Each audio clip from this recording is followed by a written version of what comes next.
power, he's beginning to cower. Some are saying that he's desperate to become president, so he's now going soft and he's trying to belong. Hence, he's doing what he's doing, and he's trying to explain the reason why. That's to show that probably we do not see ourselves as one.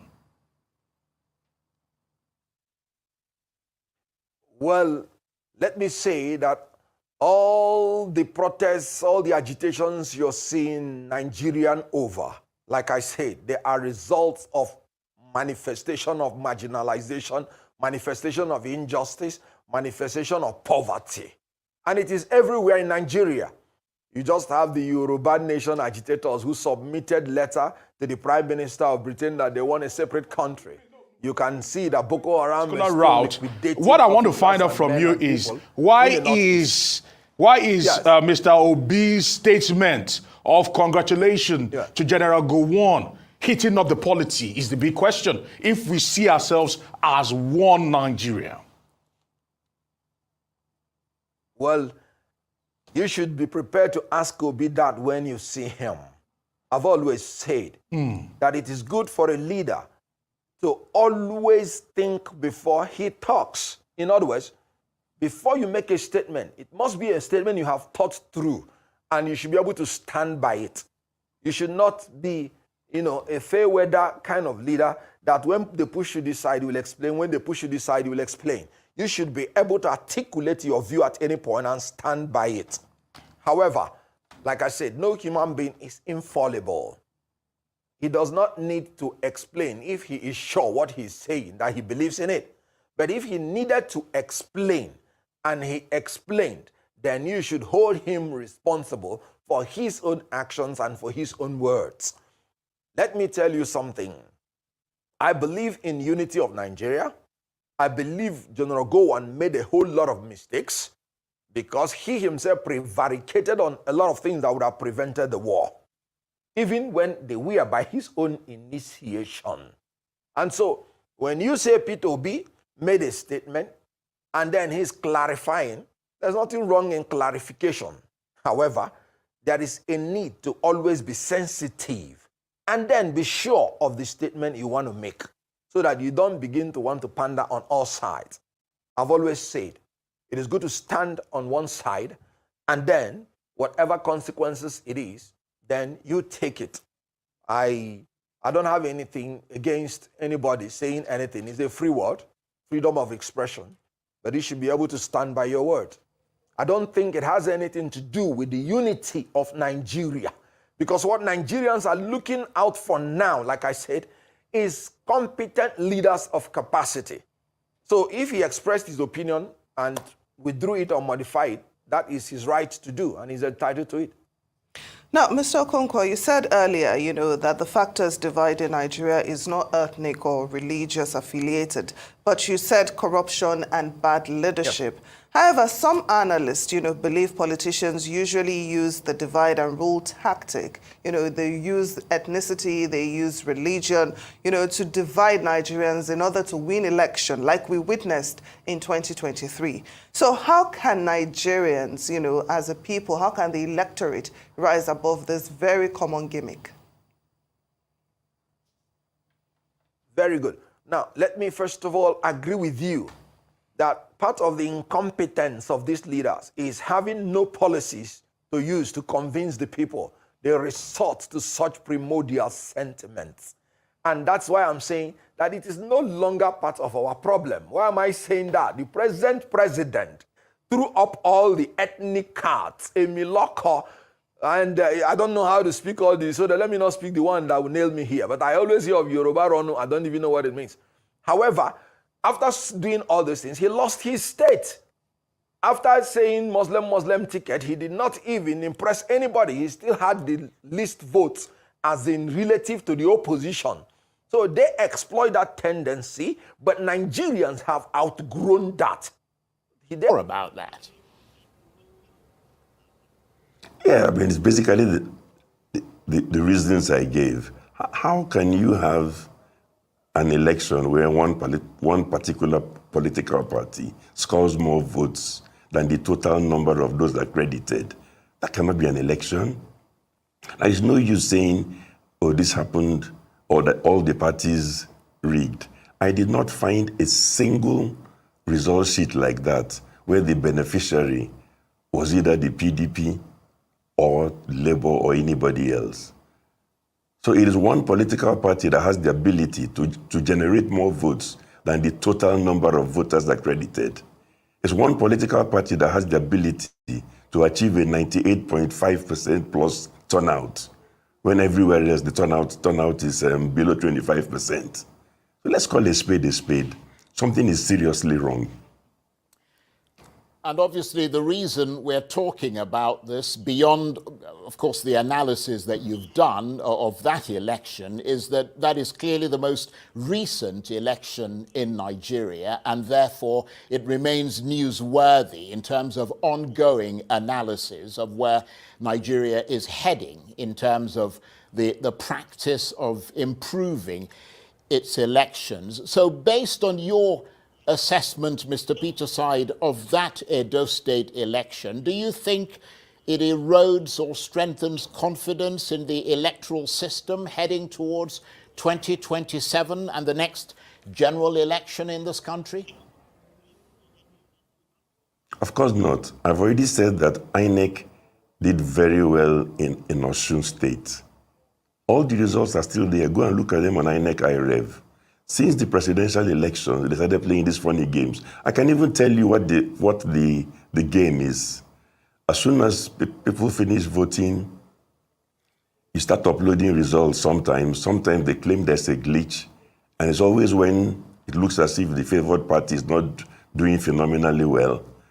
They create a glitch. Even if they've loaded results up to a particular point, they suddenly stop, as happened in Edo, disappear for hours. And then later on, they resurface with obviously altered result sheets that changes the whole equation.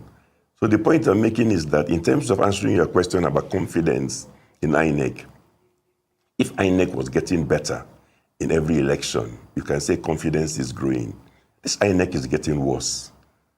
I shudder to think what will happen next in Anambra. Indeed. I mean, and again, I mean, I've talked with you a number of times on air about various elections that you...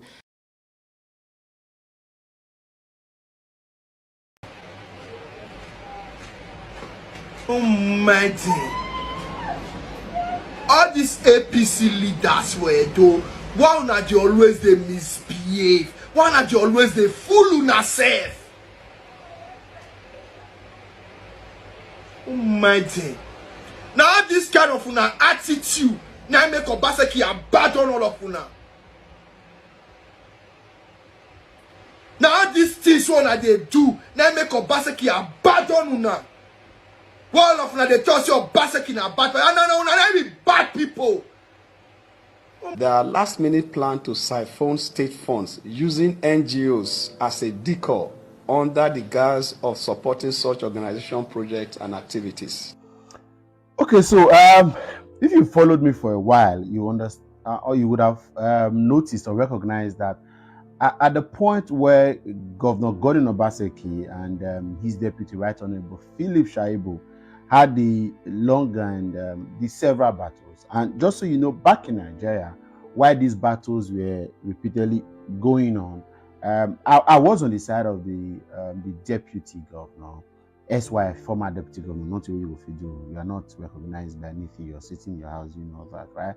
I was on the side of him. I've listened to him. I followed him. I particularly picked interest in him based on how he was connecting with young people in the entertainment industry that I was in Benin. So, but I noticed a few lapses in his administrative and leadership prowess. So, just one of those positions that we're lucky to have gotten to some good points, and it's okay, not so bad. After all, he was better than a lot of others, including some heavily guided politicians in Abuja. So he wasn't bad as a person. But I was already out of the space when he was impeached as the deputy governor, and then I was very disappointed with the governor. I thought it was extreme and all that. I had videos.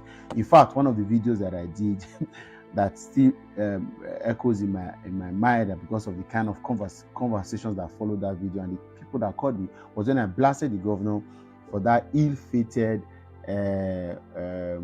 quite very unnecessary and avoidable drama that happened at the exit gate of the Benin airport. That day when the deputy governor first got the judgment that said his impeachment was illegal. I thought the governor was extreme. The governor was fighting too much. But looking back now, I'm going to give the governor some slack. I think Right Honorable Felicia Shaibu is just a clown, so to speak. He's a major clown, talks too much.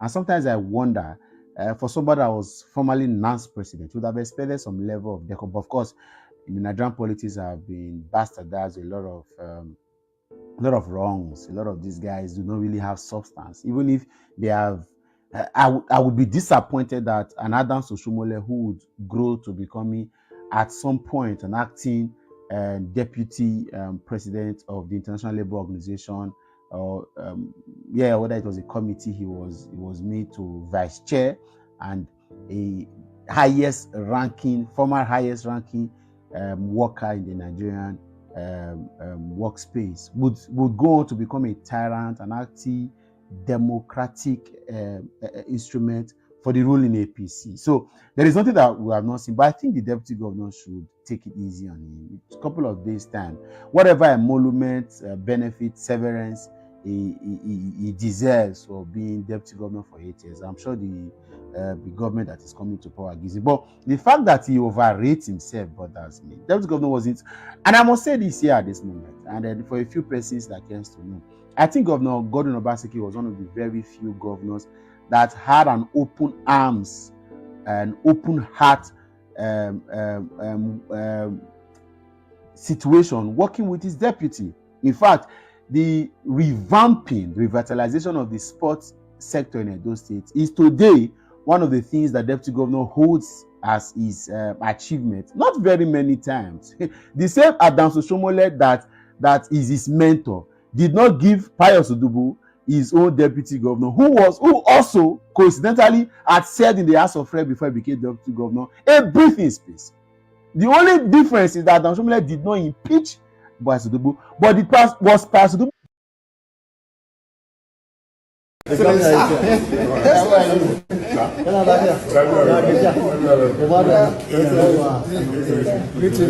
just told me that you are around.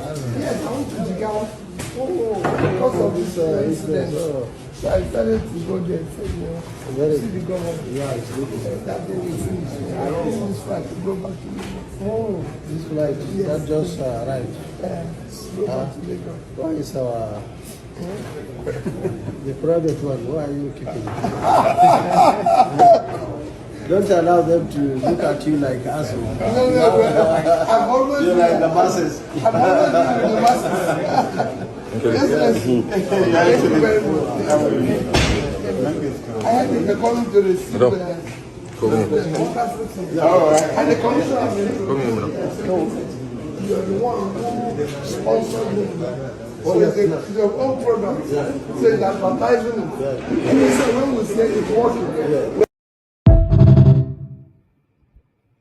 All right. Good morning, good afternoon, good evening to every one of you, my people. It's good to be back here again. Thank you very much for your time with us today. Today is Tuesday, 22nd of October, 2024. We are here to continue from where we stopped yesterday, talking about what is affecting all of us.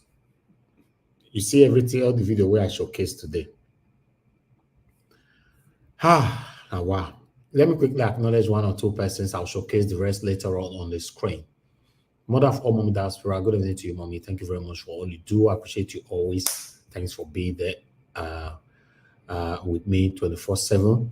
I appreciate every one of you. Abu Azi, thank you very much. I appreciate you. Mike Akinbari, thank you very much. Suberi, thank you very much, man. Good evening to you. Thanks for the super chat. I appreciate you. Thanks for your encouragement always.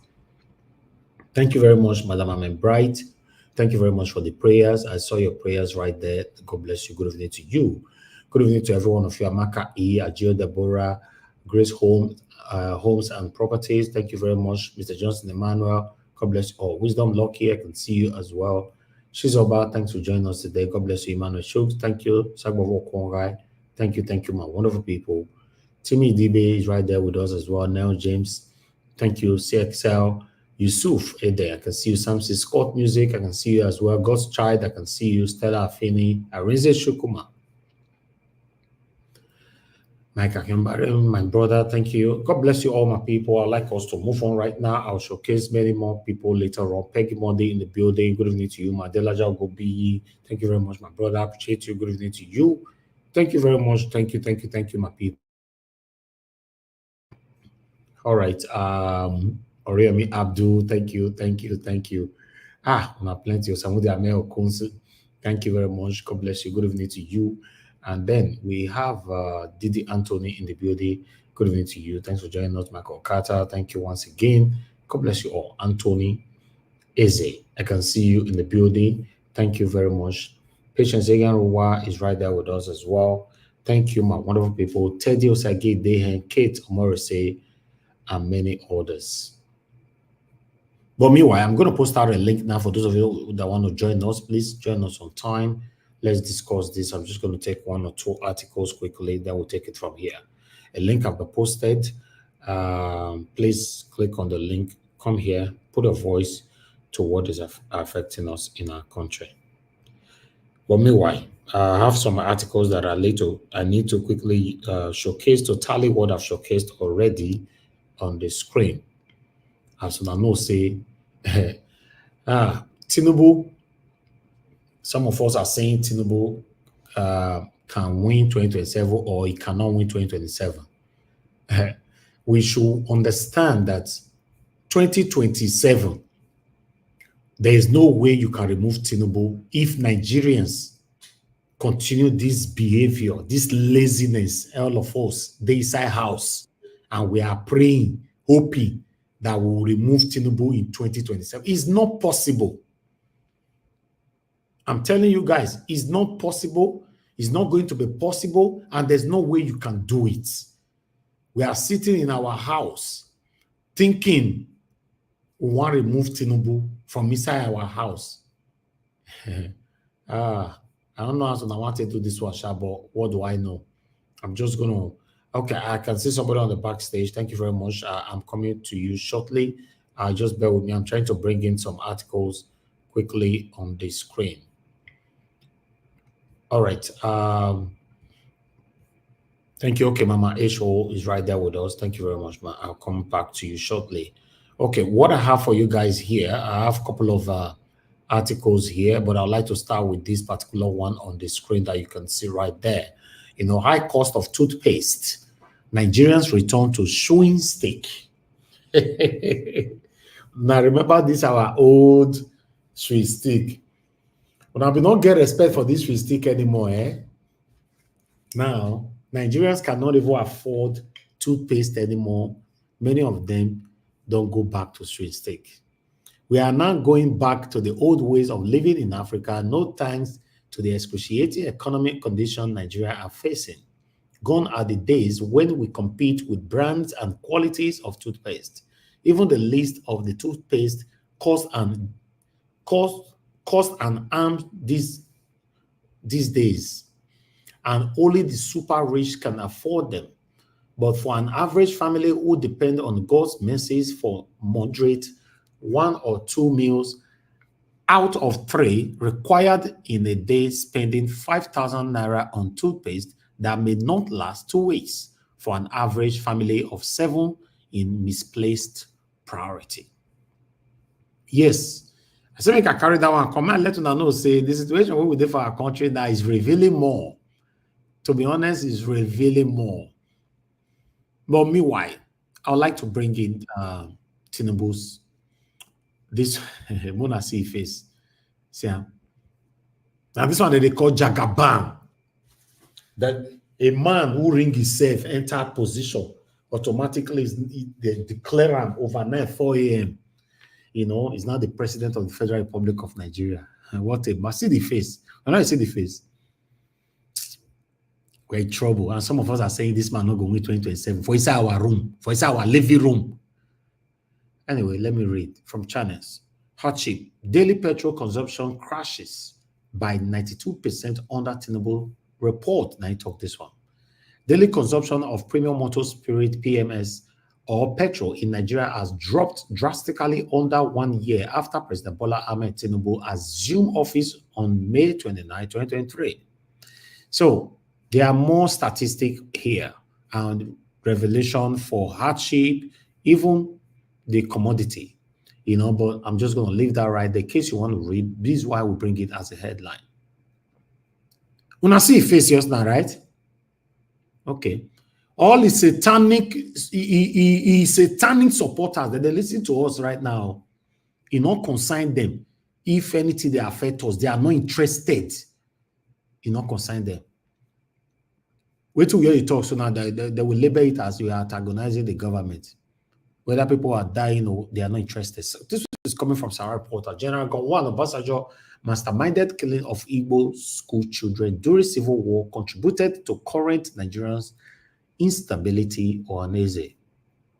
Aneze don't talk this one comment. The council, in a statement issued on Monday by its national president, Comrade Agboyeka, said Gowon's crew involvement in the Igbo's genocide of 1966 and 1970 remains a contentious issue with concerns about trust and accountability.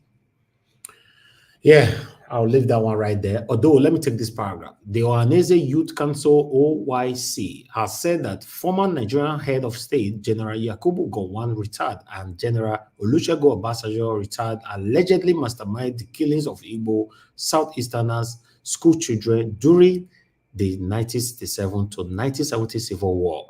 They went on. There is a lot of lamentation on this particular article. In case you want to read, that is Sarah Reporter. Today's date, is right there. But meanwhile, I have just one more left so that we can quickly move on. Oh, sorry, I have two more left. Bear with me, guys. Let's take this one here sharply. This one is coming from Punch, as you can see right there. Level investment peaks shown Nigeria as federal government record $5 billion $5 billion foreign investments. President Bola Tinubu and Vice President Kashim Shettima undertook 41 trips across 23 countries in their first 17 months in office, spending 180 days equivalent to 6 months on foreign engagement. Analysis shows that Tinubu, with the longer mileage, logged over 124 days abroad, visiting 16 countries on 29 trips so far. The president has visited Malabo, Equatorial Guinea, London, the United Kingdom 4 times, beside Guinea twice, Nairobi, Kenya, Porto Novo, Benin Republic, The Hague, Netherlands, Pretoria, South Africa, Accra, Ghana, New Delhi, India, Abu Dhabi, and Dubai, in United Arab Emirates, New York, United States of America, Riyadh, Saudi Arabia, Berlin, Germany, Addis Ababa, Ethiopia, Dhaka, Senegal, Doha, Qatar. Everywhere wanna a satanic president. Tinubu don't go. Now that they tell us so everywhere don't go. In 17 months, where these people when they come in, they say, why are you antagonizing the government? Where are they? And now, and the Oviokpom, the guy that they travel now, here and the advice that both of them, that one will go left, the other one will go right. Meanwhile, Shettima has spent 56 days abroad, visiting 10 countries on 12 unique and recurrent trips. He has also accumulated over 93 flight hours. Shettima has also visited Rome, Italy, St. Petersburg, Russia, Johannesburg, South Africa, Havana, Cuba, Beijing, China, Lower, New York, and United States. In the United States of America, Davos, Switzerland, Yonosuke. I don't know where that one, all these countries where they visit. Oh God. Is this visit for our sake or for their selfish interests? Ivory Coast twice, Nairobi, Kenya, Stockholm, Sweden. However, despite the intense diplomatic effort, data from the National Bureau of Statistics shows that Nigeria recorded no foreign capital from 11 of the countries in the first half of 2024. Tinubu's engagement in Equatorial Guinea, Guinea-Bissau, Benin Republic, Ethiopia, Ghana, Senegal, and Qatar yielded no results. Hey, likewise, Chetima's outreach to Russia, Cuba, Ivory Coast failed to attract any capital inflow. Notably, even Kenya, which both Tinubu and Chetima visited, recorded no foreign investment in HI 2024, highlighting the challenges Nigeria faces converting diplomatic engagement into tangible economic benefits. But the total amount they have spent from these 12 countries is $5.6 billion. Hey! Ekman! Now they don't go this triple, but as we talk, there's no single result from all the countries where they don't go. Where the people where they call me for here, they insult me, say I'm antagonizing the government, your satanic government. The sad part of it is that many of them, the way they talk to us, like they fear not let them visit Nigeria. Meanwhile, they talk to you, now me in Nigeria. I know if you in Nigeria, say they hide though. I did Nigeria. You way they call me, you go hide under your call or under your comments. You don't go show your face, you don't go show anything, you go hide.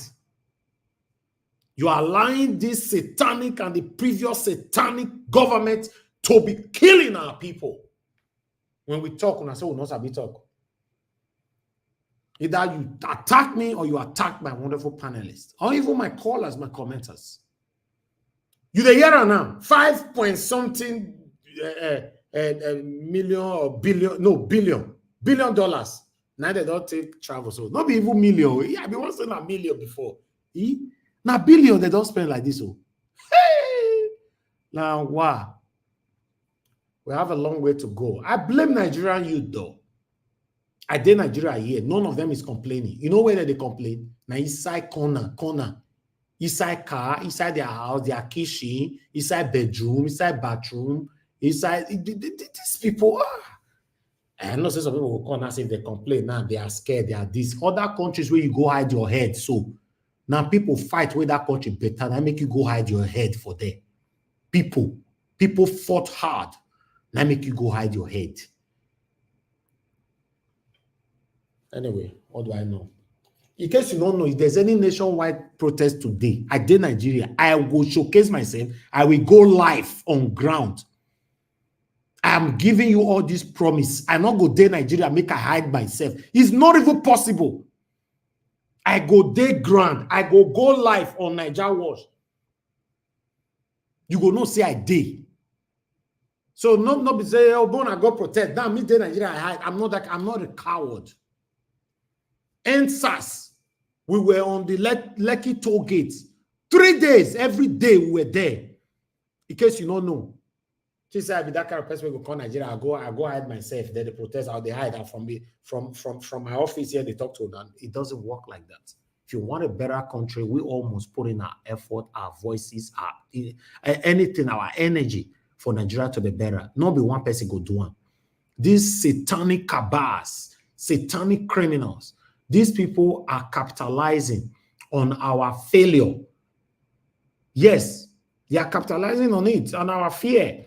We can't talk. Nobody feel talk. If you talk, the people where they pay for social media will come and be insulting us.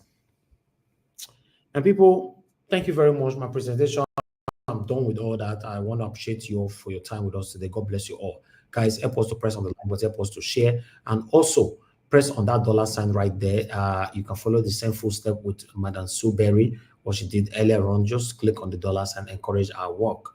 And for those of you that want to support us in Naira, is right there on the screen. I just put it on the screen right now. You can support us with whatever that you can use to encourage us here in Nigeria. It's not easy for this country.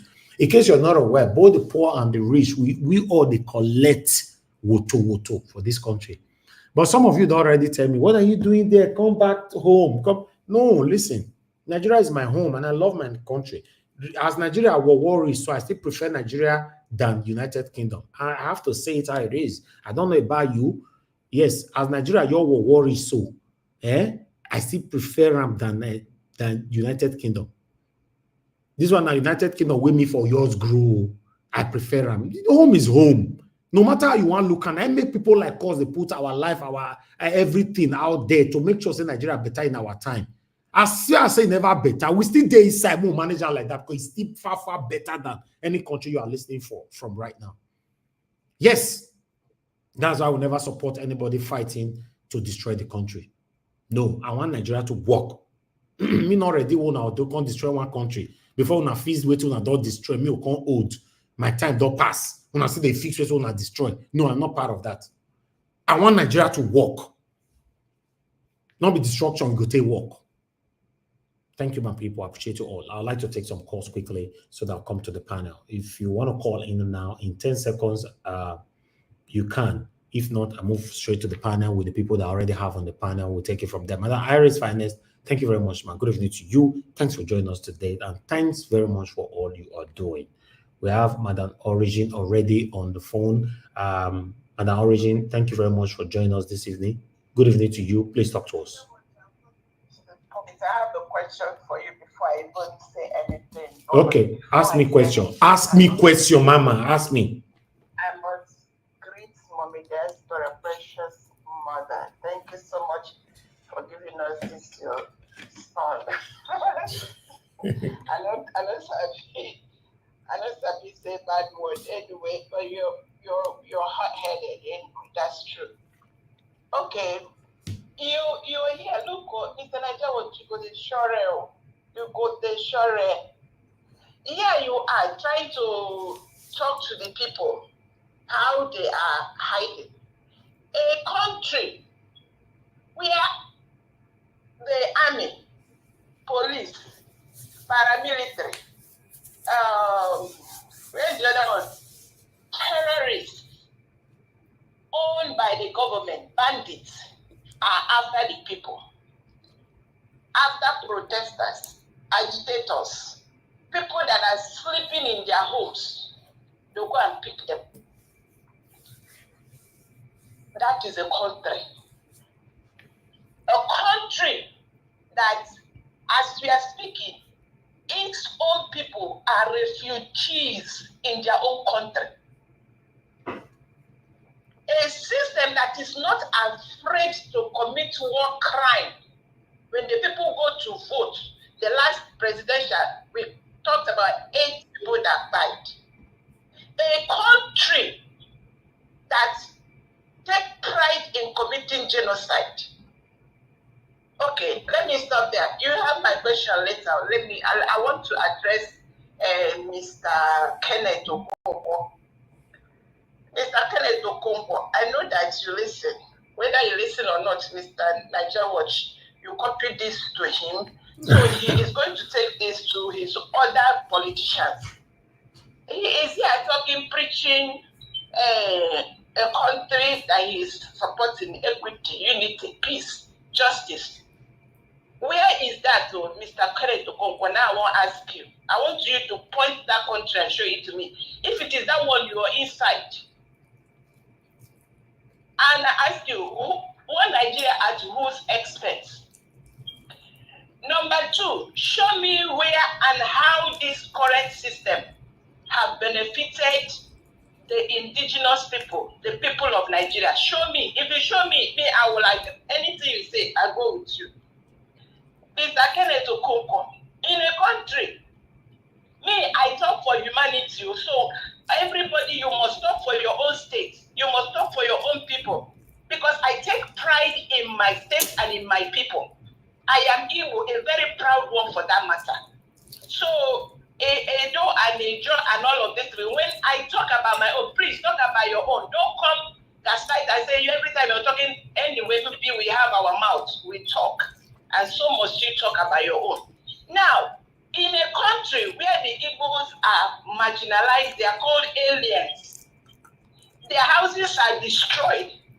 I know of one person right now that is homeless in Abuja. His house, she has is it 5 or 6 children, and the house is broken down.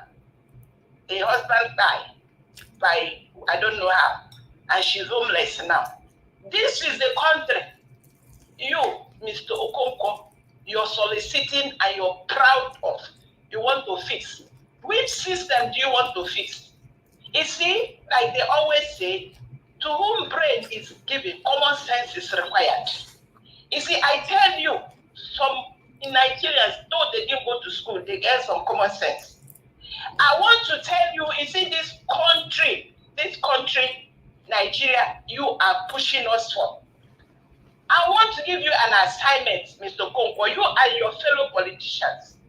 I know that, to be honest, I tell you, the people, the politicians that are right here, right now, they are megalomaniacs, kleptomaniacs, aristocrats, because they collect, tell me we are in a country where senators are collecting 50 to 55 million a month, 3 times more than United States, that is the strongest economy in the world, 3 times more than United States.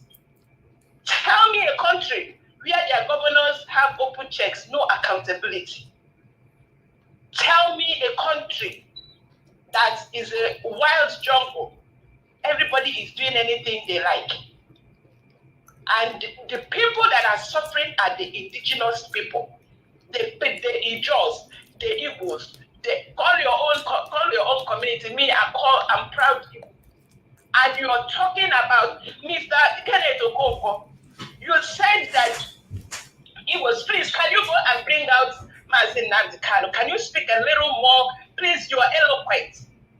We need Mazin Nnamdi Kano out now. That will make me believe that that thing is a country. Until then, I tell you, you have no country, and please stop deceiving us. I rest it there. I think I have even forgotten my manners. I greet everybody. Bye-bye. Wow. Thank you very much, ma.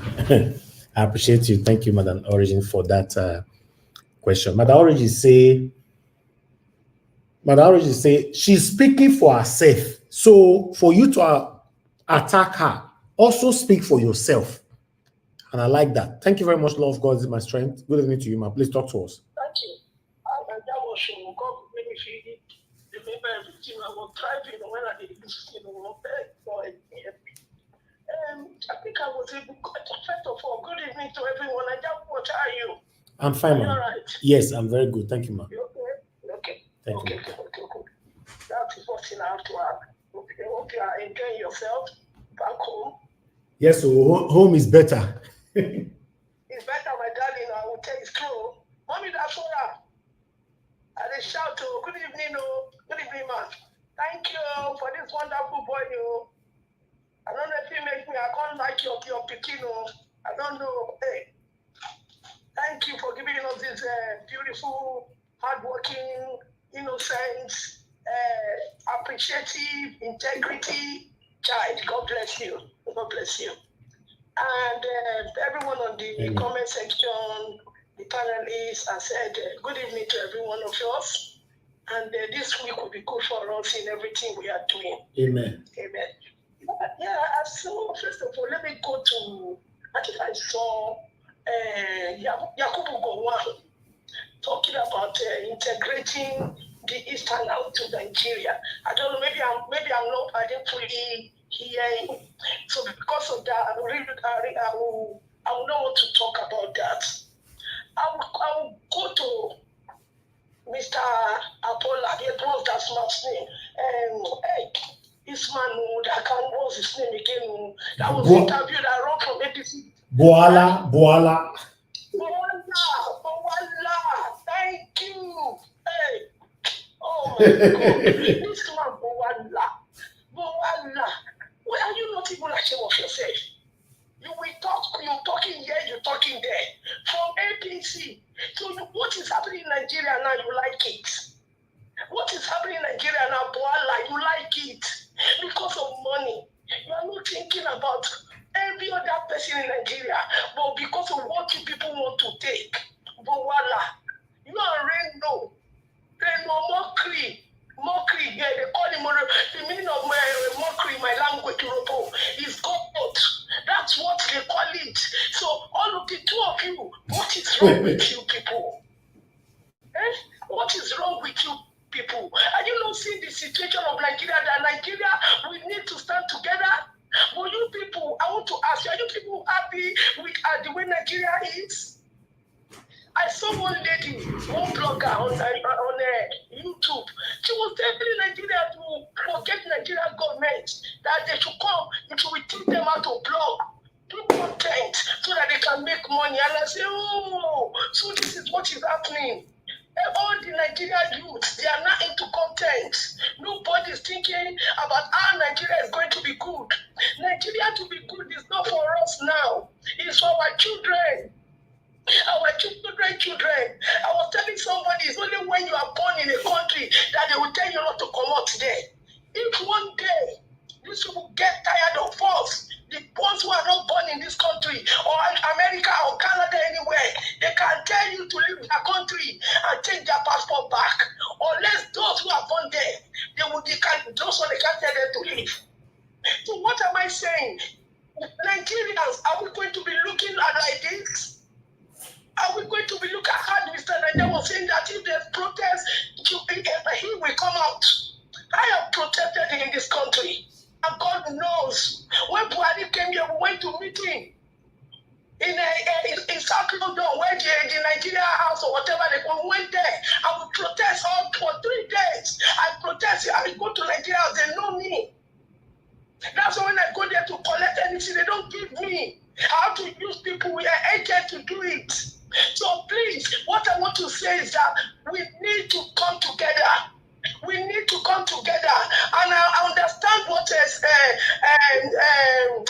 Madam Origi is talking about.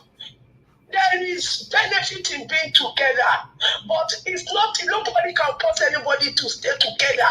If people don't want to stay together and they have a means to do it, yes, let them go and be together. But it is good to be together.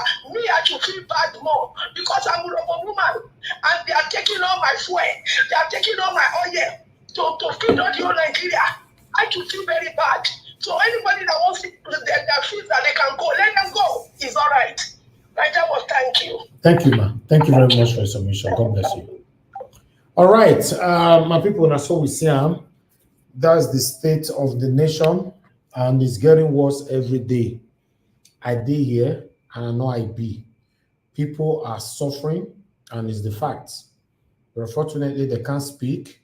Some of us are saying if they talk, army go beat them, whatever go affect them. So that means automatically we need to stay like this, probably forever. Yes, now so it go be, because there's no way we can stay mute and Nigeria will suddenly just become a better country, on its own. No, we'll wait and wait and wait. I go get old, you go get old, we'll move on. So that make me say, okay, since the country never better, make I spend more time for my country. I love my country. I want Nigeria to be better in my time, So because for some of us, when they wait, may feel better for before more come.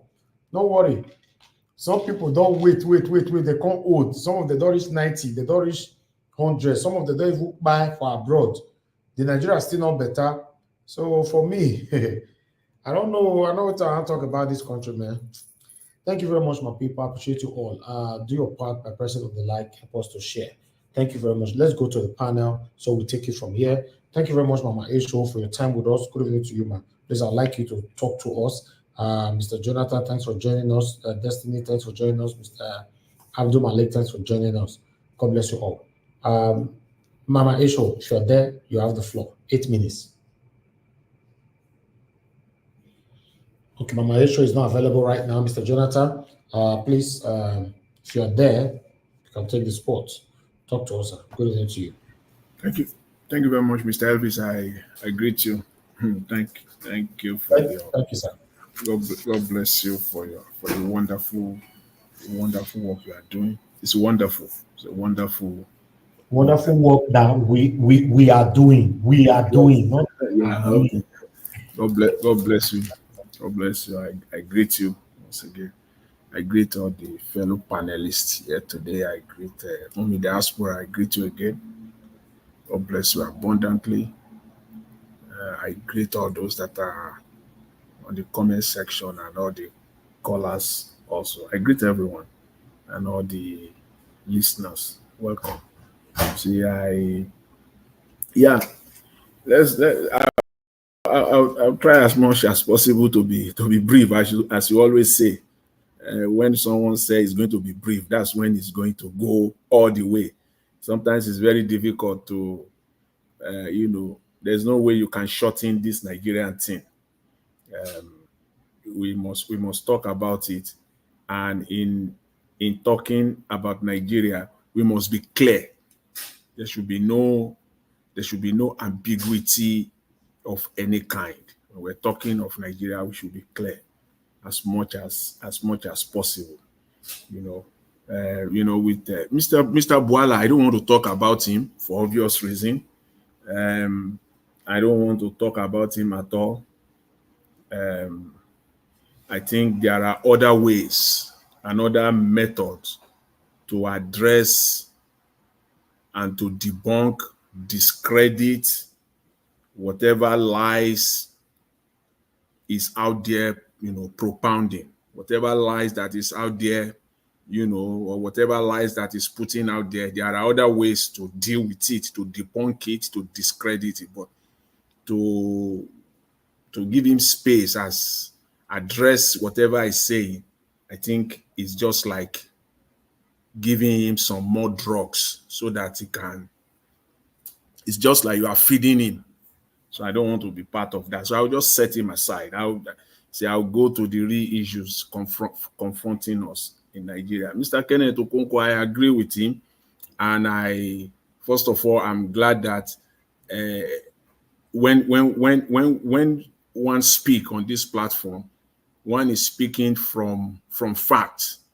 And when you put things together and you try to make sense out of it. So when I said yesterday that there is need for forgiveness, I'm glad that he mentioned it today. I agree with him on that. Whatever, even in our own personal lives, we must is a virtue. It's a virtue that we must all embrace.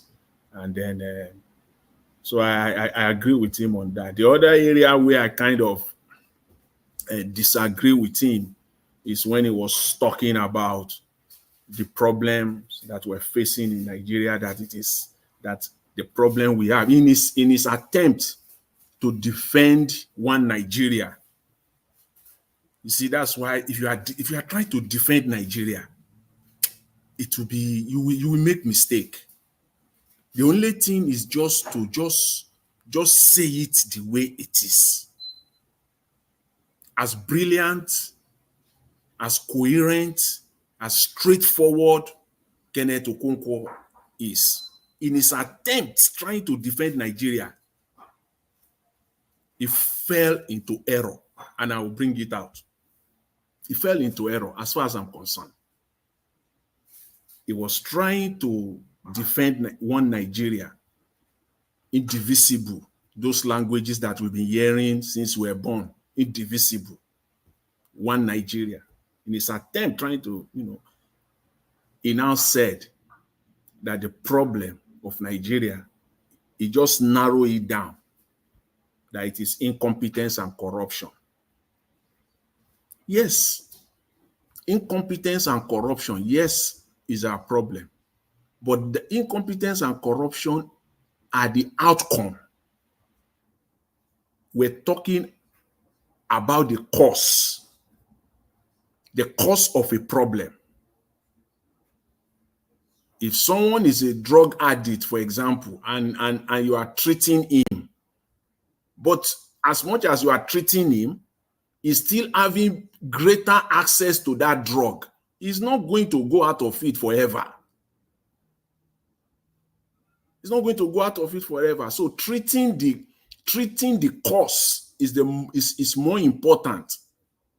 The outcome, yes, we know the outcome are corruption and incompetence. The cause of our problem, there's no way you can't talk it out. These are the issues of marginalization.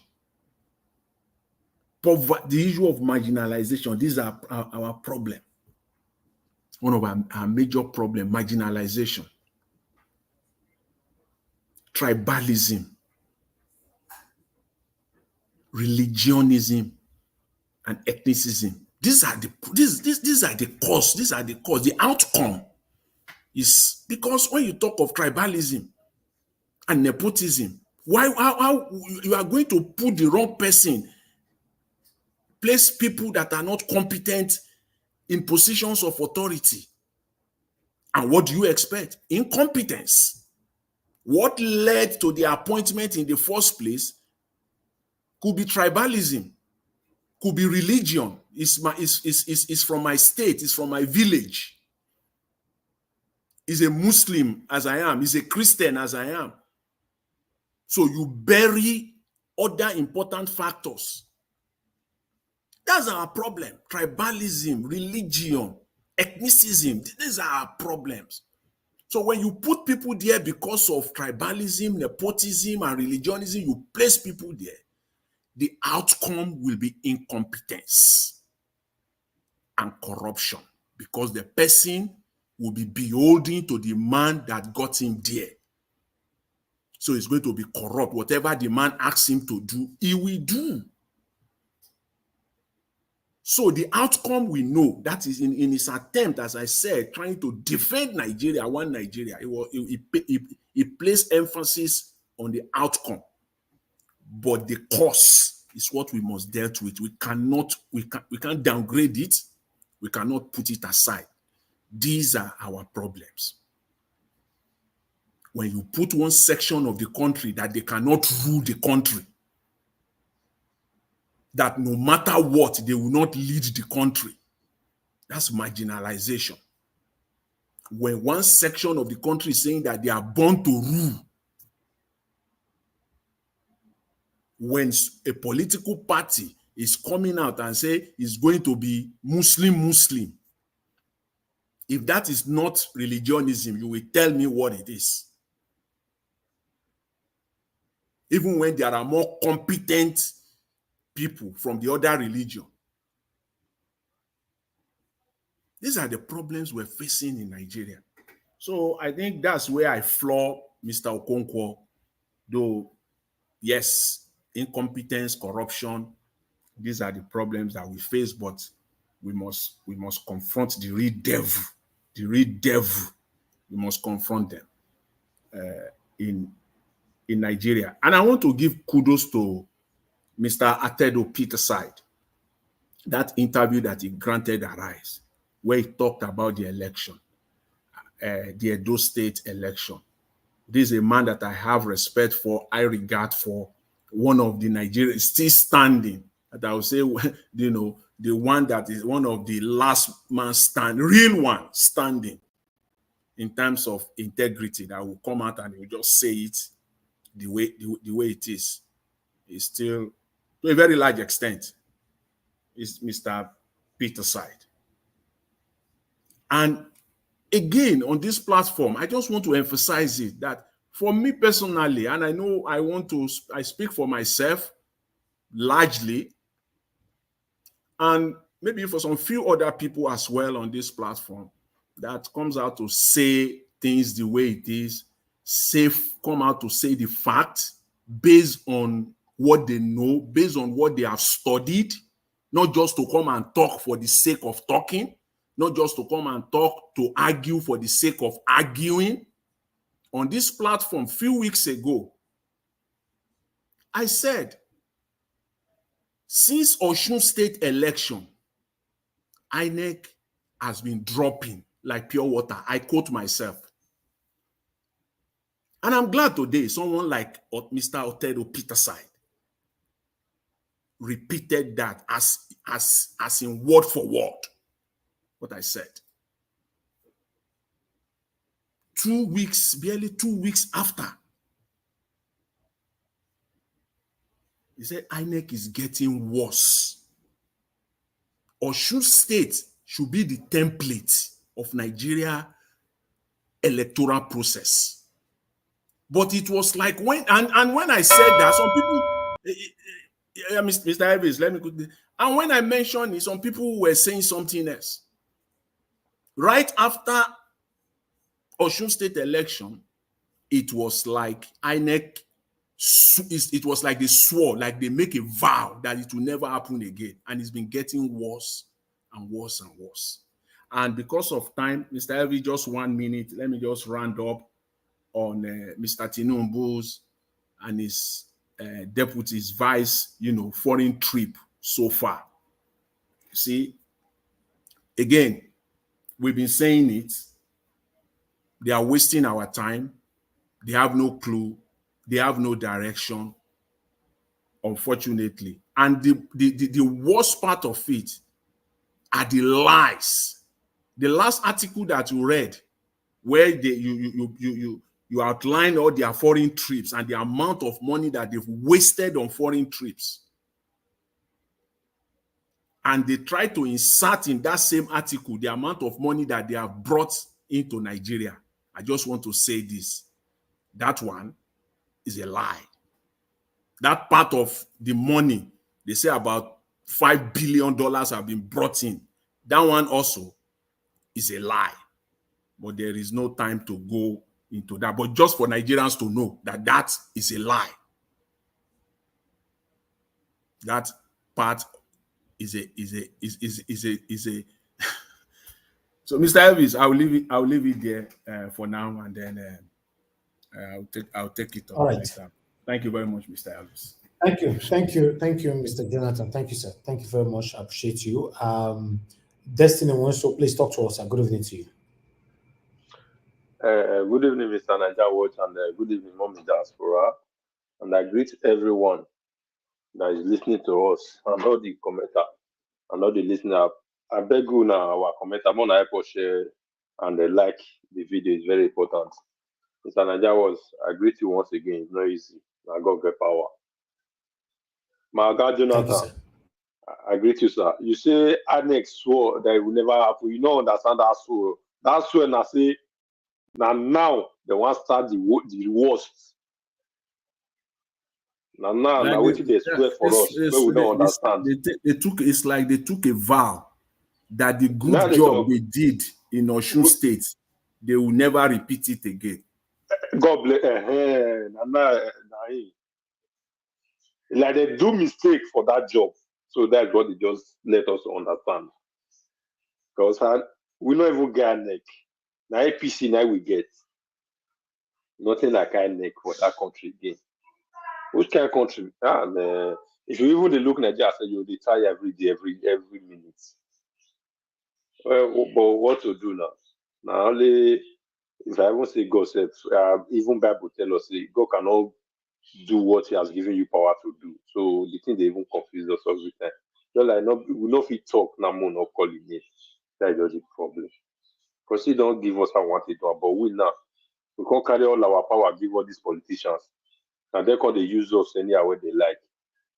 Because normally you know if you employ a person for your company, or you tell them make to do work for you, now one can direct you, I wanted to do the work. You know if you tell them say no, now like this I need that. All this one now they come to tell us now like this they could do for you. And you know can't get choice. You just accept that the way it ought to be. That is the problem we have right now. Because I don't see what it will be difficult for us to come out of this problem. Because I just listened to one man for Arise yesterday. I can't imagine say, now so no, not China. The person who come and now they tell me I respected that. If they condemn the other person, say that one say you not go support PDP. But if they use time one day, you know we want to talk about Wiki O. If they cover Wiki O somehow. But they condemn the other one totally. Say they fit take action for that one. Well, Wiki O now like this. But Wiki where we know, so all of us know, say how will they give Wiki that vice president when they want? All this problem of SAT or no SAT, equity or inequity, we not go here now. With all the OT where all of us know, say now Wiki be defend. See yet that man, see we are not respected. I don't even know. Nigeria don't even get ourselves. All those what they tell us that time where that's down they see. If you like climb anything, Now I don't know, say now lie down of them, lie, they just dey deceive us. More for no fit talk. More just dey respect, more respect. Because with all these people where we dey see so, no good example. Before when they grow up, they example be there. But now, nothing like example where you okay, which I want to take now for wicked hand. Make we go greet you money. And I give you just greet you good money. I've been at Jagaban. I've been at Olanugi. Because I know the Olanugi again, Olanugi. Where we say, he can't compare this 2024 to Obasanjo time. Nigeria, I know it's you. This life not balance you. And they come Western, all this country where everything do okay. Their children they hear the school, no problem. Nobody none of their children they fear say Fulani Esme if he catch them. Any kidnapper, any thief, if he catch them, nothing. They live freely. And the money, where they get that money, they don't even want to care about anything where they happen. Man. You gotta be shy. You gotta be, you know, really makes sense. That country,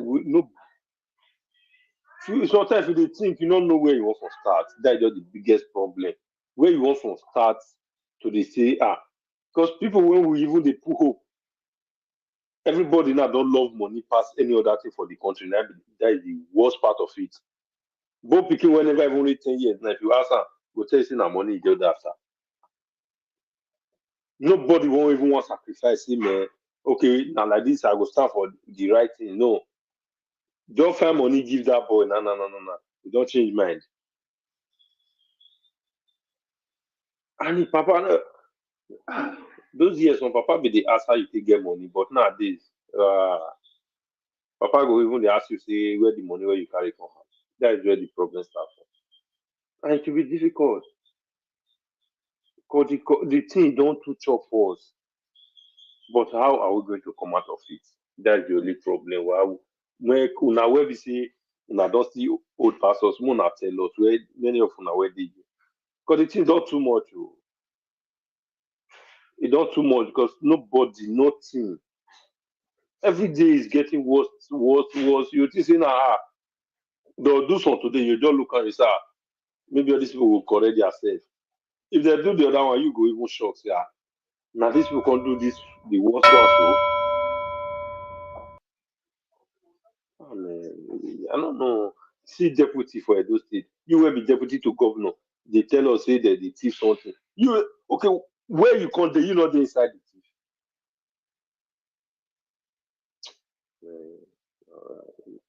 Thank you, Mr. Naija Watch.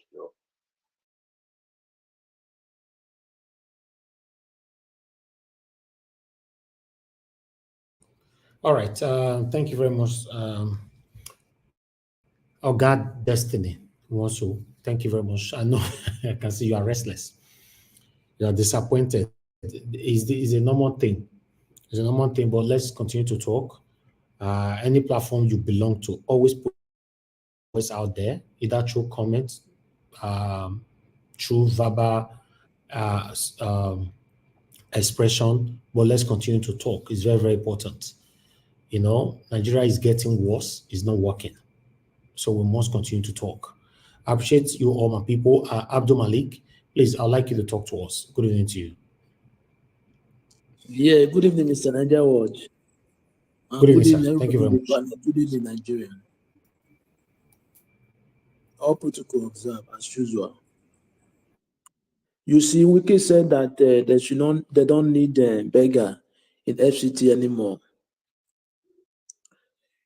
Well, I don't know why our government, the way they think, their reasoning is not normal. Most of the powerful city in the world, there is a beggar everywhere in the world. Just like you come to Paris, there's a beggar. Come to New York, Singapore, Japan, Tokyo, everywhere there is a beggar. Even though you don't need beggar in your city anymore, but what is the provision? What can you do for them? Other countries that there is not much beggar, they have provision for their citizens. Yes, government provide good provision for their citizens. But now, what are you going to do for them? There is hunger in the land. Somebody, even though there is some of them that can work, but there is no job. Even the job is not there to work. How do you want them to survive? What is your provision? What do you provide for them? There is nothing citizens benefit from the government. All you get is just to embezzle money. That is all you are about. There is nothing much. You don't need beggar in Abuja anymore. Okay, what is your provision? What can you provide for them so that you can limit the beggar in the city? There is nothing, just for you to give them more hardship, more. Somebody, people that they cannot, some of them they can work, but they don't find the work. There is no work. Our country, I don't know how these people we remove them from that office because they don't mean well for our citizens. Now you see what they are doing now. Even beggar. It's not that they are criminal. They are not criminals. They are beggar. But why you don't need them? Okay, if you don't need them, what do you provide for them to survive? Some of them, they are invisible. They are disabled people. Yes, they don't have man, they don't have legs. Some of them, they cannot do anything themselves. In other countries, where somebody like that, government provide for them. They pay them every month, every monthly, so that they can survive. Our country, where this country is going, my brother, if we cannot do something, this country, it will turn to another thing. This is what we are seeing now. Now they are come to beggar, now they don't need beggar. Beggar, they are not informant. You know where informer is. Informer, they are Sambasa forest. They are Bonu. That go there and fight them. No beggar, they are innocent. Go there and fight them. Go there and fight them for Sibanza forest. No beggar. Those people, they are causing another thing to poorer. People that are poor in Nigeria, they are pouring more. The richer are richer.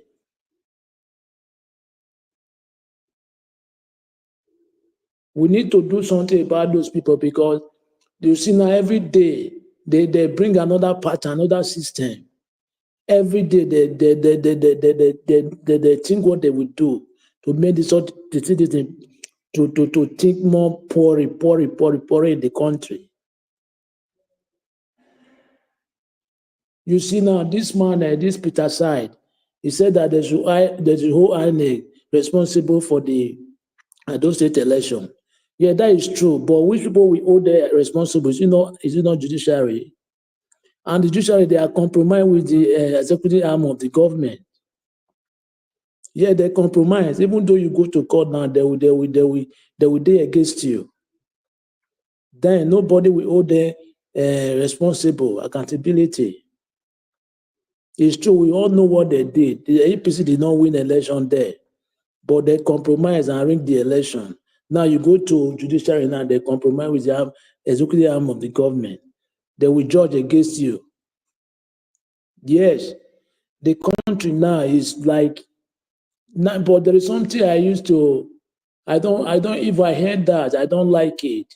If people is telling me that Tinubu, there is nobody will remove him in office 2027, it's not true. It's not only you, the way you are thinking now, other people are thinking same like you. There is strategy, they will remove him.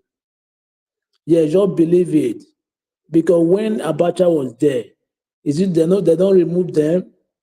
Military, it's not that this one is a civilian. They will remove him time reach, you will say.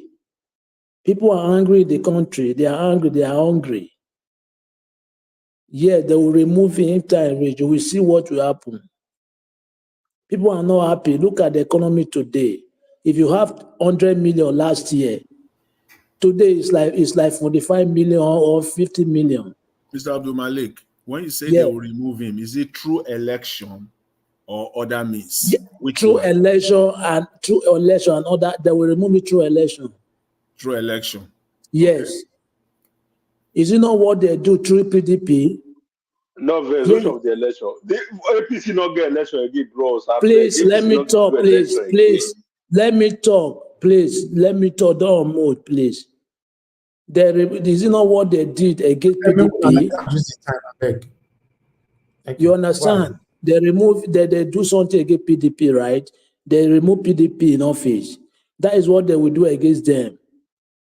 They are planning against the APC. You will see what will happen. Now it's no longer tribalism or religion. Yet you see what is happening in Nigeria. Even Yoruba now, you see what is happening. Is it not going to submit a letter in the UK last 2 weeks, last week? People are angry. People are not happy with the current situation in Nigeria. Everybody is angry in the country. It's just to find strategy now what they will do. Look at the economy in Nigeria today. It's worse in every day. Is that a country? There is no middle class in Nigeria anymore. Either you rich or you poor. That is it. Is that a country? So what are you telling me they will not remove him? They will remove it by force, no matter how it is, 2027. It may be will not be there till that time. It may be 4 years will not contain. They will remove it. Thank you very much, Mr. Landia.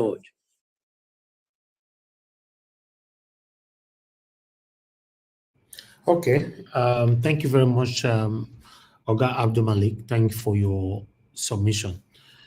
I understand everybody wanted to contribute to that, but I wanted to get to everybody on time so that maybe on the final submission, there we can pick 1 or 2 topics that we want to contribute to.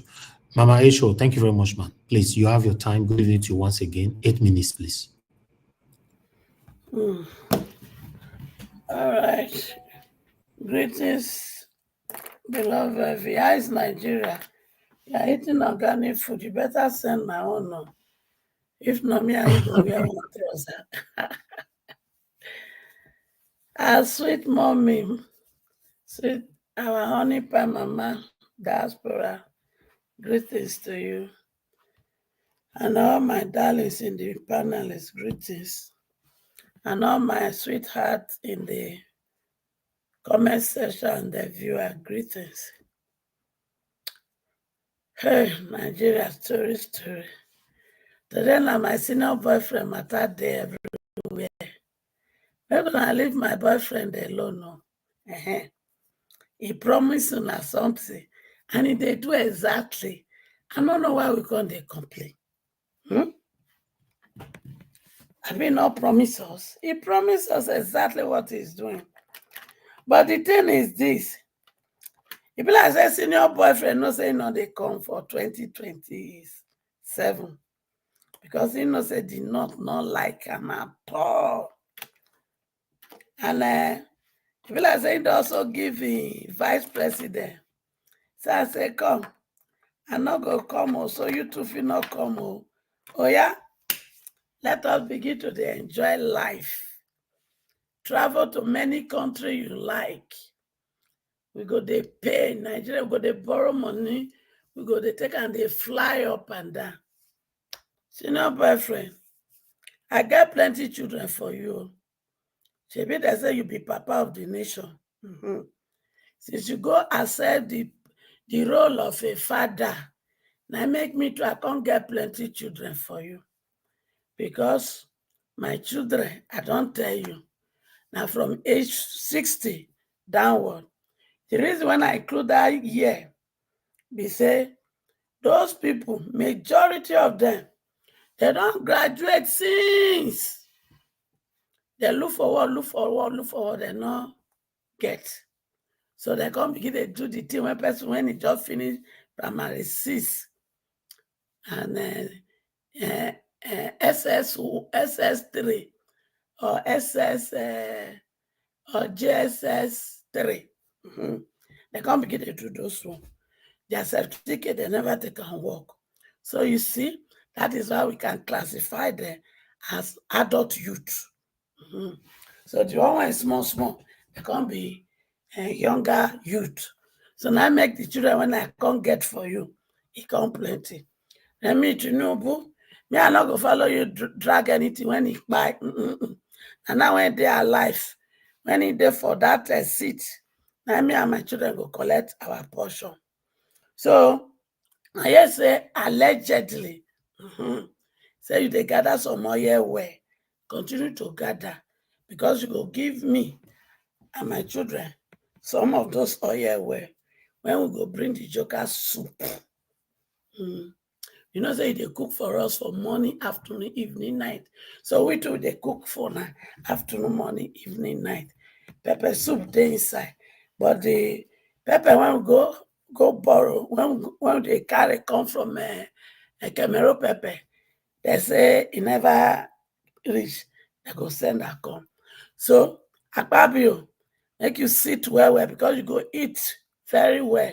In fact, your own will go serve her with plenty.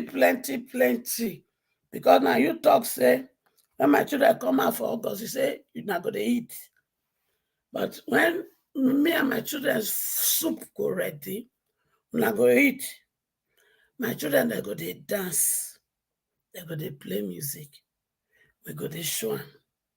We're not going to see them. That time you go look for me by force. And that thing I they wait for. Because you, it is where they tell you, and not sabi waiting that they tell you, all the people when they come, they visit you. But I say that they tell you, say, no mind them. Things are very easy. They are just lying. But I say now waiting that they tell you. But if you want to know the truth, make you disguise, not carry plenty entourage. Disguise. If you wear nika, dress up like Bob Risky when he escape. Make you dress like that one so that you go just say maybe one or two people just follow you. You enter the street, dress like Bob Risky, nobody go see you. Carry gugu. Not be that one when they wear, carry black one, put, wear wig. You know, say now what Bob Risky they do with that. When you dress like that, nobody go no say now you. Make you go market, go price things. You dey hear? And also, pretend say you want to enter a Marwa Keke, pretend say you want to enter Molue, pretend say you want to enter Yuba. Check the amount. So that when you go back, you calculate the 70,000 when you say you approve for minimum wage. When you calculate how long for transportation alone, how long person go spend that talk less of feeding wife, feeding children, and also paying children's school fees. Because I hear say you dey go remove or people want put some people. If you want put better, advertiser, look for my children when get better brain, when they smart. May they help you.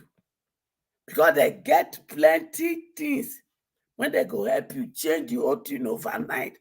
But this make you do that, you they carry people when you they reward for rigging election for you. Now you text around yourself. So they too say no, say you the thief. They too they thief. Everybody they thief. So now call the big they thief. Now make you not go get help. Above all, I been tell you say, I don't even know why if they give you this advice at all. Because I remember I say I tell you say, you see this mandate when you thief, it go be like whole coal of fire for your hand. You know, see, you don't spend how many months, 1 year, I be 17 months that they call her. What do you don't achieve? When you favor the common man, waiting. So you know, say all your policy when you they do everything begin to turn Nigeria upside down. You not get head, you not get tail. Your policy. That is the consequence of stealing mandate when my children labored for. That is the consequence. And nothing will change Because the new people, when they bring, say, they say, hallelujah, because I hear say, as you go China, some travel go China with you to lobby. As every state when you go, some follow you can lobby. I mean, they not follow you can lobby. Say people when they lobby their way to take position, now you think that they won't work for you. No, they are not coming to work. They are just coming to continue from the one when they remove. They are coming to continue from there. So children, make una wake up. It is high time you stop this stupidity. When he say, as long as he never touch me, well, he not concern me. Injustice for one is injustice for all. Now they hear me? Injustice for one is injustice for all. We can't be dancing up and down. United we stand. Divided we fall.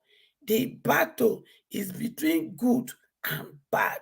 The battle is between the oppressed, where me and you people belong, and our oppressor.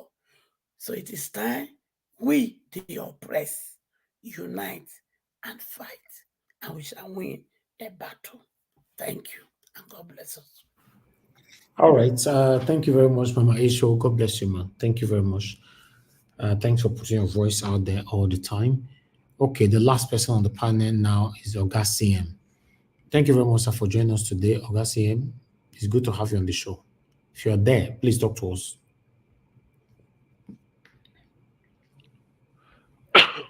Thank you, Niger Watch. Good evening, everybody. I believe I'm coming out clearly. If I'm not, please let me know. Oga CM, Good evening. Yes. Good evening. Can you What hear happened? Yes, I can. Yes. Okay, good. Yeah, once you finish your submission, because I'm going to give you a little bit of minutes because I know why you come. So I want me you analyze that because maybe we hear, because it's yesterday, people were calling you, want to hear more from you concerning the state of the nation and all that. But when you finish, please, I'll also appreciate if you can take the final submission with the remaining people on the panel. Thank you, sir. Okay. Thank you, Niger Watch. I greet each and every one of you. Well, yesterday, where was I, Seth? I couldn't make it. I was quite running late. But thank God for today, and I thank God for keeping us alive. But you follow up everything that happened yesterday now, right? Yes, man. To the little I can, I did. I can. People are entitled. We want to hear more about the goal one situation and all that. You know that issue, but I think there are some trade-offs. Let me quickly remove. Let me start with. I don't know whether you feature this. I'm coming to that. Allen Onyema has been found not guilty by a U.S. court for fraud. No, I didn't feature it, but I saw it. You can talk about it. Yes. Okay. Yeah. Let me just say it. I said like so. I'm quite happy. Thank God it's an American company, American court, and it was brought against him by I don't know the consortium.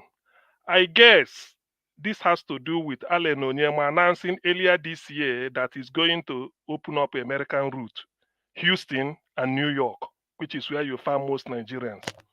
So maybe what he suffered at Heathrow, this is a cartel. They are fighting him everywhere because definitely Nigerians in America will be quite happy. Texas, especially Houston, taking off from Houston to Lagos and to Abuja, direct with Nigerian delicacies served on board. So you won't know when you even left America. But that is by the way. So I will be, maybe in the days and weeks ahead, I will be making reference to that. Then we are talking about beggars in Abuja. Well, begging is when Nigeria was good, there were beggars all over Lagos. Not to talk of now that they have a reason to beg.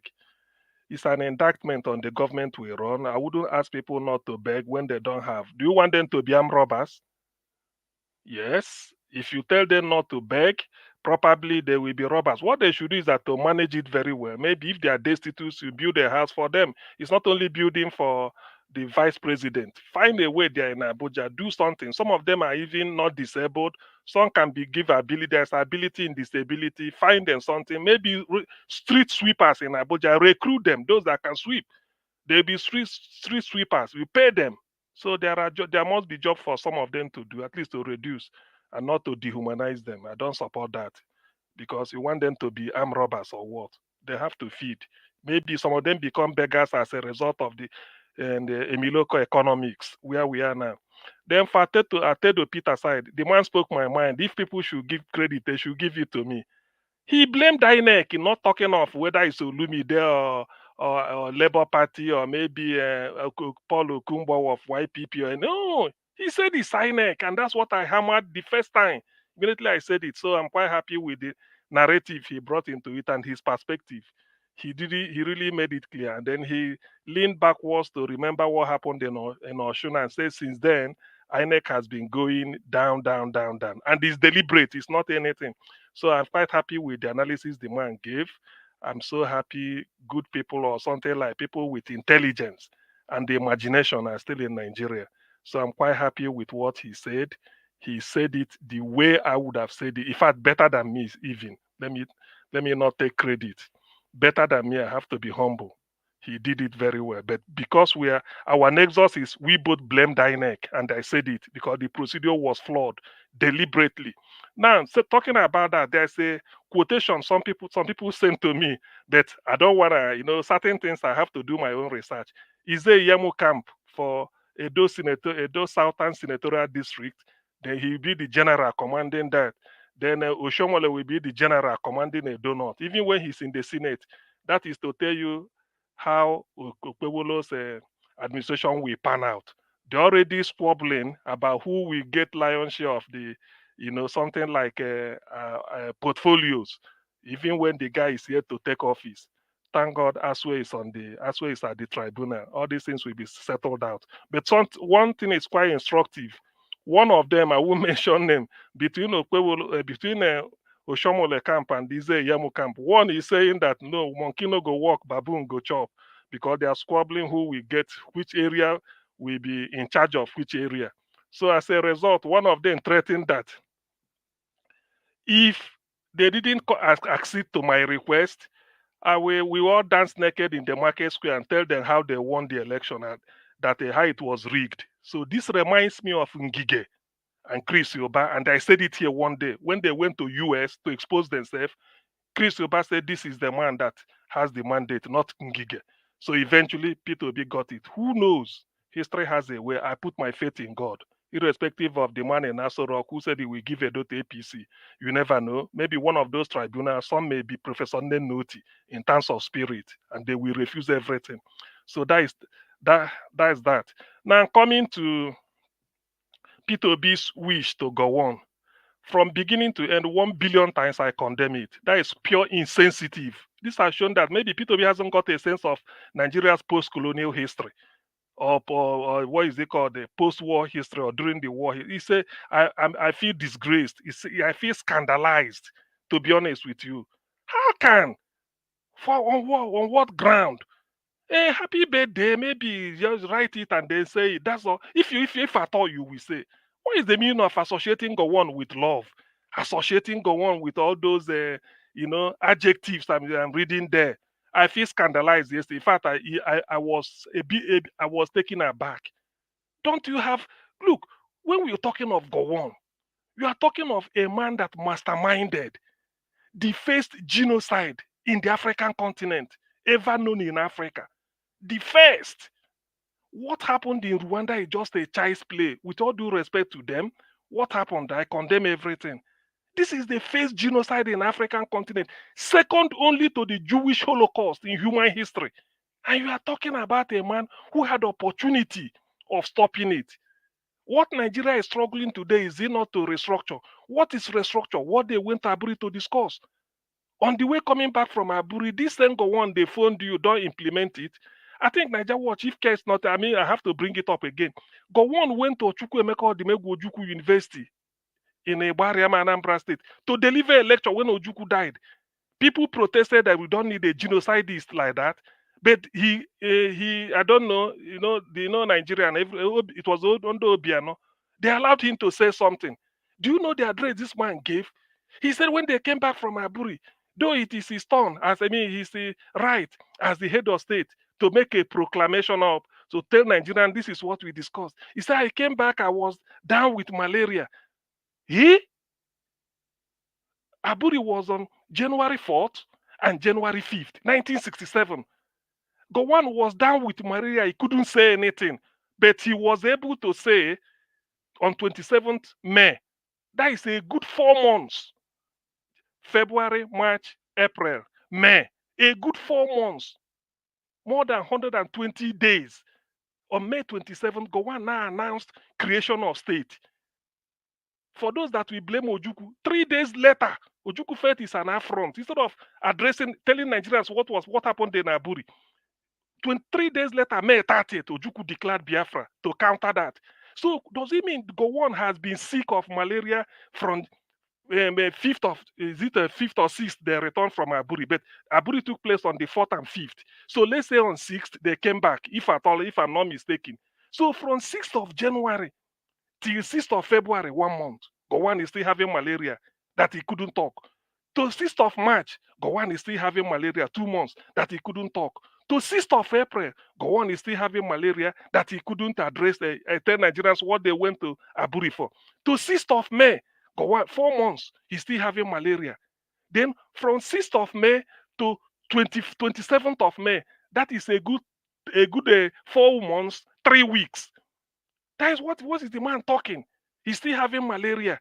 So Ojukwu waited and waited. Ojukwu released the tape, said this is what we did.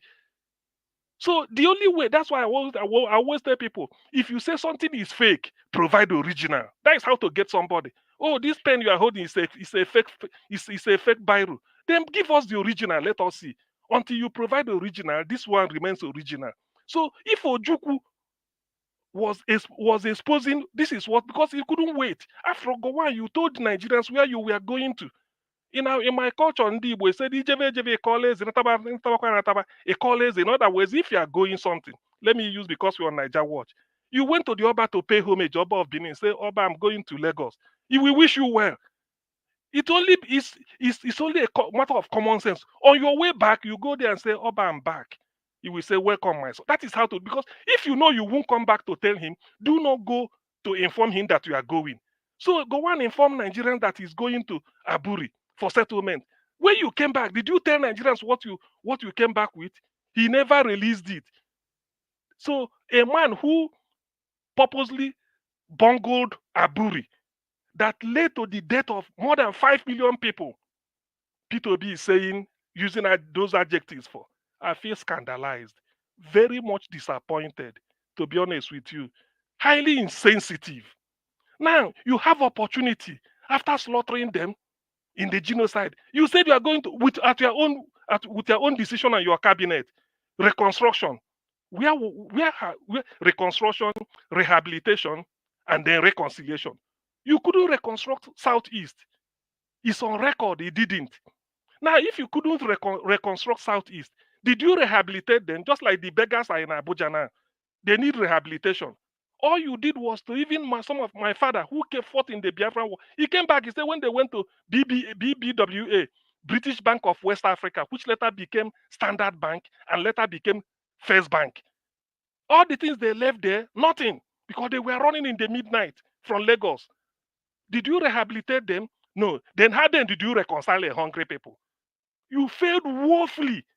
You lost our chance of the century. Rather, you were telling the world that Nigeria has got money. It's just what to do with it we don't have. I feel so that PeterObi, a child of the Civil War, he was born 1961. So during the Civil War, when Gowon was dishing out, what if PeterObi had died? Who knows the refugee camp, the bunker? Bunker means hole, where you enter like rat.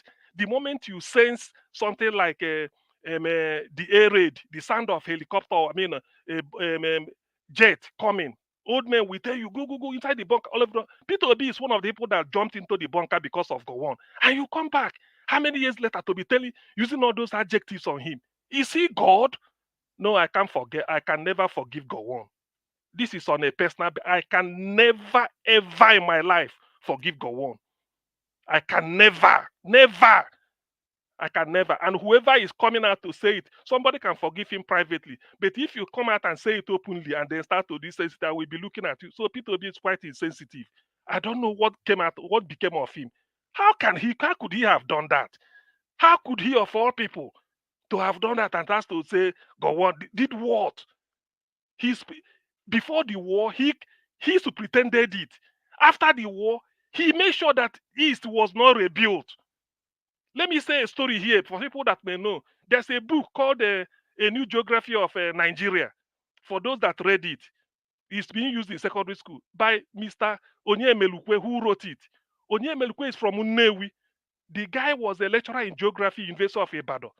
He finished from UI, and when he came back during the war, he just through share scholarship or so. He went to Holland, Amsterdam, Rotterdam. He was able to do a course, a postgraduate course, I think in geography. When he came back, he was lecturing at the University of Ibadan before the outbreak of the war or something like that. So when he came back, Ibadan absorbed him back.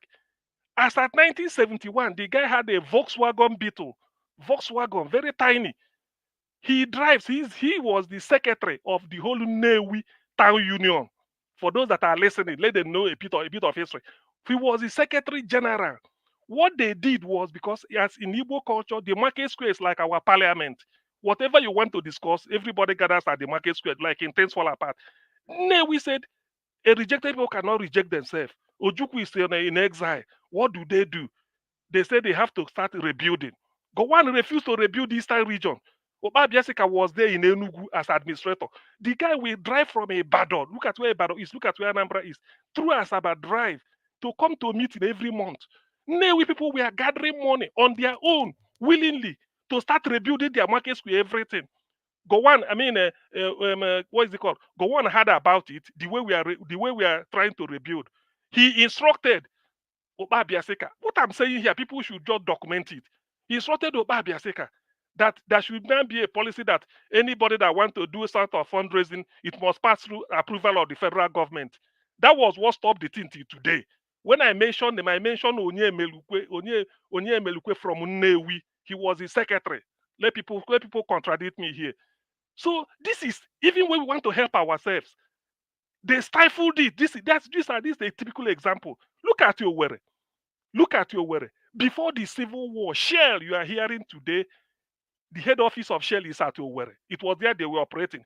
Till today, as I'm talking today, 22nd October 2020, in the year of our Lord 2024, there's a place in Owerri called Shell Camp.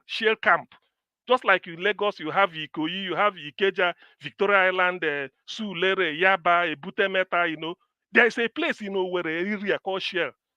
The sign is still there. They have to move everything away. That's what they started cutting. Is that how to rehabilitate us? Is that how to reconstruct the Southeast? Is that how to reconcile us to the rest of the country? Gowon pretended all this from 1970 to 1975. 5 good years. Now PeterObi is coming to come and tell me that he want to. Well, I feel disappointed. Ordinarily, I should have kept quiet, but the way people look at you, how dare you are so insensitive? When people are crying, do you know why God left Gowon alive? Not because he's so holy. He just thought that the Fulani herdsmen, those he defended, the caliphate he defended, are now dealing with his people. Very soon it will be 1 year anniversary. When we were here, December 24th, 25th, the herdsmen came to Plateau to come and massacre them, and even gave a notice that they are going to come back. Did Gowon even open his mouth, let alone say anything? That is what they call karma. Is revisiting him. So that is why the gun is alive, to see what he did to other people. They are now suffering it in the Plateau, and PeterObi is going there to tell me, you are wish what? Wish what? I wish him out. I don't wish people that go on. I wish you out. 5 million people, they are human beings. There is a photograph. Just go and type Biafra. You will one of the photographs you will see is a small child bending down with 3 vultures waiting. Because the moment the head knocks the ground, it becomes a delicious meat. With vultures, that is the image where the whole world will see. because of the genocide. What is the man called? What is this man that invented? I've forgotten his name. An American. He resigned. What is the name? Bob something from UK. He returned the award given to him by the Queen. He said he cannot contemplate the silence of the connivance of the UK in this type of genocide. A man that superintended all this. Gowon was the person that normally. There's a man called Ali Ekine. The people who became a lawyer in 1953. Gowon carried them in their charter from Heathrow Airport. The moment he gets, they go to House of Commons to go and cry. That is the propaganda Gowon used to finish in the Igbo. That man, that Ekine, before people will quote me, he wrote a book and he cried. He regretted what Gowon used them to do. And this is a man PeterObi is telling me is wishing.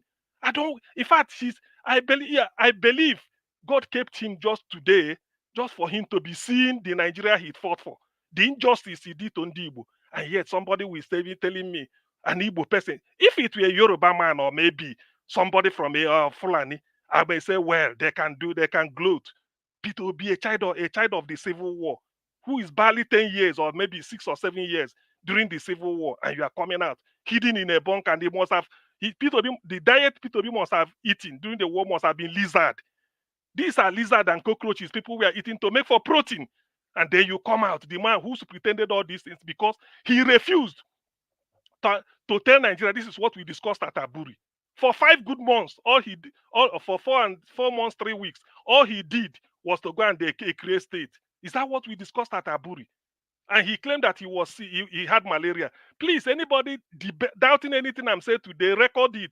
I can take on a debate. I have the address he presented at Chukwemeka Odimegwu University Bariam, where he said that when he came back, he couldn't talk about Biafra, what they discussed, because he was down with malaria. For how many months? Until the eastern region, Ojukwu was saying, release this thing where to tell Nigerians, for 2-3 months, we are suffering from malaria, but we are busy doing other things. I feel disappointed that Obi, of all people, a man like that, of all people, I think so. She has to show a little bit of imagination politically. Yes, I know we are human beings. We have our foibles, but this one is one sin too many. It's unforgiving. You can't say this. Direct to Gowon to do what? What are you wishing him for? Wish him out of existence. That is the best thing that serves him. Why is he talking? And then you are coming to tell us that this is a man that is celebrating 90. What do you want him to do? He's 90, not hasn't he gone past his use by date? He should be honorable taking home. It's Dr. CM. Yes. Dr. CM, what is the thank you. What is the list that is required from Mr. Gowon at this point in time? That in your own opinion, the list. To be honest with you, Gowon is not just saying it, he has to act it. First, because we are human beings, you tell Nigerians the truth about the Civil War, what led to it. You don't wait. If you like, you can say this is your book. Put it down in writing. Within a day, you must have done it. Release it. Tell us this is what really happened. Despite all the things Israel was doing, do you know today you can read about what is it called? Israeli Mossad. What they were doing, they still put it in writing and sell the books. People now know the way Mossad operate. Yet they are there. Did anybody force them? Gowon should come clean and tell Nigerians why he plunged us into this into the genocide. And then specifically for Igbo, he ought to have championed. Oh no, now he has passed his use by date. All those reconstruction, if he had, after the war, he said, look, I promised this and I must do it. If he had done all those, people will know yes. Because that reconstruction, rehabilitation, and reconciliation was a way to say, look, we are sorry. Let us do this on this side. Rather, he came back. He was here. They are giving Igbo high cutoff mark so that they can't go to school. We are getting everything, nothing. We came back from the Civil War. By 1972-73, they changed the currency and then start to do indigenization. Whereby if you have money, you buy foreign company. Which Igbo man has got money to even buy akara? Not to talk of buy foreign company. Everything was left in our hand. Everyone was just either the southwest or the north. We'll be controlling everything. We lost completely. University of Nigeria and Nsukka, people that resumed, they told you that they were sitting on bricks. Till today, Nsukka is not offering bachelor's degree in chemical engineering. Somebody check me out. UNN does not offer bachelor's degree in chemical engineering. Why? Because they had one during the war. That was the linchpin where they used to manufacture Obunigwe. So they felt that, the wickedness, they have to shut it down. Other universities around that do they for what? So this is what we are suffering. Maybe I think Obi should go and read. He should go and read books. He should go and read. The thing is that maybe he still preoccupied with a missionary work. He couldn't read. I mean, he hasn't got time to read. He should go and read books. Look at utterances of Gowon. Is it not Gowon that flew Nigerian flag at Ikeja cantonment on 29th May? 1st August 1966. He flew Northern flag that they are now going away. You see all these things. When I'm remembering all this, I don't like to remember this aspect of our history. 5 million people died, and PeterObi is going to tell me you are insensitive to them. Even if in his own Agolo hometown, how many people died there? With that one, I still trying to tell me that he did not lose somebody, and he's going to tell Gowon that shake it for what? What for? If you fail to attend to that place, your reputation will still be intact, but now your ego has been deflated. People might not tell you, but your ego has been deflated. But let's see in the days and weeks ahead, or months, even years, whether you will escape this. Because this is a bad political miscalculation. You don't do this. This is about human life. It's not about becoming president of Nigeria. After all, you are not desperate to be president. So why the hell? How on earth will you just be so insensitive to go to Gowon and be tendering an apology? I mean, wishing what? If I had the opportunity, I wish him out of existence.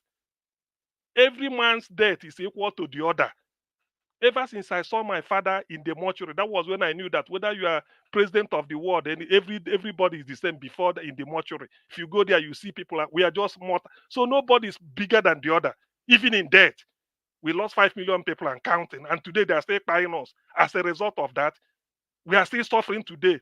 That PeterObi didn't know that why they denied him presidency was because of what somebody called Nzogu did. They say Nzogu quite Sadwana, and Nzogu is from South, which means a Niger Delta. But they say it's Igbo. If you now say today, let us draw the map of Igbo and include Nzogu's compound, they say no. You are encroaching. You should be with your 5+ of land. That's what they call us. PeterObi disgraced me, to be honest with you. Personally, I feel a sense of loss. Personally, whether we recover from this, time will tell. Niger Watch number 2.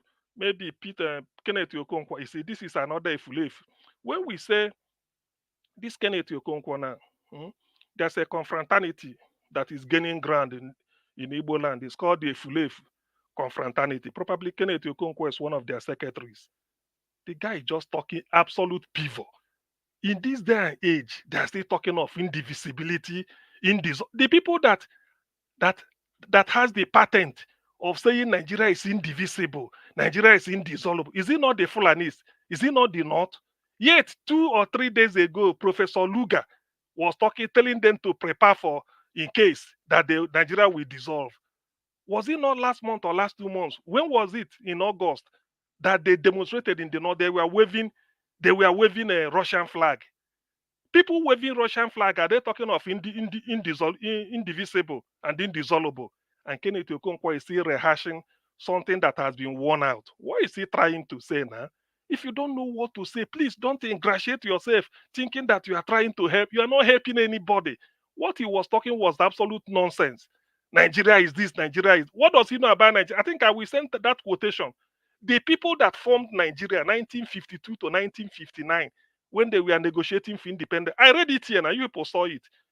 15th July 1998, letter to the editor, the Times newspaper of London, UK. Go and check the letter to the editor. 15th July 1998, written by Peter Smithers. He said when they were forming, they want to put together a country. They know it won't be easy, country of different and incompatible. But the appeal was if they could do it, they have resources. But they know, though as much as it sounds fanciful, that there will be problems, a lot of people will die. And it will continue, they will continue to die. That's what he was trying to, that's what he was saying. A lot of people died. Is it not Biafra? They will continue. Now Boko Haram and all the thing happening. So they know. And the man regretted that they did not have the example of Russia or the example of Yugoslavia to guide them. Because if Russia had broken into 15 countries by 1950s, the 50s, they would have said, okay, this thing we want to replicate Russia in Africa, it's not going to work, or Yugoslavia. That's what he's saying. And it is instructive to know that this letter was written 9 or 10 days after the death of MK Abiola in July 1998. The guy released the letter because then Nigeria was Nigeria was in the conscience of the world. Then the opinion of world press was, what are they going to do with Nigeria? These are some of the things Kenneth Okonkwo doesn't know. And you are still talking about Nigeria as if Nigeria is your father's compound, indivisible, indissoluble. Who told you? Look at the mess. Look at INEC. Can't you do all this type of thing? By the way, let me end on this note. Kenneth Okonkwo, because of some people may not know, that's why any politician who didn't say, go and check my past, I won't take you serious. Though PeterObi said it, I concede that to him. Kenneth Okonkwo in 2015, when they were APC was all over the place, was it not Kenneth Okonkwo that went to Abuja to speak grammar? Buhari is a man of a rule of law. At Eagle Square, with his teeth, like with his mouth as wide as a post office box, Buhari is a rule of law. He believes in due process. Buhari is doing, I don't know what he was using. This same Kenneth Okonkwo thinking he will be made the gubernatorial candidate for Enugu State under APP, under APC, went and was kneeling down for Senator Ken Nnamani, former Senate president that ended third term. He was kneeling down for the man because they are the chieftain of APC. The man said, no, don't embarrass me. Get up, sit down, talk to me. He was kneeling down, begging. This is the same Kenneth Okonkwo for people that do not know. You see, this is that thing that when somebody is saying, people come and then be mouthing. If you don't know somebody's past, they don't just praise him to high heaven. Take him or just be watching. So Kenneth Okonkwo today, I was just too disappointed. Anyway, well, not disappointed because I know I have your background. Forget about all those nonsense we were saying. All he's looking for is a place to hop. The long epistle, the letter he wrote condemning PeterObi, there's a paragraph or a sentence there that he won't leave Labour Party for APC or PDP for now. Why did you put for now?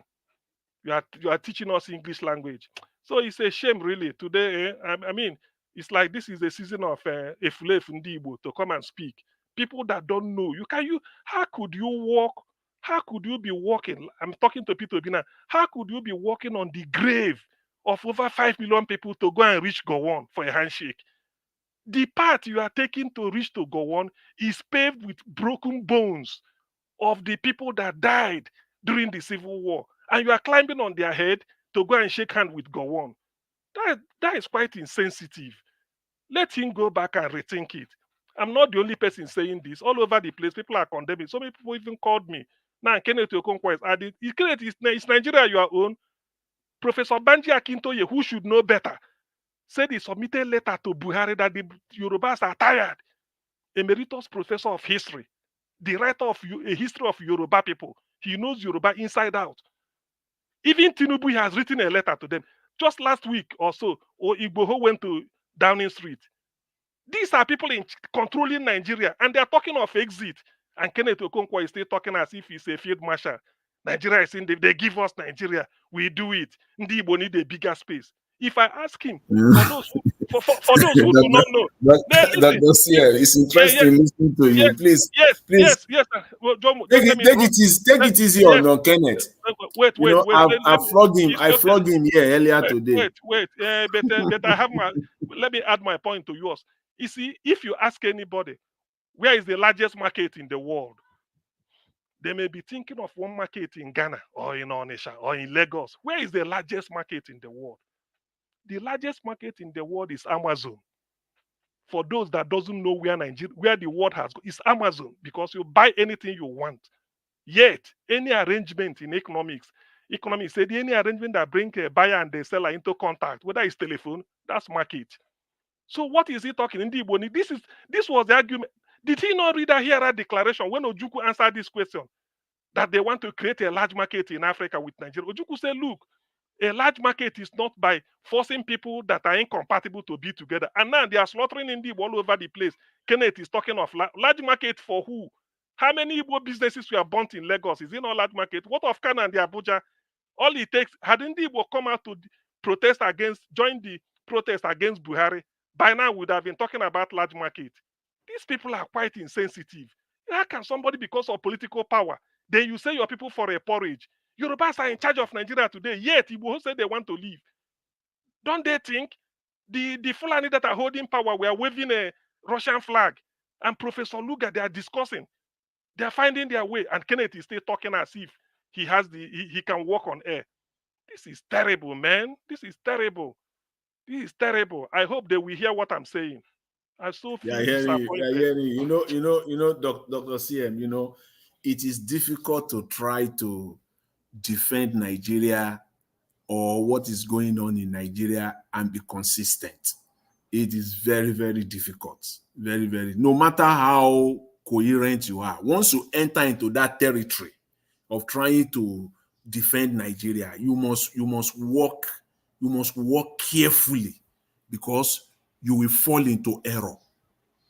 Even the people that are the idea that Nigeria will have a good election come in the 2027. See, if we have to go into that discussion, you will fall into error, because there is no way in your attempt trying to defend Nigeria and say, what is happening in Nigeria right now, not even before now, is despicable.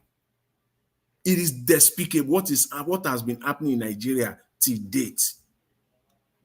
Talk of marginalization of people of a specific tribe. Just talk of that. Talk of the real, what they call nepotism. It's Nigeria. So if you now come out and try to defend it under any guise, in any shape, form, or manner, you must stand ready. You must know your facts. You must stand ready, because you will fall into error. If there is time to challenge anyone who is trying to defend Nigeria, in terms of Nigeria being together, it's deception. What is that? You see, sometimes the way, just one moment. Sometimes the way people reason, part of being yourself, part of being objective is when there is time. They say there is season for everything. PeterObi miscalculated. That's what I'm saying. PeterObi miscalculated. When he went to the north, giving borehole, I said, okay, good, it's humanitarian. At least somebody can ask you, give me a cup of water. You give the person a cup of water. Giving the person a cup of water is helping the person. If you can drill borehole for the person, it's like also giving him more than one cup of water, which is still good. So it doesn't mean that I can't criticize PeterObi until there is a room for it. So he's quite insensitive in this aspect. So for what is the name? For God's grace and Johnson Emmanuel. Yes, please. Dr. C, I swear, the respect I get for you before he increased today. For what you talk today.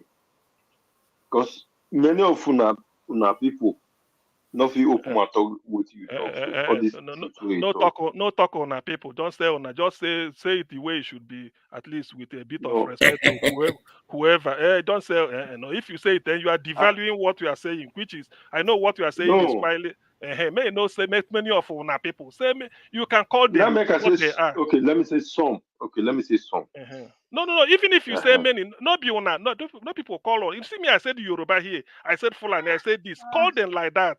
Yorubas are in charge of I know government. the way you get what you don't understand. I know the talk of Igbo.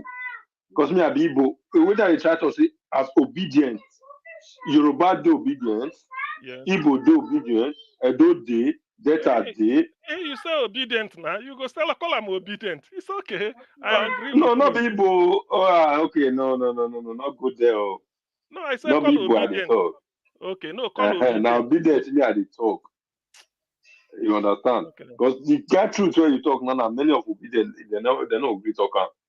No, but I'm being objective. If you not even take time, some of them go don't even they write one kind of thing for you. But me, I know the one go their comment section. Because people when they want talk thing the way it be, I know they like her. No, you see, somebody is saying as you don't talk as well. The respect I gave for you.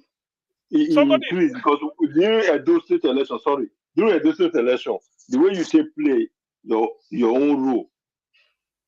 I really respect you. Can't dread what you just talk so. But you be person. Now human beings be. You see, forgiveness, you have to tell the person the sin before you forgive the sin. I'm a Catholic. When you go for confession, you have to say the sin first. So what I'm trying to tell PeterObi is that the insensitivity he displayed is monumental. Even if tomorrow somebody will say, well, yeah, I forgive you, or he comes out to, Nigeria will rationalize. But the insensitivity is that, to me, I can't explain it. It's not to somebody like this. Don't you have a sense of political history? You should have somebody who want to read. I'm not interested. I don't have. I'm not in the running to be Nigerian president. But I've read so much to understand some certain things about Nigeria that happened before I was born, and there are many of them, particularly during that civil war. I never witnessed it. So when I hear all this type of thing, then you start to, you boil, and you are going to shake. For what? What has Gowon done? You had opportunity to stop, what is it called? The war. You didn't.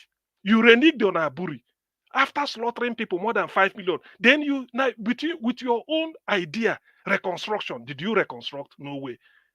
Rehabilitation. Who did you rehabilitate? That you see they were busy seizing Igbo man's property in Rivers State, all over the place. But with all due respect, in Lagos, it wasn't like that because Otumba Subomi Balogu, First City Merchant Bank, the one Ekweme forgot. Ekweme ran away. Lex Ekweme, former vice president. The man had to.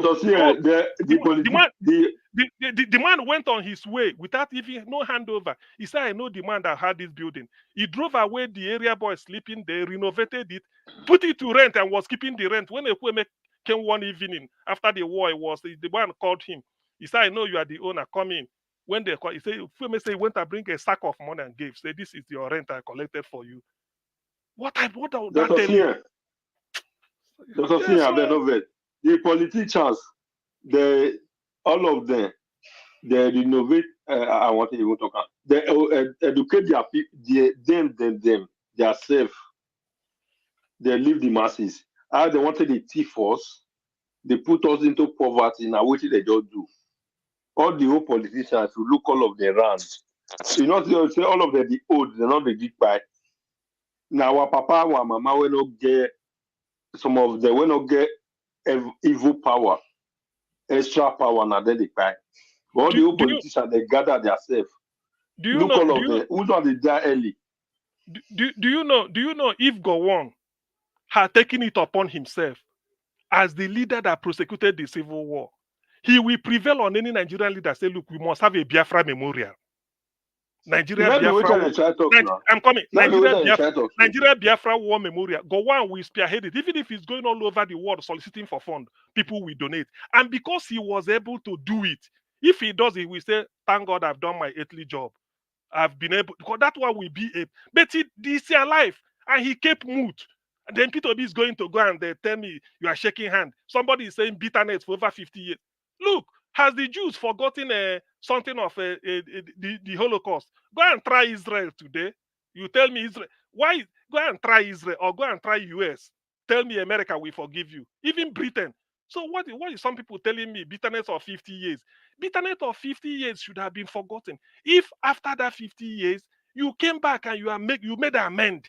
That amend you made is what people will now say, okay, go to Rwanda.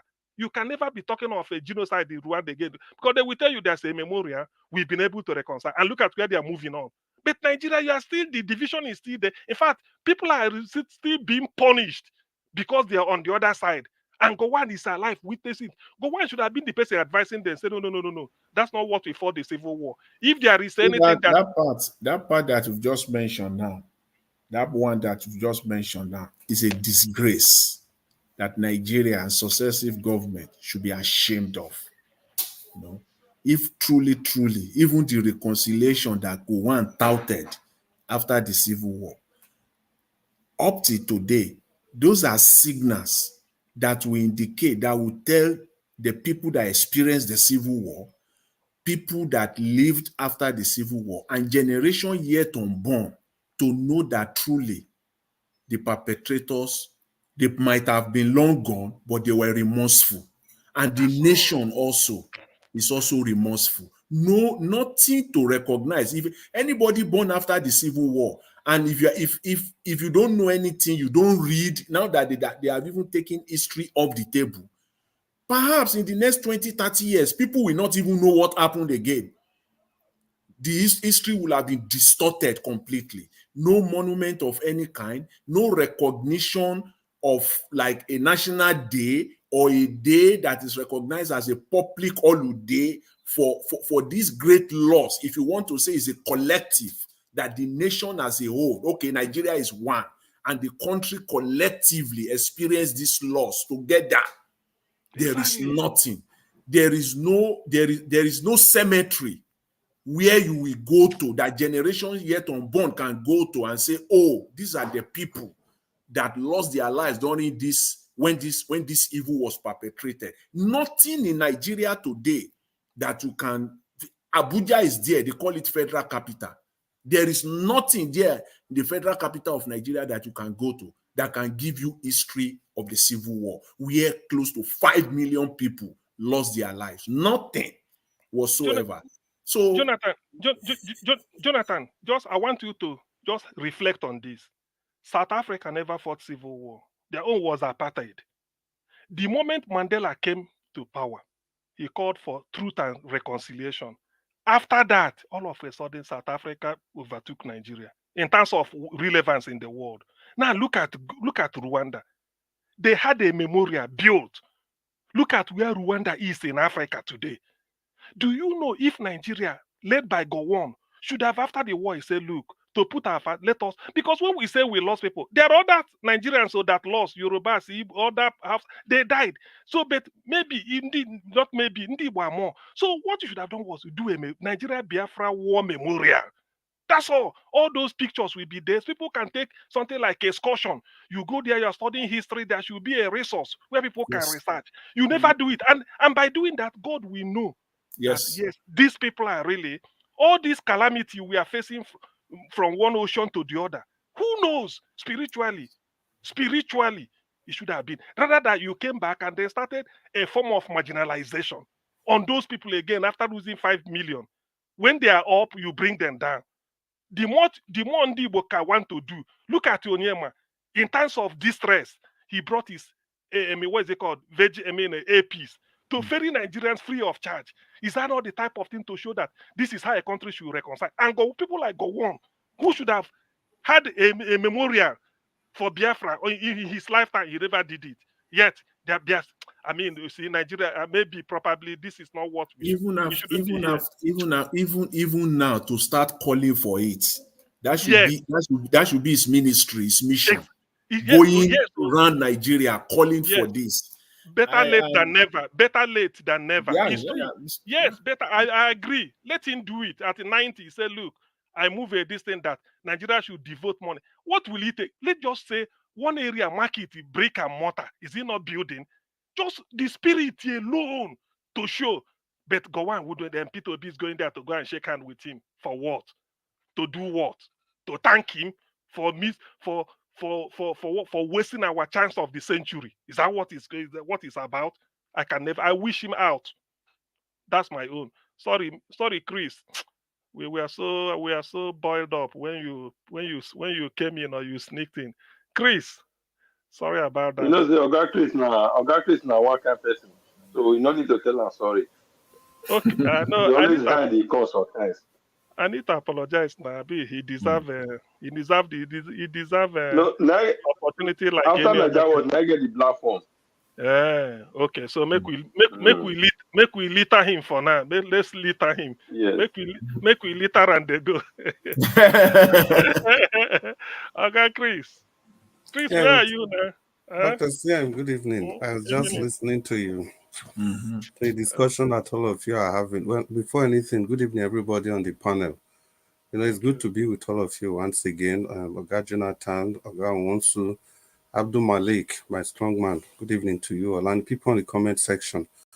Now, good evening. It's good to be with all of you. And Mommy Diaspora, thank you, Mommy, for sharing the link. Mommy Diaspora, thank you for all the wonderful prayers. I really appreciate all of them. Thank you so much. Dr. Siam, Make I talk. I mean, you just say me I greet people. Now you get platform now. No, you be second in command.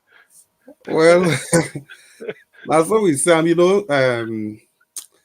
The thing be saying, no matter how we look at these things, people, I don't know how to say this any longer. The reason I'm saying this is that, when some people think, when a lot of people think, when Dr. Sen, when you were talking, or when any Igbo man is talking for that matter, and people think it is about the Igbos, it pains me to my bone marrow. In all honesty, it pains me to my bone marrow. Because in your mind, especially those of us in the South, we are the only people that kind of categorize Igbos, Delta, Benin, this, a job. To the rest of Nigeria, especially the guys up north, is either you are somebody from the north, or you are a Yoruba, or you are an Igbo person.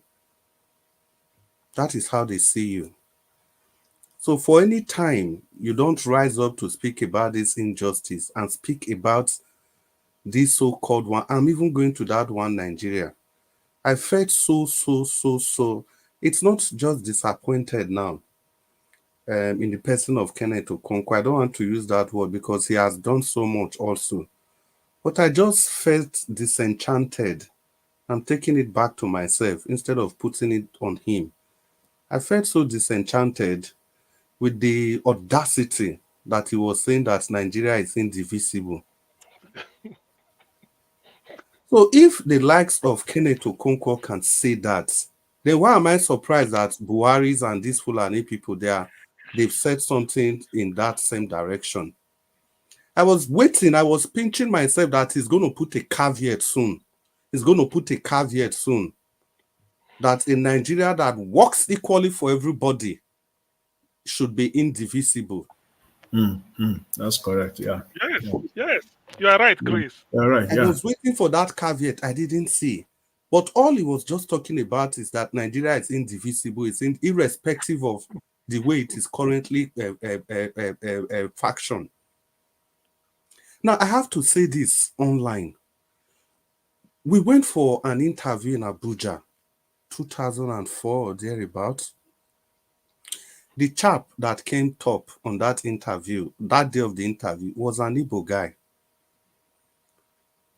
I have to say this because I was also a beneficiary of that system. He was an Igbo guy. Do you know that guy was not employed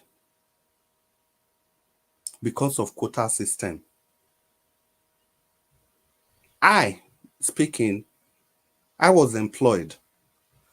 Now the interview, funny enough, that interview, I got to know about the interview 2 days before that interview. Then I was in the UK. When I heard the interview was taking place, I quickly changed my ticket and I rushed down to Nigeria. I went to the interview completely unprepared. The only reason I was taken for that interview was because somebody from my region was part of the member of board of that interview. And everybody there in that selection committee, they all had the opportunity of presenting one person from their region. That was how I got in. But unfortunately, whether fortunately or unfortunately, I didn't even get to do the job because what I went for in the UK, they also called me over. So it was just like flying back to Nigeria. I did the interview. After like 2 weeks, the one I went for in the UK clicked and I had to leave again. But the point I'm making now is that the chap that was top on the list was not employed because there were 6 people from his region and they had to employ only 2. And unfortunately, the paddy thing, he didn't know any person. Nobody there could speak for him. And there was a chap from Zamfara.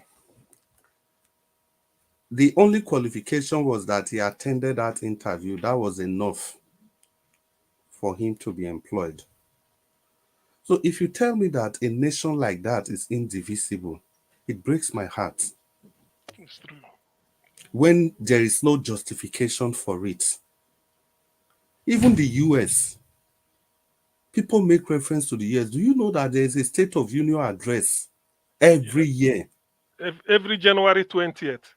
They want to check what is the state of the union. How are we doing? As 50 or 52 member states, how are we doing? Where are we? Are we carrying ourselves along? Is everything okay? They ask that question every year. State of the Union. Then in our country, and people that are talking about bitterness, I don't really know how people analyze things. Oh, my dear. Even what did you believe in? Did you believe in God? There's also a Remembrance Day. Of course. And Thanksgiving Day. Heroes Day. No, in US, Thanksgiving. They give thanks. Still do remember. The people that are just talking about bitterness, which God did you believe in? Because every religion talks about confessing your sin before forgiveness. So let's assume you are using the standard of God Almighty. God Almighty always insists, Abi, you come better past God. If you do evil, you go talk, say, see what I do, God forgive me. Nobody is even telling you now that you must confess before you are forgiven. All the people are saying is that recognition that this thing even happened. Like I was saying yesterday, let's not even make it about the Igbos. We are talking about the people that died during the Civil War. Tell me one thing you can point to. Then you have symbols of coup plotters. Coup plotters littered all over the country. National monument of coup plotters littered all over your countries. Children, women, helpless people that died during the Civil War. Apart from the fact that we don't have any national monument to even remember them, we don't even talk about them. It's not part of our history.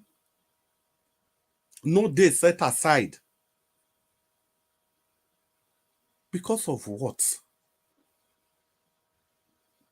And the people, I don't know. Some people keep saying, why Igbo? No, it's not just about the Igbos. Everybody died during that Civil War. Let Nigeria remember Nigerians that lost their life, that sacrificed their life for the unity of this country. If you want to have a united country, there has to be equity, fairness, and justice. See, even if you want to do quota system, let's even say you are giving quota systems 30%. Every other thing on merit, but no. It can never. Now, the whole funds Buhari borrowed for 8 years. For 8 years, there was no singular project completed in the Southeast. Then somebody from that region is telling me that Nigeria is indivisible. The trillions and trillions of naira Buhari borrowed, including the one they printed, you cannot point to any project started and completed in the Southeast. Whereas in Daura, you can count over 18 federal schools, everything started and completed in one local government. So we should continue in these injustices because Nigeria is indivisible.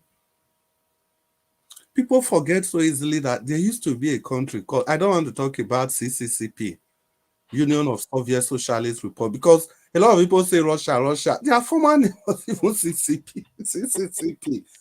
Go and look at the football match Nigeria played with Russia, 1989. You will not see anything like Russia on their jersey. CCCP, that's what you find. Union of Soviet Socialist Republic. It doesn't exist any longer. Hey. There's a country that used to be called Yugoslavia. There's a country that's how they say Yugoslavia is indivisible. Mm-hmm. Of recent is Czech Republic. The reason I want to settle down on Czech Republic is this. You see, Czech Republic, they are so similar that the name is even, Czechoslovakia. Yes. They are so similar in everything in everything you can think of. In terms of democracy, the style of governance, the quality of life, the values of life, respect for fundamental rule of law. But still, they had to break to Czech Republic and Slovakia. And guess what? Both of them made it to the EU. That's to tell you they both have the same standard. See? They both made it to the EU. But yet, they are different people. If you say, okay, they are the Eastern Europe, what about the so-called advanced Europe, the Scandinavian country? I've given that example 1,000 times. Denmark, I go talk them again. Norwegian and the Danish language, the difference between those languages is not up to the difference between Benin and Ishan. See? The difference is not up to that. To the extent you can pick your phone from Denmark and make a call to Norway, any office in Norway, and just be speaking your Danish. Don't even bother to say you are, just be speaking your Danish. And the person on the other side can communicate with you. The same thing goes to Swedish. Although the Swedish language is a bit, we are also talking about, it's just like Benin, Ishan, and the Afemai people. Just that is how they are. In terms of standard, in terms of way of life, in terms of everything, all these people, they are culturally the same. They are blonde. Look at their flag. Look at their passports. Or look at their flag. You see the cross on their flag. All of them. But yet, these people, they are still different, independent nation. Because there's that small aspect that people cannot agree on. Instead of it leading to the buying of people, people will go their separate ways. Nobody is even saying let's divide. People are even talking about let's have federal system. At least, let's retain the name Nigeria. Federal system in such a way that every region, whatever you generate, you pay tax to the federal. Nigeria is the most funniest country. People say federal government of Nigeria, and there's nothing federal about it.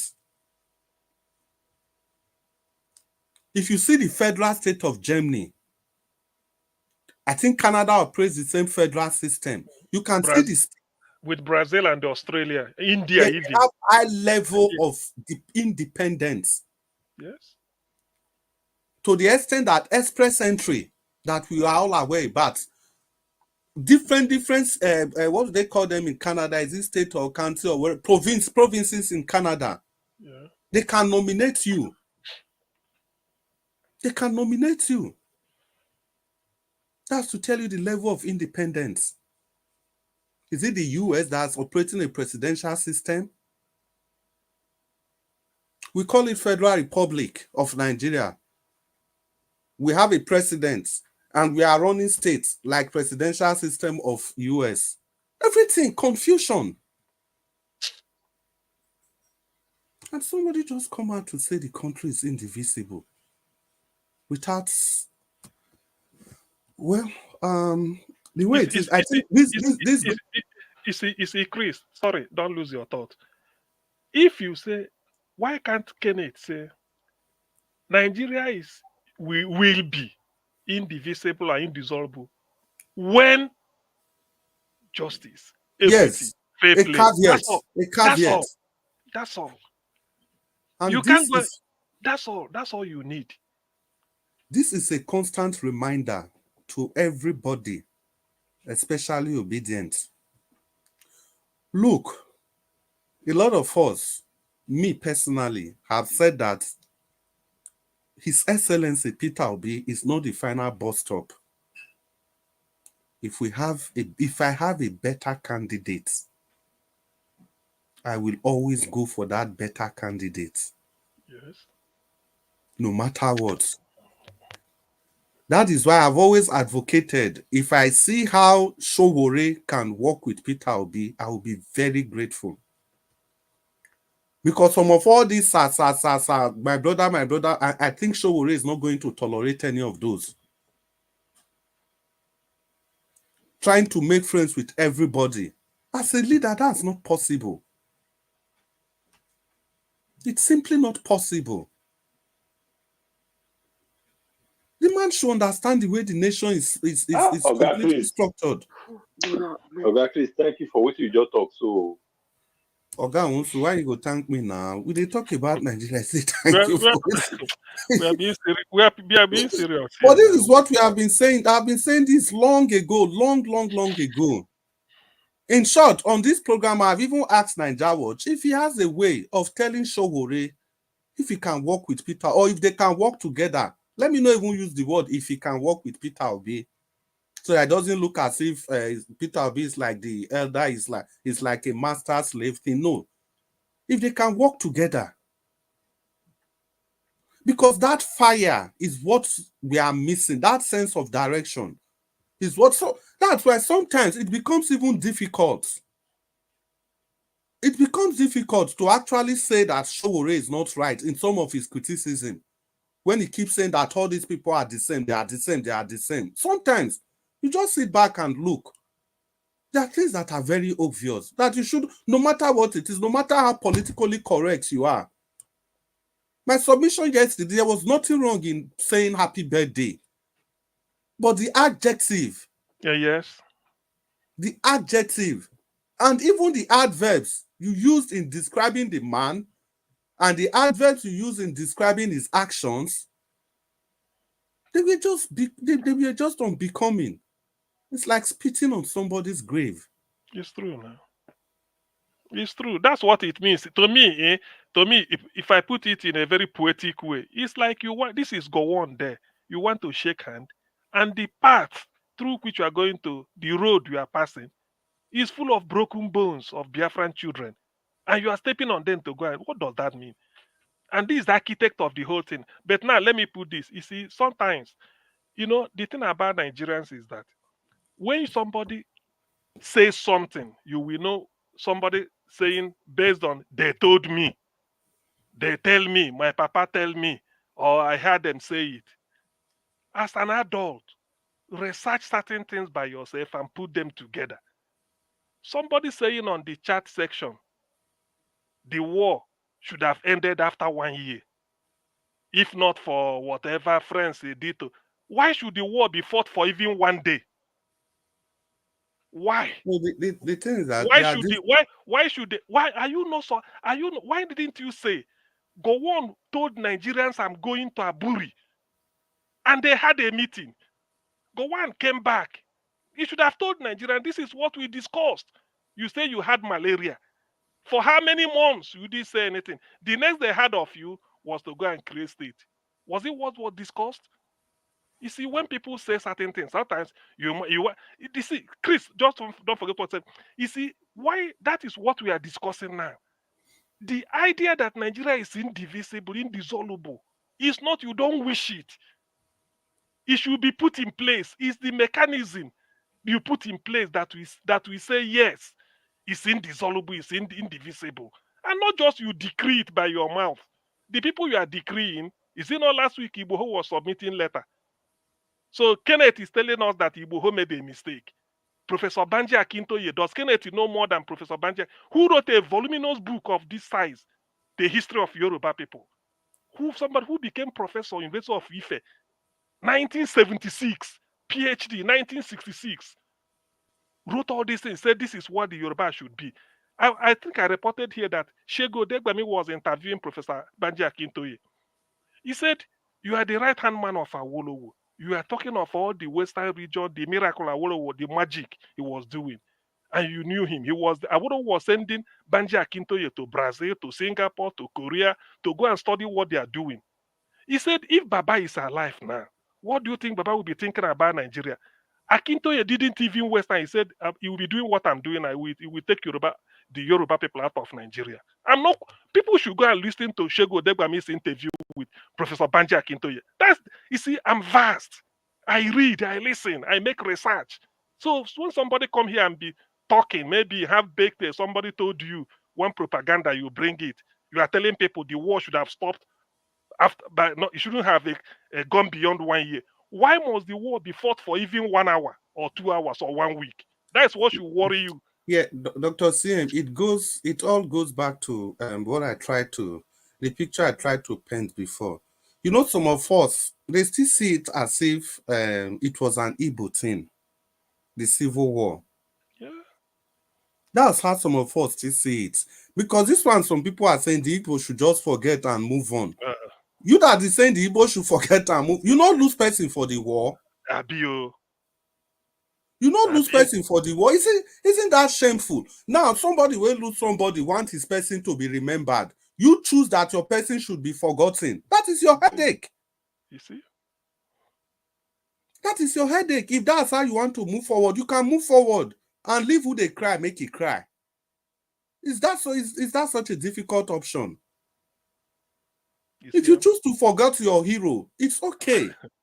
I beg, Nigeria Watch, if you they listen, Prince Collins and Black Panther, they say they backstage. I beg. So, I don't know how to put this. As for Kenneth Okonkwo, I think I'll still soft pedal. Because this is somebody I respect so much. So much. So much.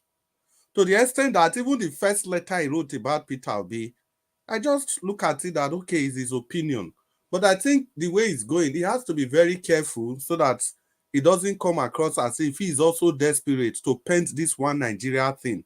Yeah, Bill. These people just call them their names. The way Showore is calling them their names. Say it to their face. At the highest, they will deny you that seat. But one day, you'll be able to gather the critical mass. Stop romancing, because if you keep romancing them, it's not going to work. They are not going to give you power because you are romancing them. Showore understand that. That's why Showore say the way it is. He calls them their name. Do you know, Chris? The real people advocating for one Nigeria are those that are saying equity, justice, and fair play. Do you know that?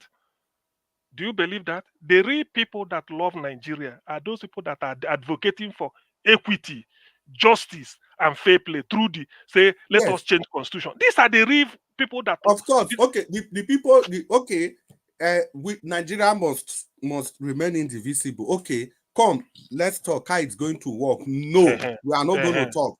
Okay, let's make this thing fair. No, it's not going to be fair. After election, okay, no, power will not go to anywhere. Let's do this. No. Chris, sorry for coming in. How can we be indivisible when we don't have a constitution? That is the thing. Making I ask them. Dr. CM, God bless you. Yesterday when I did verse here, people thought I was just angry for nothing. It pains me when you see the history. You watched it on YouTube, and still nobody can talk about them. It's a shame. Black Panther, may I just round up so that may you come in? Now you talked about history. Oga Jonathan was talking when I just came. Oga Jonathan was saying something. He said, now so they go do all this thing now. In 30 years, he used the word 30 years, that the history will be forgotten or people cannot get to the fact. I was even laughing. Oga Jonathan, it has already happened. The civil war that happened, people cannot even agree on what actually happened. You see? It is already like that. Yesterday, I painted a story of what led to it, but it led to back and forth. The same thing with the coup, the so-called Igbo coup. Have you gone to see the names on those lists? Exactly. Have you gone to see the origin of that coup? But today, they are still calling it Igbo coup. The same thing they are doing with removing the history. Before 10 years, everything, they will distort everything that at any point you raise the issue, it will be argument, and arguments. Chris, you know that when you know why that Igbo coup is so hilarious. That's to laugh. So Igbo want to plan coup. They recruit other Nigerians. How many people from Midwest? Because then how many people from modern day Midwest they part of that coup? Igbo man want to plan coup. You they recruit people. Even Kanuri, they recruit different people. Come join us, but now we get the coup, and then they plan coup. to bring Awolowo out of prison and make him prime minister. Don't take my word for it. Go and read my march through prison, the prison notes of Awolowo. Awolowo wrote it down there. He said this coup that toppled this thing, that they intend to make him the prime minister. He put it there in his own words. And then Even Igbo. even the thing people are talking about is Black Panther. In 1 minute, you have the floor. This one where people they talk. No, continue. I'm enjoying it. They say many people forget which day here go one, which day here, which day here go one. Still open the mouth talk say they not quick deal with this IPOB matter. They allow it to fester for so long. Which day go one talk am here? After the unleashing of military on those people, this is the same person we are in there for that he old Gongola been a what state there. They are killing everybody around him.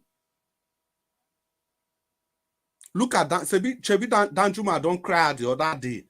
He don't cry, talk as full. So at the end of the day, who is now at the receiving end? This is the monster that all of you created. It's this same country. This same country. Okay, Black Panther. When I was speaking yesterday, that people don't know the history of Biafra war. It wasn't a war. It was a genocide. It wasn't a war. It was a genocide. Black Panther. That is what we are saying. You don't understand. They are trying to change this thing, make the history unavailable for a long time. At the time they are now releasing it, they will distort it, and everybody will be looking at it at that direction. To the extent people that lost uncle, brother, sisters, they will be blaming the Igbos. Whereas everybody forget the origin of the genocide, either you like it or not. It is because the agreement where we reach, you refuse to obey. The same people that are blaming PeterObi today, say where they still in mandate to not do anything. The one where do something, una they blame him. It's not the same thing Ojukwu did. Exactly. You didn't obey the agreement. So what did you expect him to do? It's not the same thing you are blaming PeterObi for. That his mandate was told he didn't do anything. Then if he goes to the street again, Buhari and these people they unleash the military, another killings are dying. Then you say another Iboma don't cause another death of people. The one that did it before 1967, you are still blaming him till today. What did you expect him to have done? And you want PeterObi to repeat the same thing. So then go say, na Igbo people, now so that they do them every time. Now so Juku first take cause civil war. PeterObi don't still cause him now. For people with shallow memory. Any side the Igbo man waka go, there must be problem. Exactly. If he's not talking, he's not talking. If he's talking too much. If he's doing this, you call him chest beater. See, 1983. No, 84. Buhari overthrew. No, December 83. What am I saying? Buhari overthrew the government of Shagari. Yes. Igbo man, now be vice president. Mona they listen, no. Shagari from Katsina State. President Buhari said the government was corrupt. Fine. The government was corrupt. Then you carry the president, will be your brother, put him for house arrest. Then the one will be vice president, you sentence and go how many years in prison? 100 years. For Tokirikiri. 100 years. Because he's the vice president of a corrupt government. Then the president of that government must not be touched. Part of what happened then was that it was the pathway for Igbo to become the president, because after Shagari, they've won the second term. They just won the second term. This is thank God you said this, Chris. Let me just put in the NPN as a party. They said they recognize East, West, North. Party chairman Akinloye from Oyo State as the NPN chairman, despite the fact that NPN no get foothold for Western region because of UPN.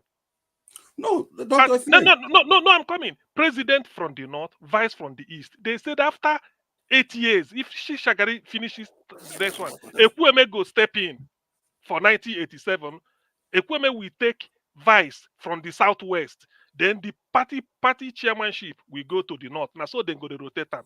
But they knew that if they leave it around 1986 to do that coup, people go say, now because it don't reach time now, Ekwueme go take over. They say they had to do it early. What I'm telling you, there are books Maybe I have to No, listen. Dr. Sien, yes, without referring to it, it was obvious. That's the story I was painting. They knew it was the pathway to Igbo man becoming because the time I wanted to interject you, that NPM you were saying we're already losing foothold in the West, but in the Midwest, NPM just defeated Ambrose Ali. Ogbemudia just won the election. It's true, yeah. Ogbemudia just won. NPN made, even though they didn't get governors, but they had significant votes. They were losing by a slim margin. So it was already clear that in the next election, it's going to be NPN. It was almost clear. Because there were so many problems with the UPN then. So Buhari, of course, the bigoted man, had to make that move. All in the name of corruption. Okay, fine. If it is corruption, why did you put the president? Vice president go corrupt past president? How is that possible? You know, fella can sing. Fella say, moto, get accident. Police go arrest conductor, leave driver. Leave driver, yeah. That was what fella was referring to. I beg, Black Panther, if you want to contribute, if you're not ready, may Oga Prince Collins talk, because this matter, if they fire and they go today, some people don't go talk. Mr. God, thank you, sir. May God bless you. All of you, may God bless. That, in short, I am so glad I am in your midst today. And Dr. Sien, God will bless you. I'm so glad you have spoken, you have opened the book of history from the context of people that wrote it. You have opened facts from letters that was written by those that have passed on, and from those that are still living, that's about to pass on. That is how we present facts. We don't present facts from hearsay. Before I go further, I want to thank Mommy in Diaspora, Nigeria Watch. May God bless you.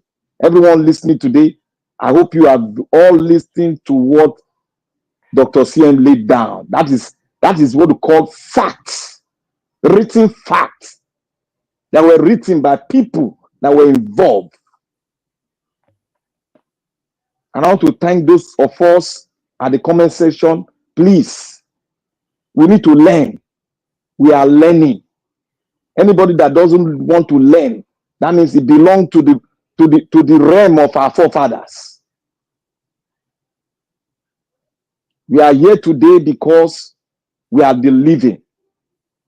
It is only the living that will write history, not the dead.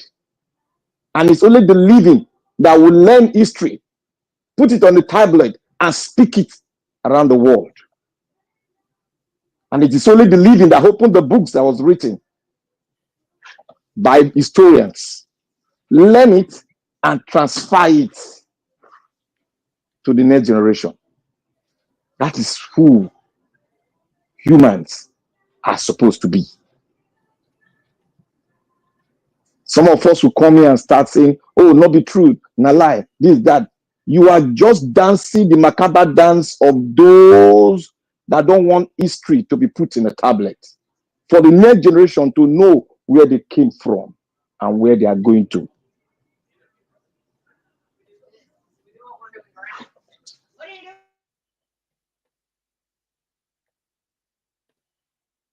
Hello?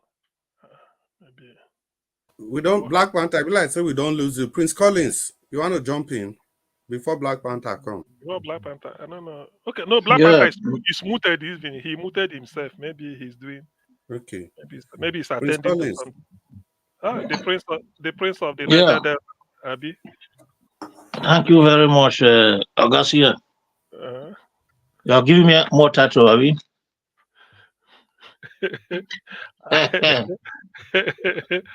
Oh boy.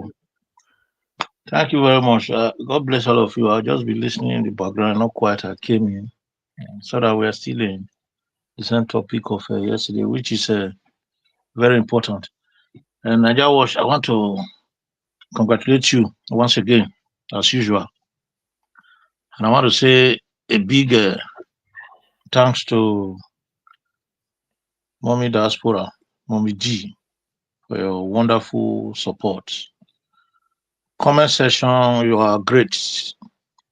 Viewers at home, you guys are the best. You know, we are doing this because you are with us. Yeah. As regard this issue, in fact, if you have really elaborated on spoken on how your event took place and all that, but for me, my problem is the fact that we have not learned anything from that event. You know, anybody that want to really know, this, you know, for the benefit of those that want to, you know, have in-depth understanding of what happened, a bit of pre-colonial regime, independence, post-independence, coup, and the civil war. I think they should, you know, visit this book by Adewale Ademoyegu, if I'm not mistaken. Yeah. Why We Struck. I think that was a personal story by him, which really clear about how it started and all that, how they failed. You will find out that from there. Yeah.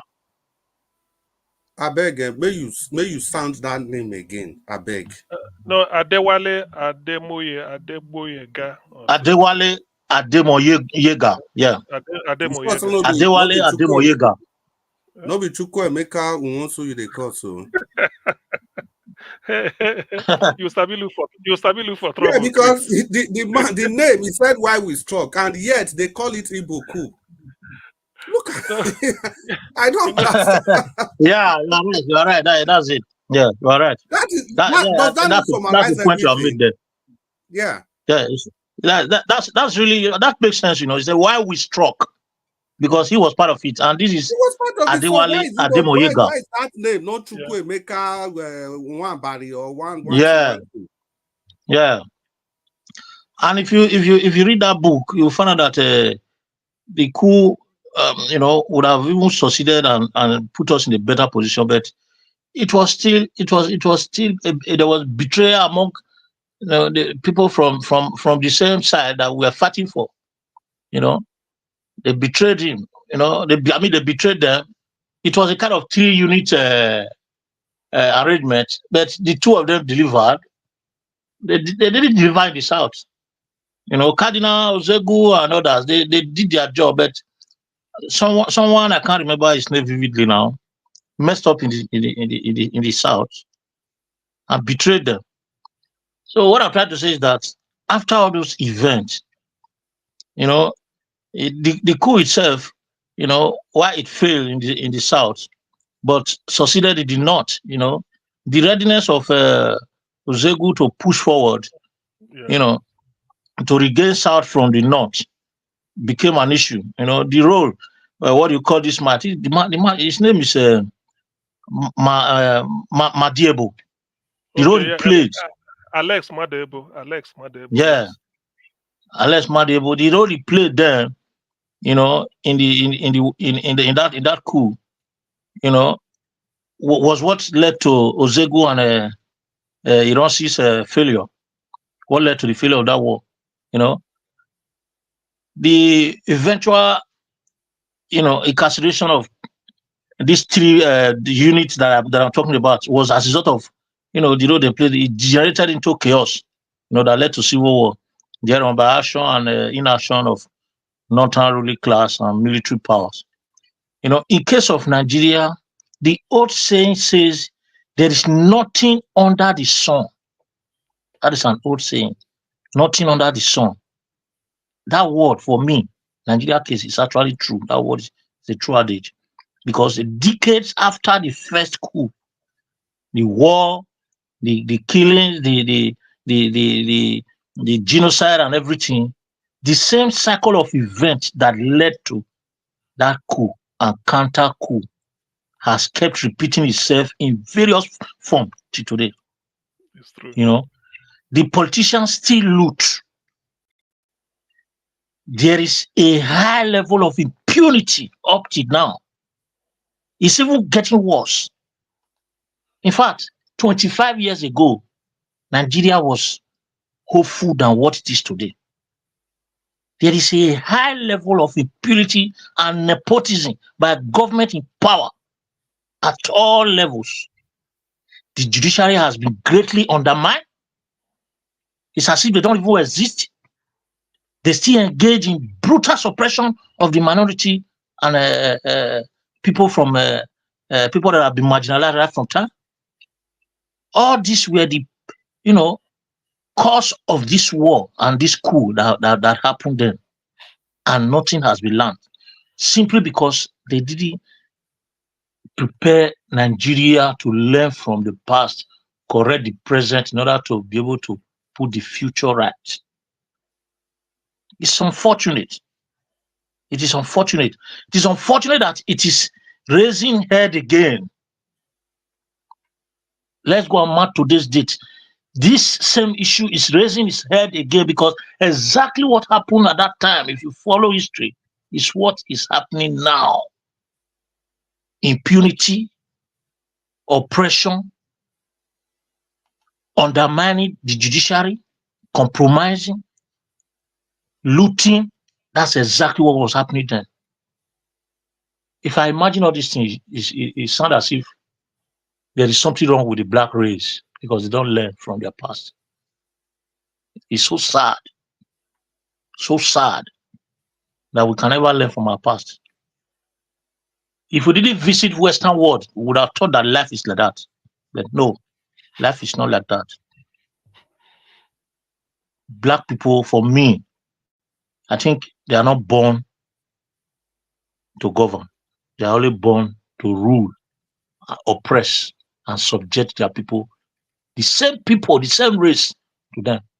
Other race, they protect their people. They are their brother's keeper to the end.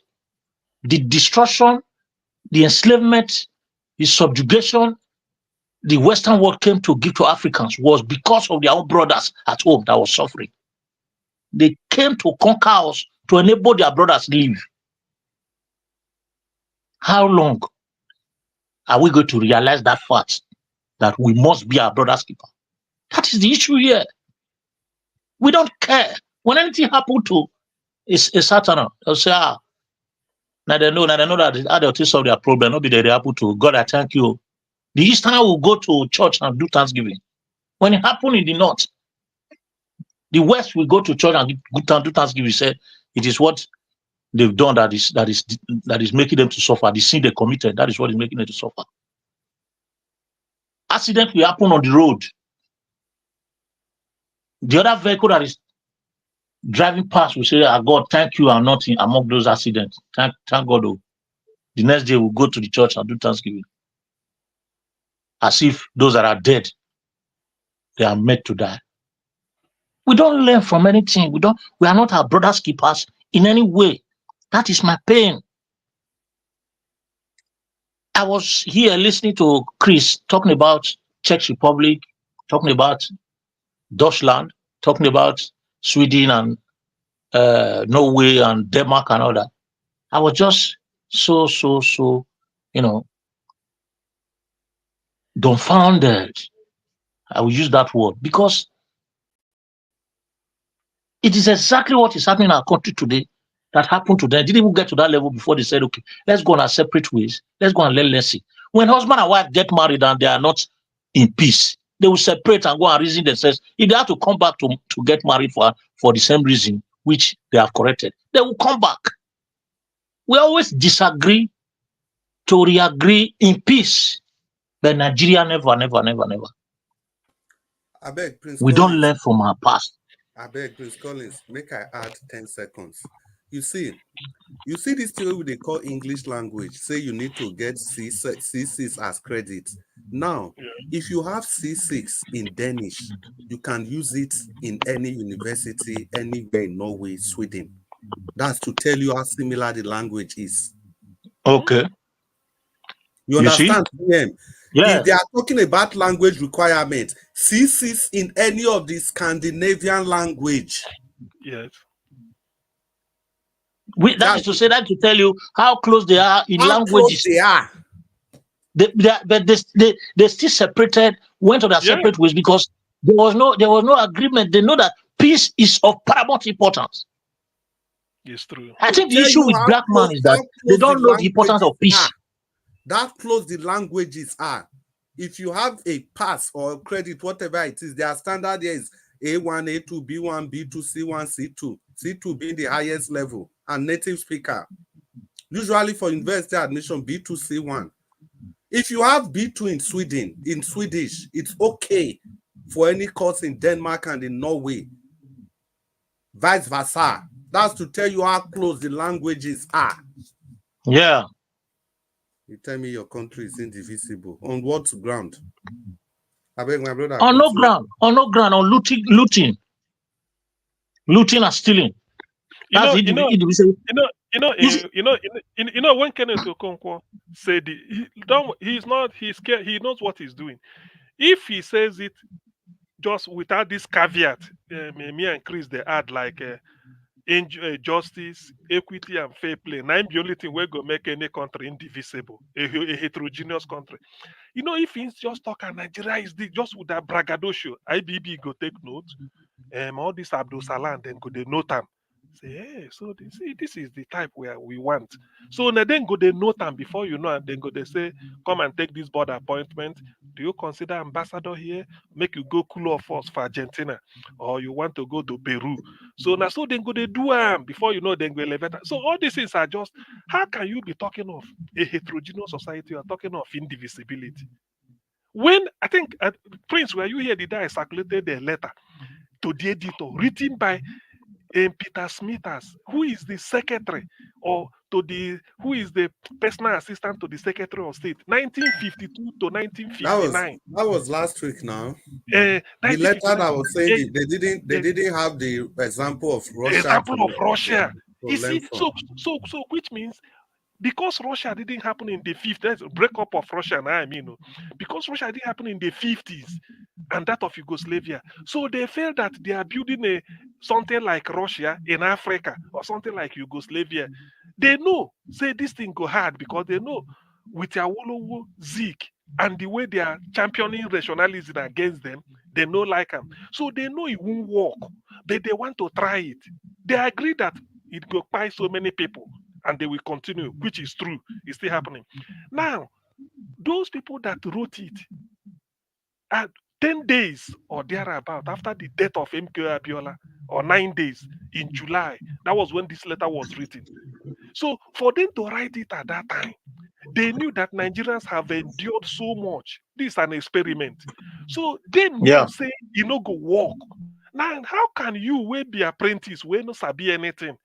We no know when they lay the foundation of Nigeria, you can't hear the talk of Nigeria is indivisible, Nigeria is indissoluble, without any qualification, no caveat. Why not say Nigeria will be strong as a single country only when this. I mean, if everything gets conditioned now, economists go say all things being equal, demand and supply. You say with this bread, when I buy 500 naira today, can I get it 500 naira next month? They say all things being equal. If the price of flour no rise, electricity no rise, all those things where they go use to produce them. If there's no increase, that is the condition whereby you get the thing the same price. Not be say you buy bread 500 naira today. You mean say next 2 months if you come at 500, where you say fuel don't double, everything they double every day. That is the condition.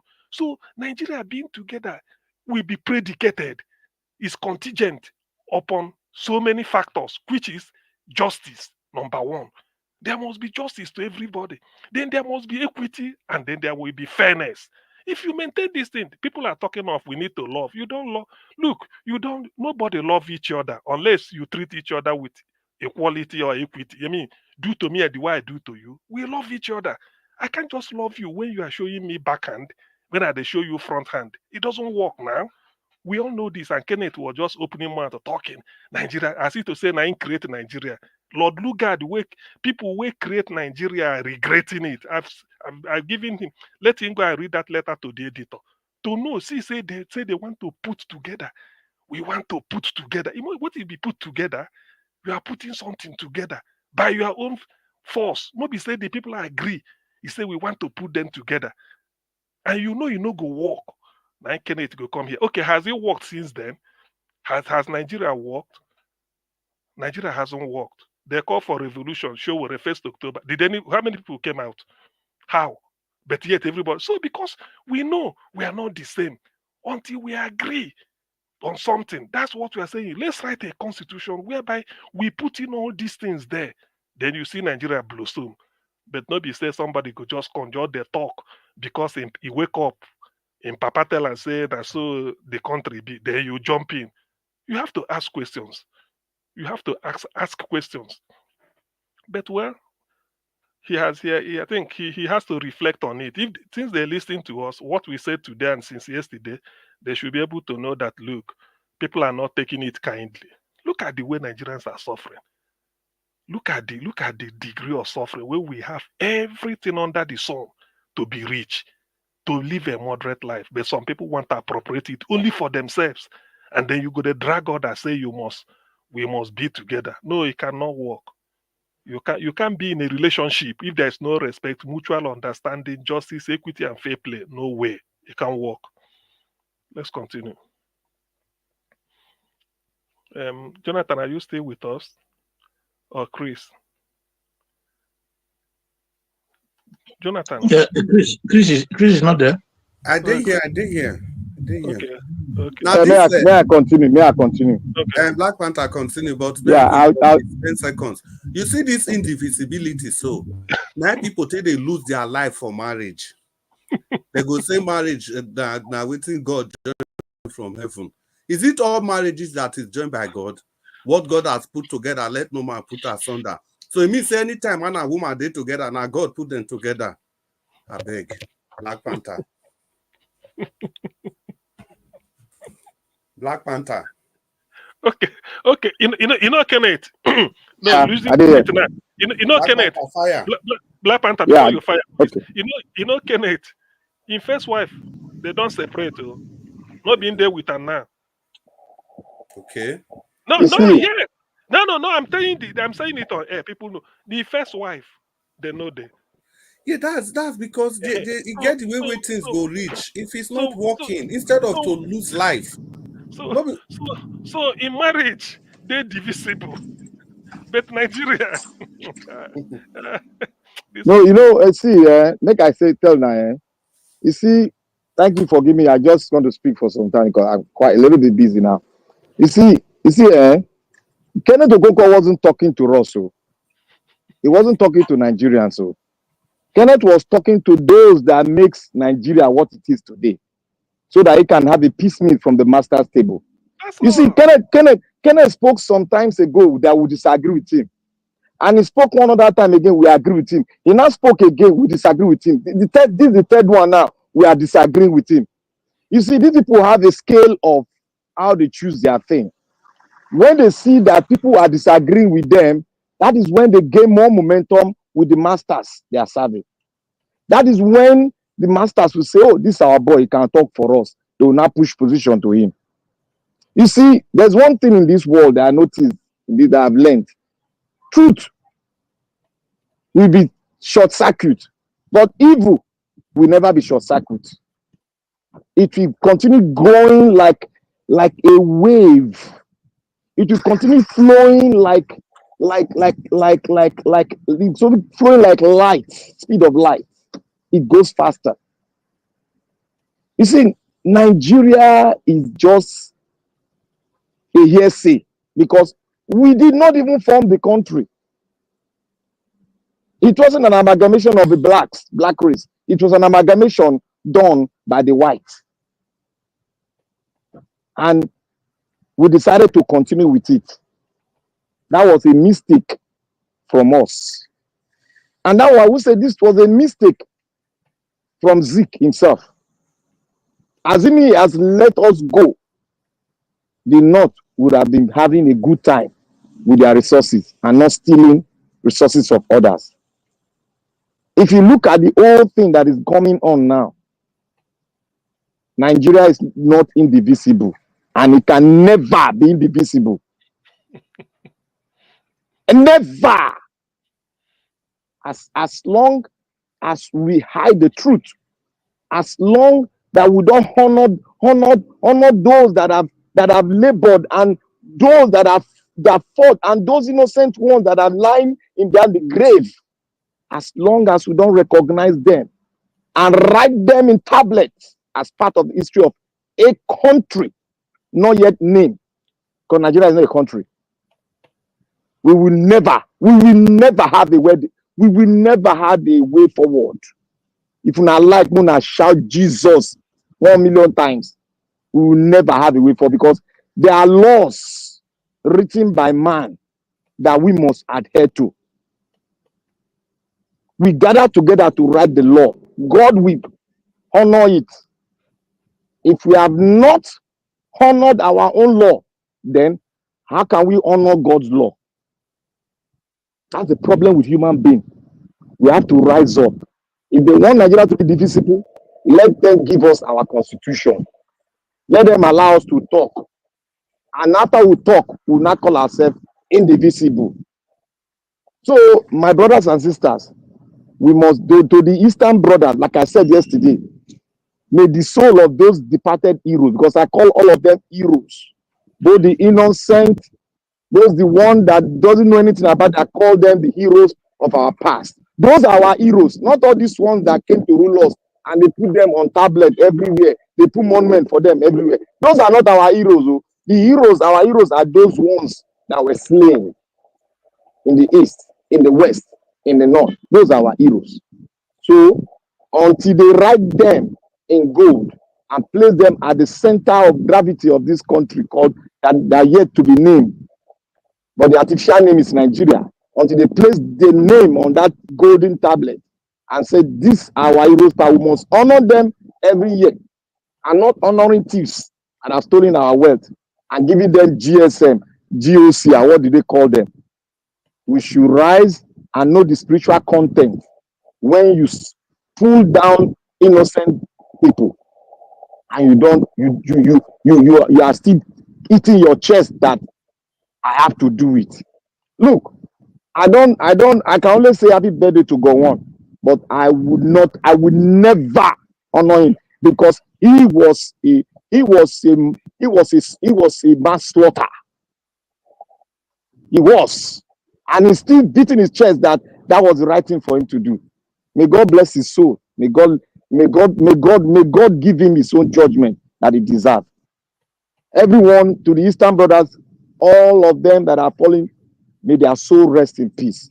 We that are fighting for for this country to become a good country, we are going to honor them with our pen and biro and with our mouth every day of our life. We will honor them. Thank you, Nigeria Watch. Thank you, Mr. CM. God bless you for the historical, tutorials you've given to everyone today. That is how we all learn, and we want to learn our own history, so that our children will listen and make Nigeria Watch a point of reference when they are writing their courses in their higher institution or thereabout. Thank you very much, because I know research work will be done when we might have gone. Research work, our voice will be heard all over the world while we were fighting for the emancipation of a great nation, the black race called Nigeria. Thank you, everybody. May God bless you all. It's true. Thank you, Black Panther. Whoever is talking about Nigerian constitution, like you usually say, Black Panther, say a new constitution or this. The constitution, maybe I have to define it, although you do. The constitution you are talking of is a federal, that will bring out federalism. That's what we are asking for. Federalism, the way it is in Canada, the way it is in Australia, even UAE, Dubai, now federal, then they call themselves. There's Abu Dhabi, I think there are 7 Emirates, 7 distinct. That's what they call them, United Emirates. They are different, 7, each one developing at their own pace. People forgot that there's a place called Abu Dhabi, but Dubai is more developed than Abu Dhabi.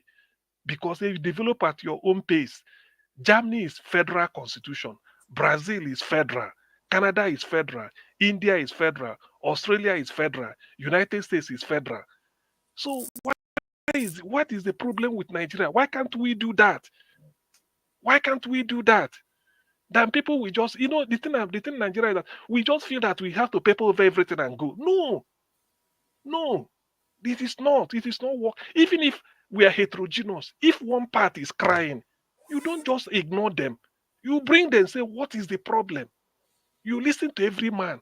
By the time you sit down, then everybody say what is in your mind, what you expect Nigeria to be. It's not somebody lording it over. But does it? A country, they said we are more than 300 ethnic groups. Yet the power only rotates, not more than 2 or 3 or 4 ethnic groups. Is that fair? What does that tell you? What does that tell you? So, but when we say people just feel that then themselves we doesn't discuss about Nigeria and then they patriotic pass. Na lie.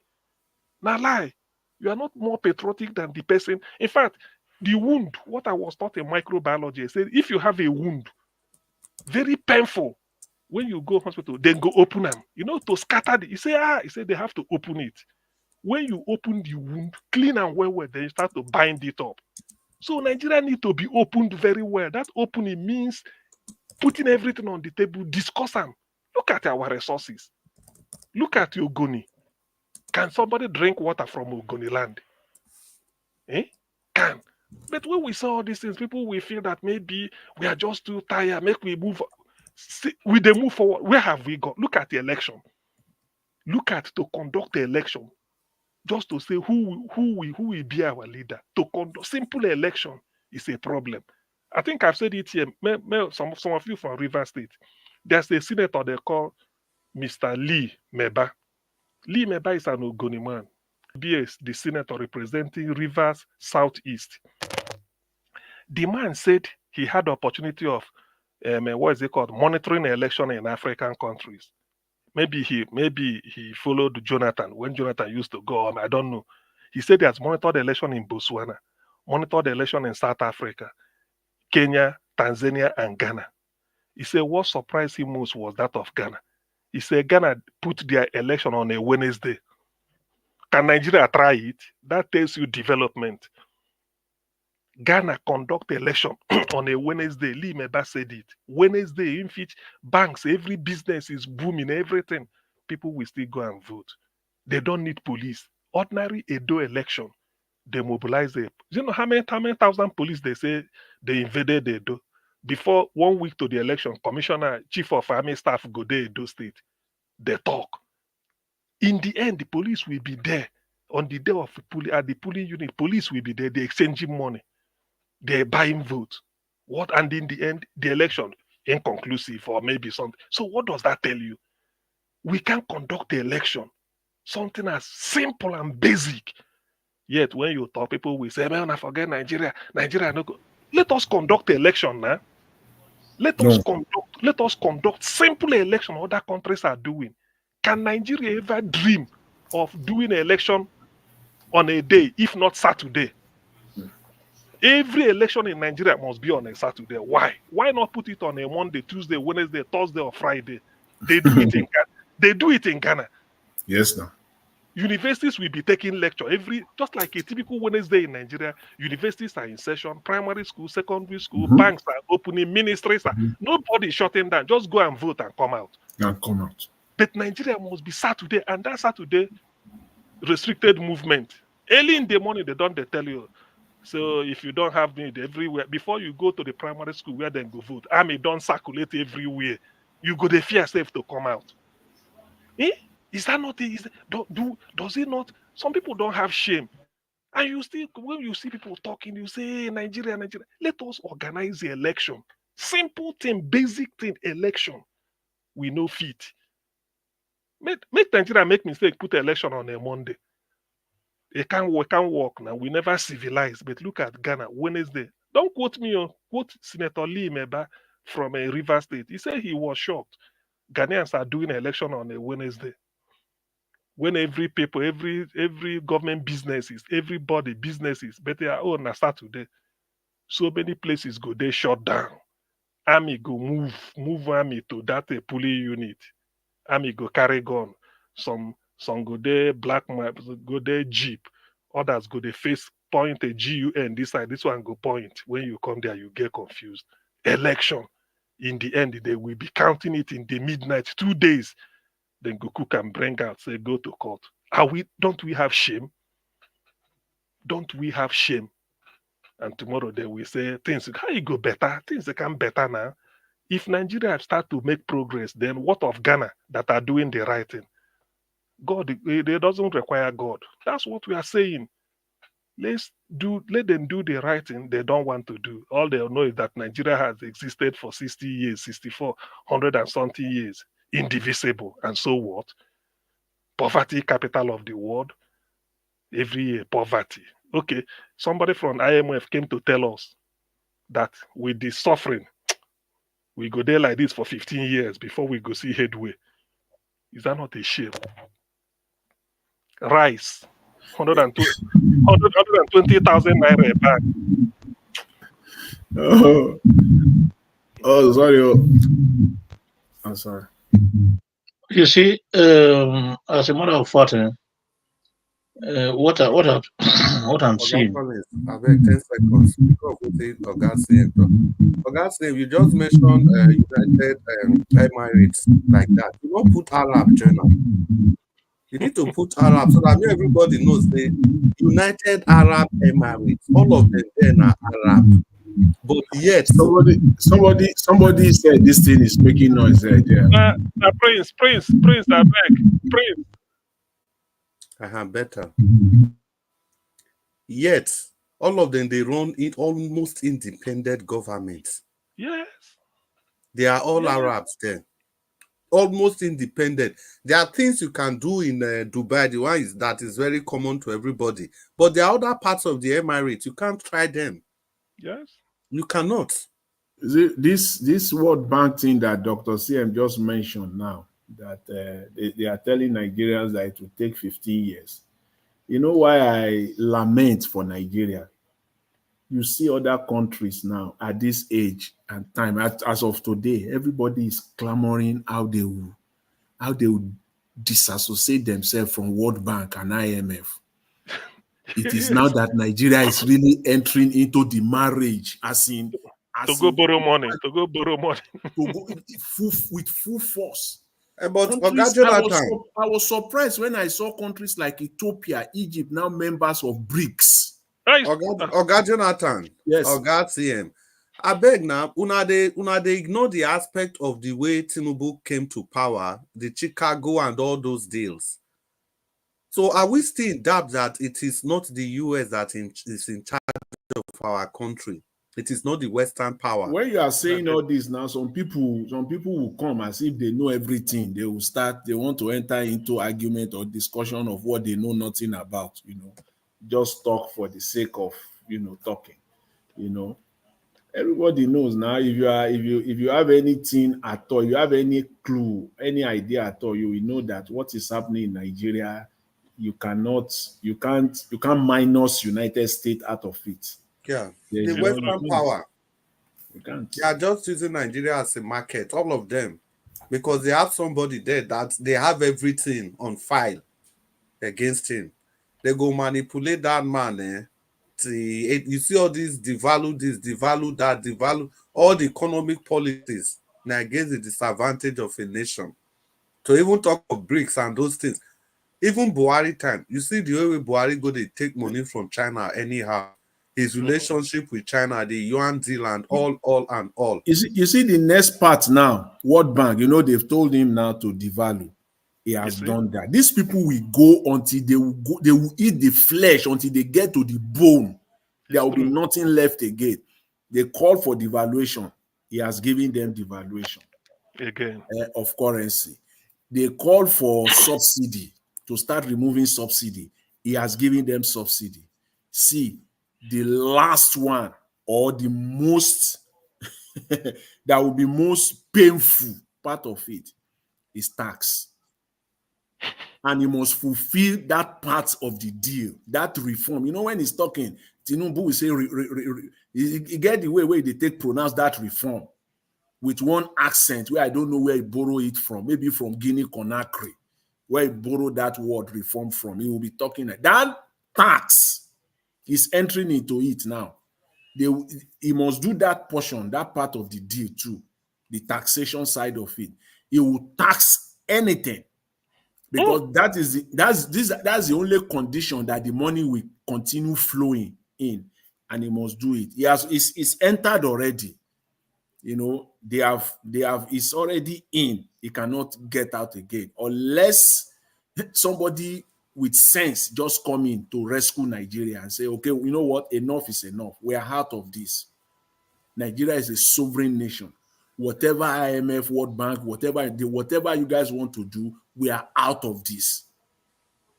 These taxes, you will see what is called taxation in Nigeria. The crooked way of tax collection, you will see it in Nigeria. But Jonathan, do you know sometimes I know people listening to us. Maybe like Prince Collins be one talk at that time. Prince Collins. Okay, Prince Collins. Where you fire on? I just imagine how a nation could go on devaluation of their currency when they not produce anything. So what they get they want show for this devaluation now? When we say that they import every single thing where they use. So how do they survive? How can they don't produce? Nigeria does not export any single thing, and they are devaluing their currency. I don't know. Why should they agree? What kind of economy? That Prince, now it happened to Venezuela now.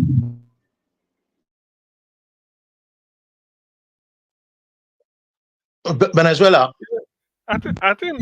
Yes, now they devalue till they crumble. They know people buy one plate of food again. Yeah. Not be lying. Venezuela. I think that for Venezuela, they say they know they change money for bank again. Then they carry them for wheelbarrow like then open market. No, it's true now.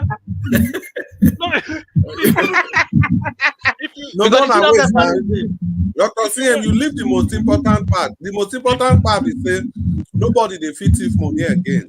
Now they talk because one Ghana must go full. You know, go reach $1. So why you go thief man? Why you go suffer yourself? Carry and go where? You know, go reach $1. They know they thief money again. They go load all of them for ground there. When they scale up, let's say you put them for your shop. If you want to go lunch, you just take something covered. No need. Thief no go steal them now. Prince, your earpiece is disturbed. It's true, but there's something I want us to look into because I know people listening to us. You know, Black Panther. If now you and I say Black Panther go take loan from bank you go say where collateral, isn't it? You go give collateral. Collateral na the thing where they say if you no bring the money as at the time, well, I agree. Then go sell that your collateral, recover their money. And that collateral means that it must be higher in value than the money where you borrow. Now, have Nigerians sat down to ask themselves, this money where we say Buhari go IMF they carry, Tinubu go they carry every minute when they carry. Which collateral will they give IMF? Augustine, Mr. Jonathan, are you still there?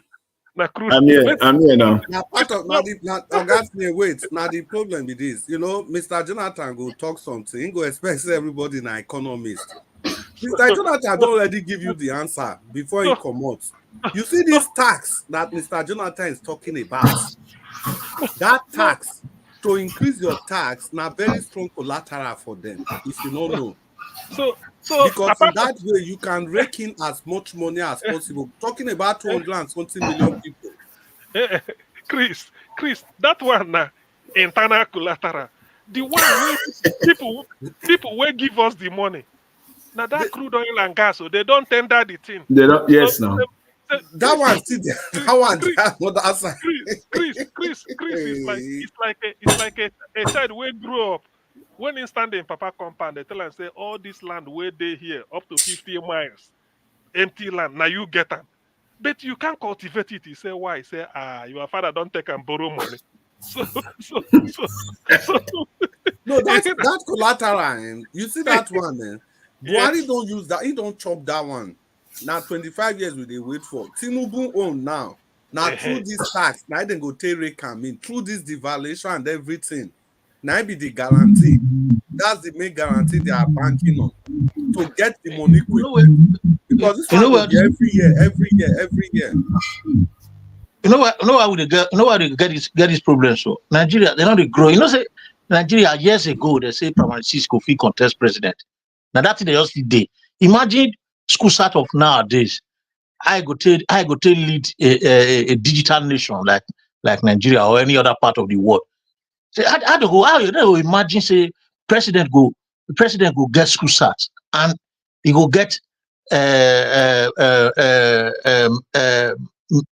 members of his cabinet as maybe proof the lowest at BSc, then he go expect me those people deliver for him. I don't know that you understand what I talk. Then There's a very serious problem. I would just each time they raise the matter up, which set of people they stop them? Which set of people they there against them? Now still the same people that power belong to. The same people. They will never allow it to work. Never. Anytime you want to discuss anything that has to do with education or anything, lie, they not agree. Anytime we will not ever fit grow because we will not ever fit get technocrat who go do anything for us because political now we just and imagine what they would baffle person. People they contest election. If you look all the now, Yahoo boys plenty pass all these guys. They will just make all these glorified touts. They'll just make money through House of Rep. I've been in the House of Senate from Kwara State. The guy go Senate, go they talk say the rate where children till they consume drug now is too much. Okay. Maybe they disband what they call them NDLA. Yeah. NDLA. Now the NDLA people come tell Senate say this man where they talk so when we arrest him, they play the video. There is no kind of drug we will not see for a house, and there is no kind of bad boy we will not see for a house. Can you imagine? And that one, the House of Rep member, Senator, we be like senator from Kwara State. Let me just recap again on this Venezuela. People forgot say Venezuela get more oil than Nigeria. Yes. No. Get more oil than Nigeria. Oga Jonathan, I beg if you talk of your economics, they break them down well, so that maybe they sink. If they discuss them at a professional level, they break them down so that everybody will feel grab them properly. Thank you. I just imagine because when we, what thing they surprise me, they say, all this oil when we say they Niger Delta, only God know the true owner now. I'm telling you. No, of course, that one. If he be China. You know the thing where they baffle me, they say Nigerians cannot even reason when NNPCL will say they are going to be giving 400,000 barrels per day to Dangote. They will do this, they will do that. They will be talking as if they are the one lifting the crude oil. NNPC cannot lift one. They don't have the capacity. They are not set up so to even lift up one barrel of crude oil. They have to work with the likes of Shell, Chevron, Agip. They are the ones that are lifting the crude from the ground. And it's the IOCs. It's not NNPC. Now those people they report how much they lift. No be saying yes, they report. So they pay royalty to Nigeria. So when they lift, the first thing they do is that they deduct their interest, the money Nigeria is owing them. They will deduct. See, Oga Jonathan, you see, I talk with so much confidence that anybody could come and prove whether it will be country. Make somebody come prove it to me. You see, what is there in lifting oil? What do you need? Is a big vessel No, And tell me how many, wait, before I go, I do it with ordinary common sense now. I know how to do it like that. Because I don't want any grammar. Now, how many millionaires will get, billionaires in dollar will get for Nigeria? You can't, you count, you tire. And how many people don't steal our money? When they say they'll be billionaires in dollars today, they pass 1,000. Now, if you want to know very clearly, say this is not a country, it's a farmland. It is very clear because each and every one of them go and find out how much they sell these vessels that they cannot buy. It's not even up to $200 million that they cannot buy and start a company with that magnitude and own, because Africa has a lot of mineral resources that they can lift and do all those it's just transportation, just transportation, and they have the money. They don't want to do it. Why? Because they know it is a farmland. That's why they don't want to do it. They know. All this will not get sense. People they dig money for inside ground burial. More than way to the good oil way they say that they lift. So no be say Jonathan say NNPC not get idea. They not feel lift one crude oil. Apart from even that, NNPC they don't have it's not that if they want to do it, they can do it. But the question is why? Why are they they don't even the problem is that they don't that is the question they don't want to answer. Wait. NNPC Nigeria say, we don't know how many crude oil that they lift to. Now, if they lift and finish, they go tell you and say, Nigeria come NNPC. Now 3,000 barrels now we lift today. Out of these 3,000 barrels, see your own inside, see our own inside, see area boys own inside, see them Ogak Bata on inside. As in, we don't have the record. Now waiting they lift, now they go tell us. Say see waiting they lift. Now the same NNPC go come put their mouth. They say they go give these people $300, 300 barrels. This one 400,000 barrels. This one 500,000 barrels. Where they don't even know how much is lifted. I beg. You see what you just talk now. Then I don't know get all the record to tell you. Say they don't share that oil. They don't share them because now we've been crying. Let us have who is the shareholder. We don't know. How do they do the business? We don't know. And this is a country, they say it exists in Nigeria. They say they exist. And people share the oil to their portion and say they are shareholders. We don't know, we don't even have record. Nobody know. You know, me and you don't know. I always say that their lies is not difficult to detect. See this crude oil thing and NNPCL, you know, the politicians in their own level, they thought they are smart, that they can beat, or that all Nigerians they are morons. Is this subsidy they are talking about? If you ask them now, Tinubu government will tell you their hands are off it. They are not the one, they don't pay subsidy again. Whereas what they did is that NNPC is the one that is giving them, NNPC is the one that is paying it. So when you tell them, they will say they are not the one, it is not them. But because why? It is NNPC that is paying it now. So when you ask the Tinubu government, they will say they don't know anything about subsidy. Subsidy is gone. But subsidy is not gone. You just take it off from the Ministry of Petroleum. Now shift it to NNPCL. And they think that, and it is true because most Nigerians don't read. Even if they post it to everybody's houses, like okay, they post it, the information, they send it or drop it at their doorpost, Nigerians will still not read. NNPCL released their consolidated. They will just hurry up past it.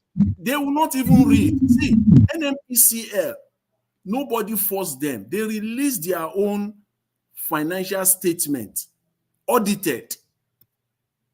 Inside that document, because they thought probably how many people will read and how many people, and at the end of the day, all they just have to do is send some propagandists. They will come to the media and come and lie about it, which they did.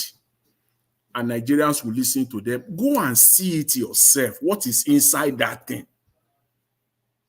It is there. They said they are the one paying the amount now. If the money does not come, they pay. They will now say they are paying on behalf of the government.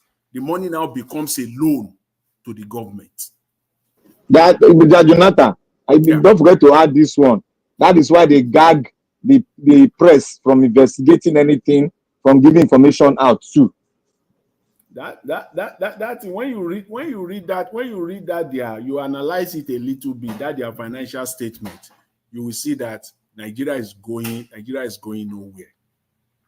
As we speak, the amount of money as of the half of this year, June, the amount of money that, as far as NNPCL is concerned, that they have loaned Nigeria, they now call it, is a loan, is over 10 trillion.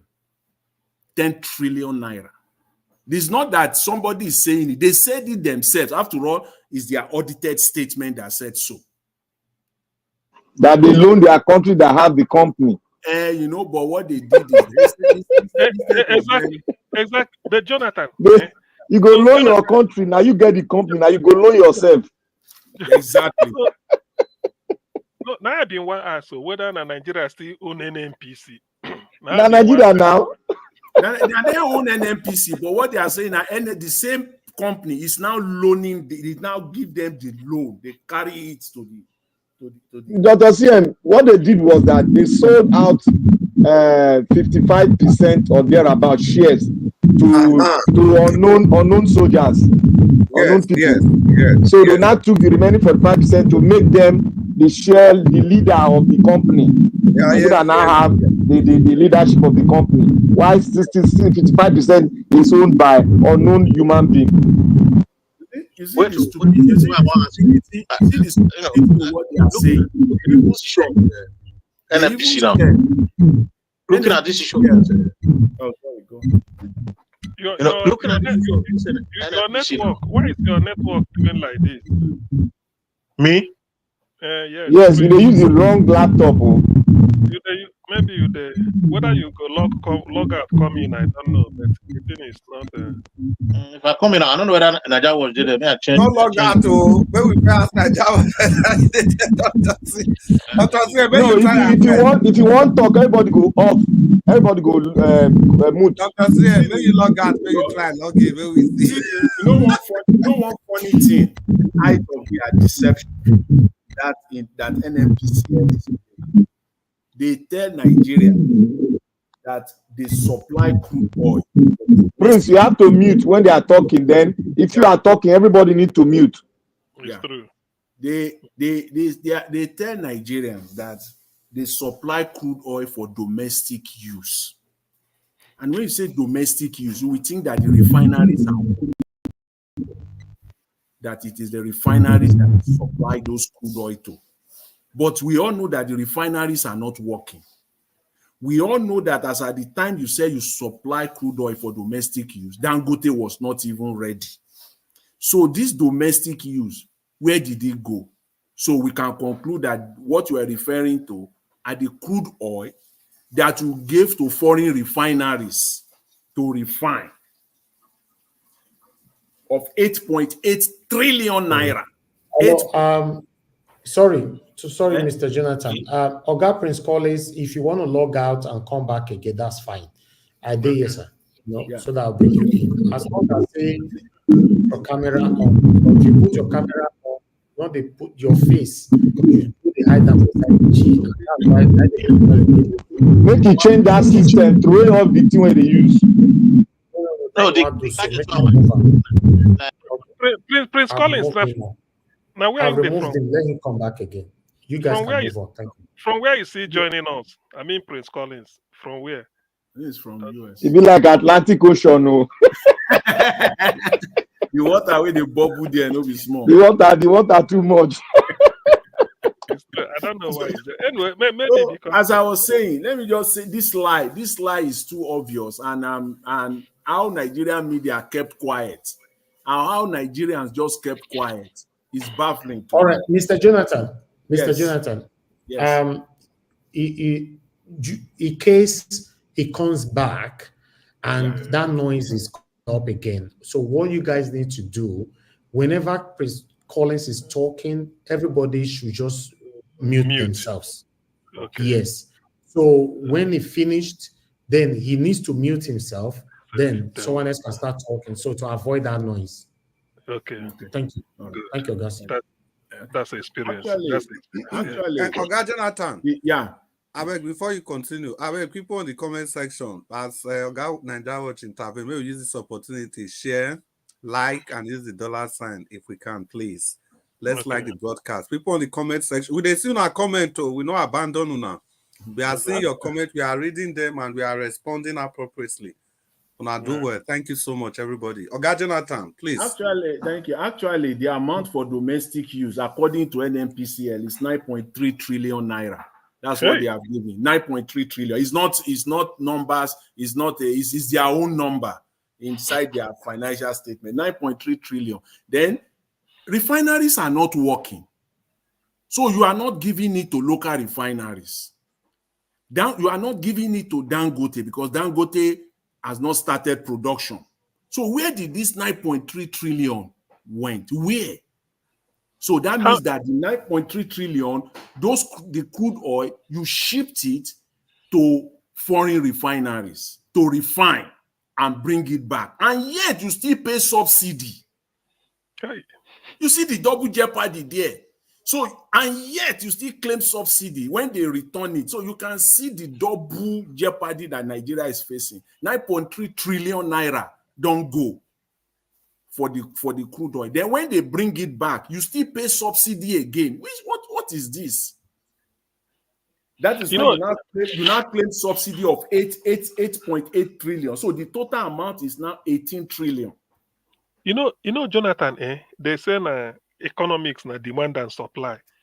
When the petrol price was cheaper, say 500 naira, there will be many cars on the road.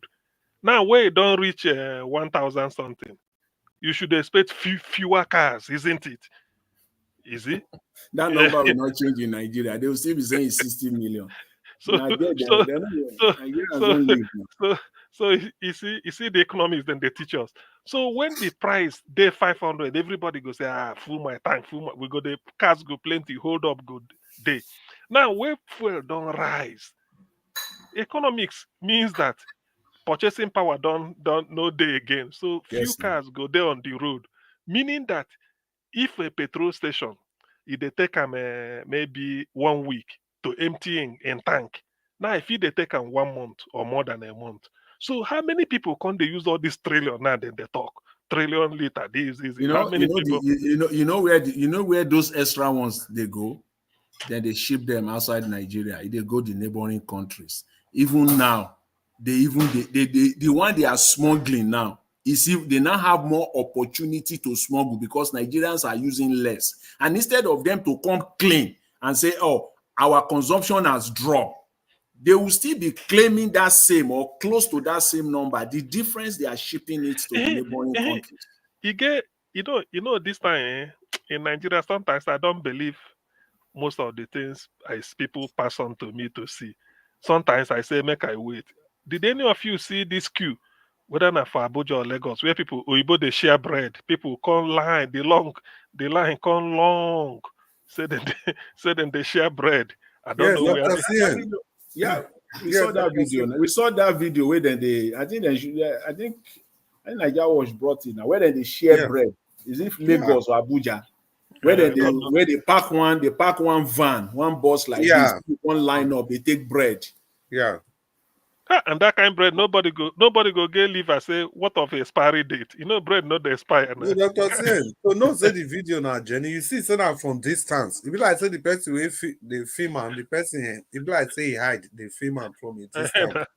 If you dey close, then go show and pepper. But the thing is, they talk about expiring date for food. Dr. Sen, I beg now. For bread. I beg, talk another thing. Somebody wants to survive you to talk expiring date. Talk another thing. See where bread now, bread. Food. Hey. The way things are, I don't Panelists. think they expire. Panelists, are we still talking on minutes or we are just talking? No, Abdul sorry. Malik, you did that since. Salam alaikum, Abdul. Abdul, I beg, when I give Abdul Malik time to talk. Alaikum salam. Abdul Malik, you supposed to understand it are left, right, and center. Because when I come man. in, that's why I wait for how many minutes so before Ogasi open door for me. Make I begin the talk. So Abdul Malik, when you fire, I beg, talk to us. Abdul Malik, make you yarn us, I beg. Okay, thank you very much. Make sleep no carry you. Yeah, I see. You see, there is something I want to say. Mm-hmm. You know, in life, we learn to forgive.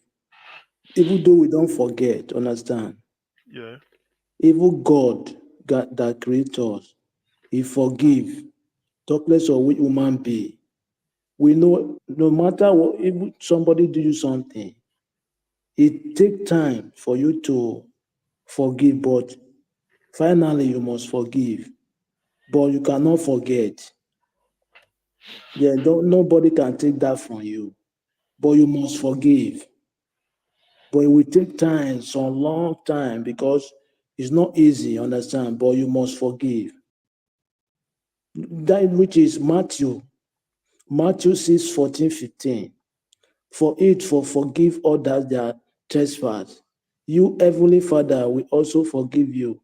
But if you do not forgive others their trespass, neither will your Father forgive you trespass.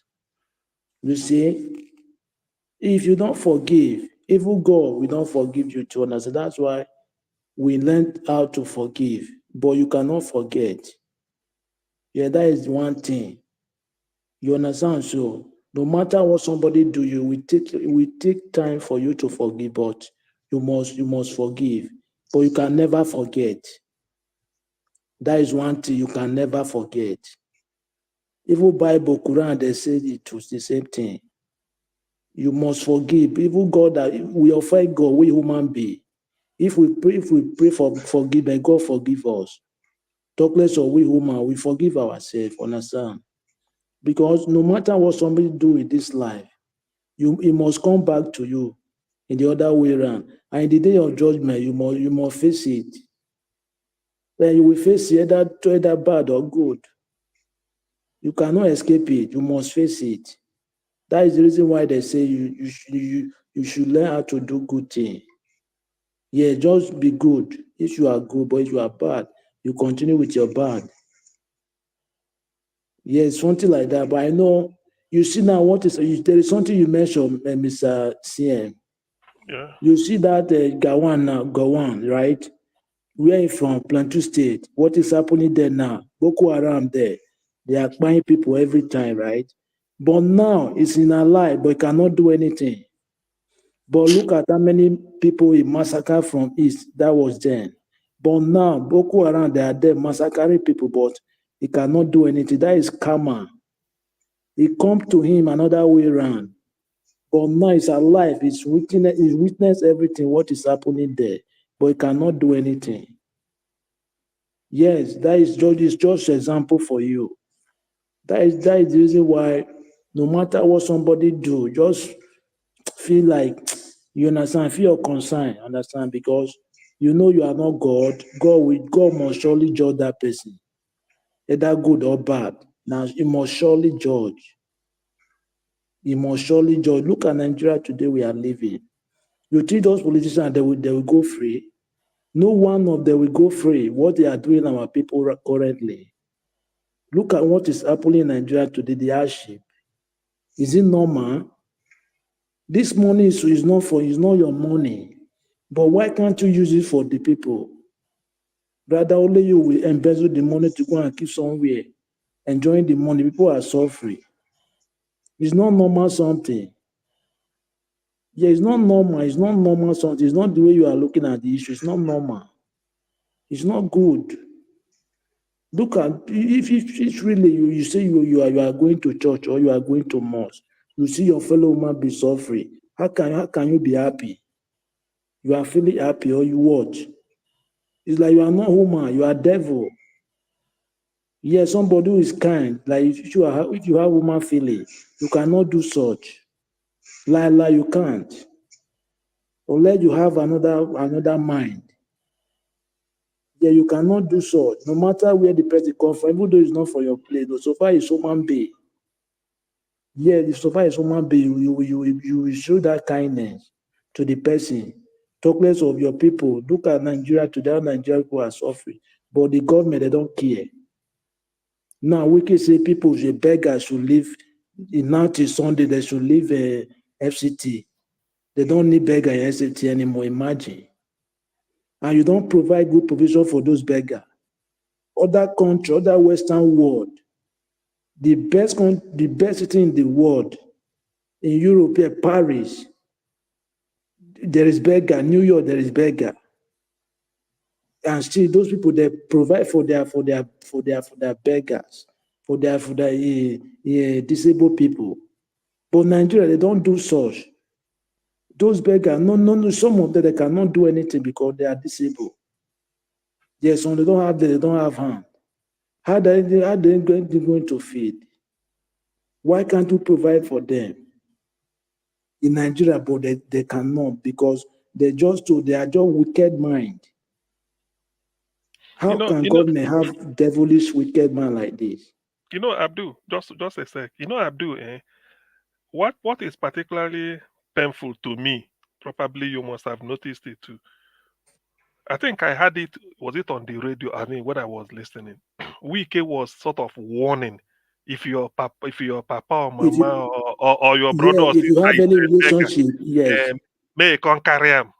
Yes. He says it's a shame they should come and be seeing beggar now. You see, that's why Wike now, he have the audacity. Abdul. He is warning people to go and take beggar from FCT. Abdul. Imagine. Abdul, you didn't hear me? Yes. I beg, before you continue with Wike, yeah, I still throw one question.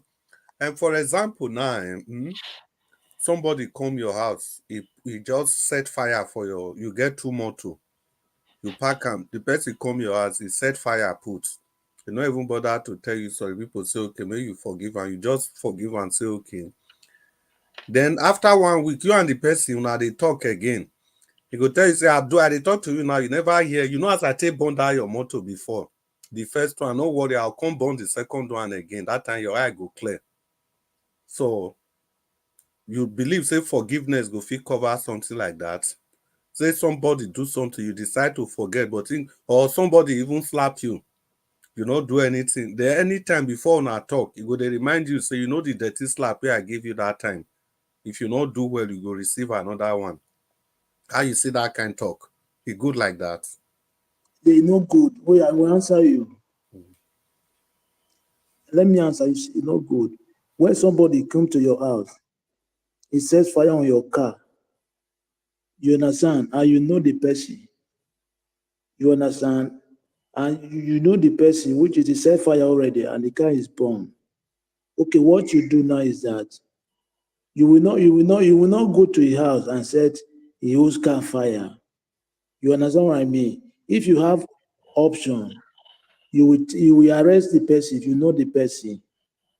Yeah, you make sure you arrest the person so that the person now you will come to judge. They will judge him. You understand? If he's guilty, you go to prison. If he's not guilty, he's not go to prison. You understand? But when you now retaliate to go to a house to set his car fire, understand? Somehow, it's not that somehow you can wait. You can do that, but the other hand, what you do the first thing to do is for you to go to the station to report. See what somebody did to me. Abdul, wait, you don't understand. What I mean be say, you not even go station, so if you just decide to forgive, may you forget everything. No, wait. Okay, wait. You cannot just forgive instantly. I make that comment already. It will take time for you to forgive him. Because that matter, that instantly, you are angry. You are very, very angry. You cannot forgive. It will take years for you just forgive. But you will forget. You will forgive, but you can never forget. You must forgive him, but not instantly. It will take years before you forgive. And God will reward you more with another curse. You understand? If you God will still give you another car, another way around, will bless you more with another way around. But you will forgive it not instantly. You cannot forgive him instantly. It will take time before you forgive him. Yes. It's not that you will not forgive him, you will forgive, but it will take not instantly. Nobody will forgive somebody such person instantly. But Abdul Malik, is there anything bad when you avenge it? If you issue revenge, yes, it's not bad, but it's not bad. that you don't not talk again. You don't answer them. It's not bad. You know why? It's not bad, but you don't use bad to pay bad. No, Abdul Malik, wait. My own question different though. My own be say, person do you that thing, you forgive. You just you just decide to forgive. But every time, no, wait. Every time you and the person talk, every time we not just get some more arguments, it will remind you, say, you know, as I felt it do you before. If you don't take time, I go do you that thing again. Okay, that is the reason why I make this comment. You will go and report. What it means that you must take action. The action, wait. The action is this. You go and report to the station.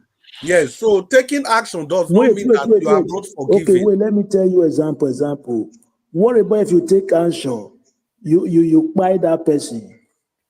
No, Abdul, no be a matter of. By which I mean, be say, No. assume say. You don't understand. I know. No, wait. let's assume say I even go station as you talk. I go report for station, Abi. So the point I'm making, if I go report for station, it doesn't necessarily mean that I'm carrying grudges. I'm only trying to protect myself against. Yeah.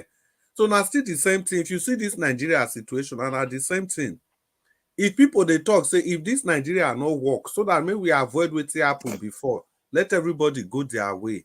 Now, still, you know me say you never forgive. Mr. Chris, I want to tell you today, 90% of Nigeria, they want Nigeria to be divided. My question is this for you. Wait. My question is this for you. Who will divide the country? No, that one, Ed Abdul, that one another argument. Not be that one with the argument. We just talk about the solution to Nigeria problem. If we reach who go divide them, we go still know. But wait till we just they talk now.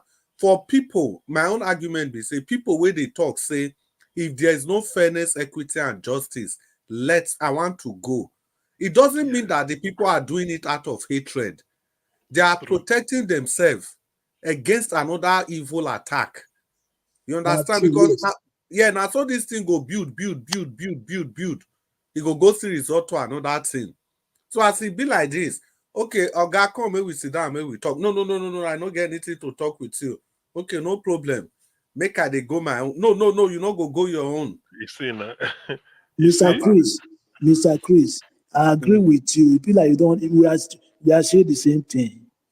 Now I understand with you, but so you know why they bring that matter? You know why they hammer on this forgiveness? Because a lot of people they mistake this forgiveness, especially if they talk and say the Igbos should just forgive and move on. They should just forget and move on. If you really want to talk, since this civil war, which people don't move on past, if not be the Igbo? Exactly. Who has moved on, if not be the Igbo? Tell me one community for Nigeria, one village community where you not go see Igbo man house or Igbo man shop. Who never move on, go fit do something like that.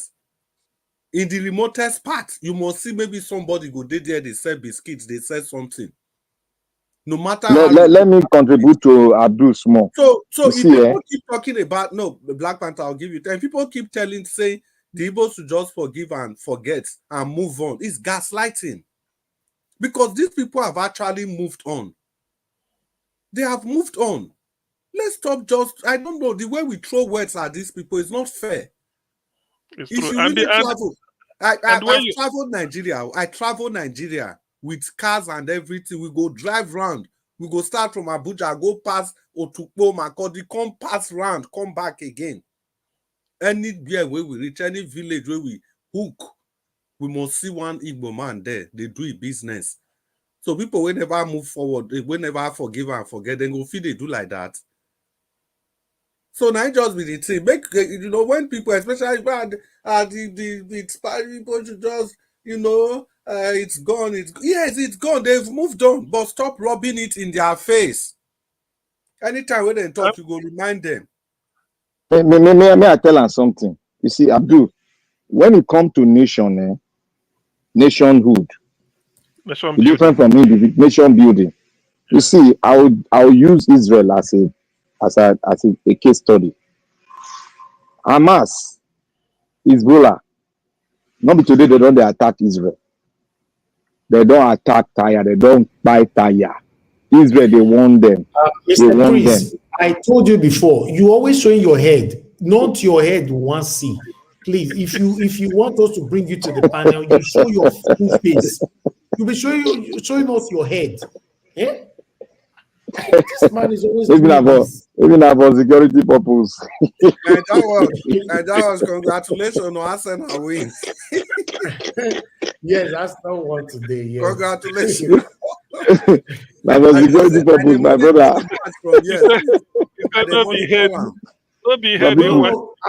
I beg, wait. Let me ask Oga Prince. Oga Prince, unmute yourself. Why are you always showing me your head?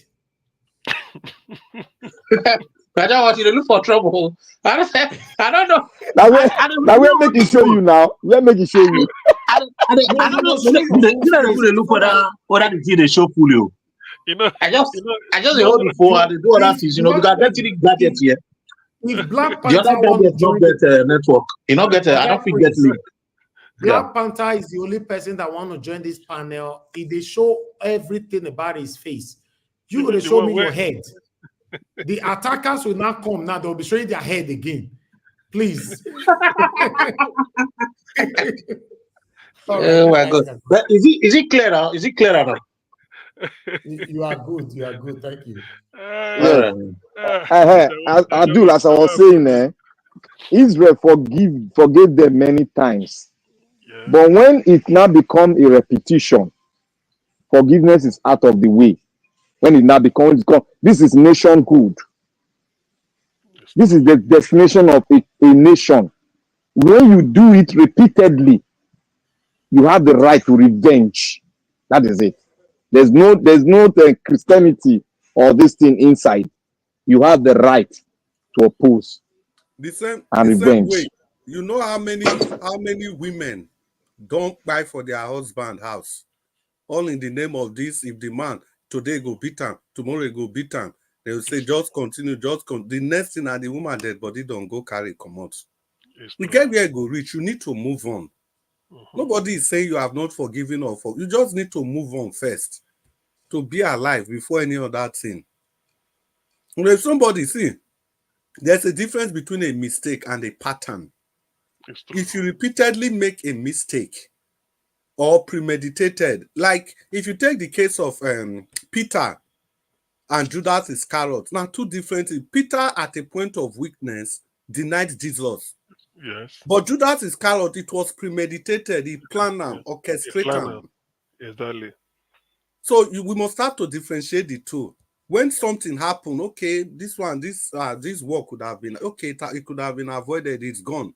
But not be say any point in time, you go they use and they remind them. So that one is no longer a mistake again. Now waiting you want to do be that. So now so me see this is forgiveness. You see that this is where you talk to it can't go carry me back to the main topic of what we talk about Nigeria. You see, when before white people come begin to do what they do, whether they call pro-colonial era, pre-colonial era, sorry. You know, the book where we reached, it talks we get diverse system of governance, kingdoms, emirates, autonomous community, notable ones who know that and Oyo, Kenen Borno Empire, Sokoto Caliphate, Benin Empire, them. Books they get well-established traditional institution and leadership system. Well-established, not the thing defined. See, well-established traditional and institutional, traditional and leadership system. It's a strong communal decision-making process. The words where they mind the words where they use well-established and strong communal decision-making process. And then he said that there trade network and diplomatic relationship between kingdoms. Okay, colonial, they come now, they give us amalgamation of northern and southern protectorate, whatever, for 1914. They can introduce indirect rule system, you know, they can create artificial boundaries, they tell us how we work out. Then at the end of the day, we'll just go the independence. They give us independence now. With power struggle can start, you know, between major ethnic group, Hausa, Fulani, Yoruba, Igbo, whatever they call it, do Greek. First Republic from 1960 to 1960. To cut the story short, military could take place, series of military regime after war and everything. Then today, modern Nigeria, democratically, we return to civilian rule 1990. Regular election, what would they get? A day of electoral irregularities. All the election what they get from A to Z. The only one way pure will be Abiola, the council and Babangida take out play football. Where they go to celebrate that day. They go to celebrate Babangida for all the info we don't do to the land. Exactly. Babangida frustrate the old Nigerians after democracy. Then they come back now. They say political parties where they create, no one get ahead. Right now, so we talk about now impunity everywhere, no insecurity, Boko Haram, bandit, separatist movement everywhere, economic inequality, you know, ethnic and religious tension everywhere, weak institution, resource control, dispute, electoral violence, youth unemployment, political patronage system and everything. And with all those ones, they don't fit go back to history to say, okay, how we tell you when we get peace that time? All the period where these white people take deal with us, more than 6 decades, will not get ahead. They don't fit go back, say, okay, can we go back to the old system? And what will be the old system? Not to break, make everybody did their own. May they give the name Nigeria, make it did there. Then may everybody go on their own, which is decentralization. Until they do this, Nigeria don't fit go anywhere. Nigeria don't fit go anywhere, no matter, because as we didn't really talk soon ourselves, if we will say, okay, make South they on their own, the dispute where they will get alone, they never ever born at talk, let's say the whole Nigeria. It's South they on their own, and then you can say Yoruba man say na the many parts. You can say Hausa those say na the big kingdom before. You can see Igbo say na the go war before. People call it religion can come, ethnic device go call it different issues go they come up. But instead of they do one, so that everybody go begin face music where they want face, they talk about one Nigeria. If me imagine, I don't know how the Nigeria take be one. When we say somebody go, people go to die for East, the president go to celebrate for North. I don't know. The prince. What I beg. I believe. Dr. CM, I beg, yes, sorry. please. Oga Prince Collins, you see that point where you talk just now? He sent cold shivers down my spine. That is the worst thing that can ever happen to a nation. When the president not consider everybody as his own. People are dying in one part of the country. The president is going, una forget, say, after that train, whatever, where they kidnap people for train. Just in Abuja, they also rock that they celebrate Buhari and the Pekin, they do marriage. Yeah. Yes, I know about that. They were doing even when chief of army staff, when he died for a helicopter crash there, just in Aso Rock, they do party.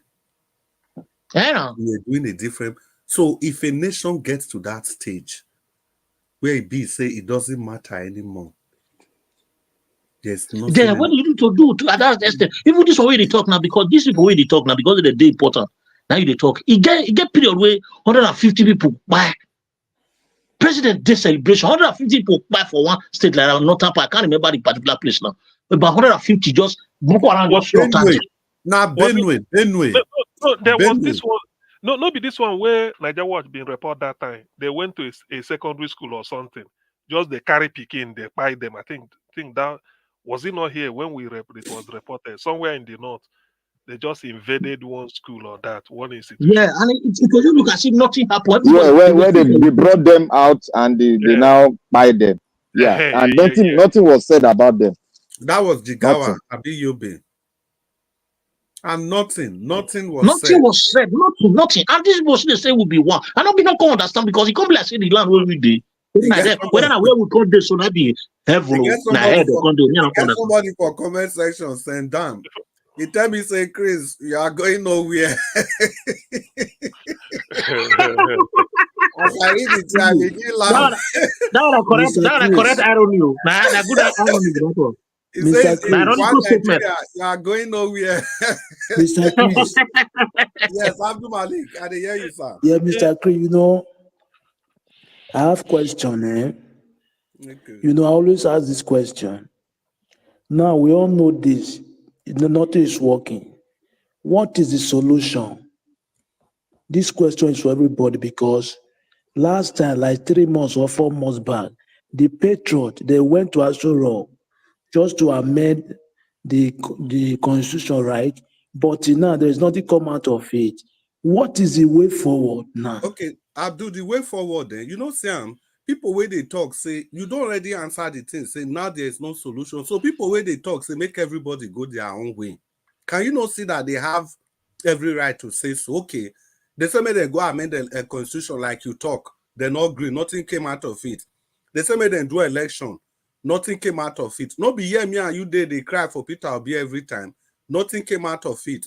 They say, okay, come, may we sit down, may we talk. Undume and code and say nothing, we not go fit talk.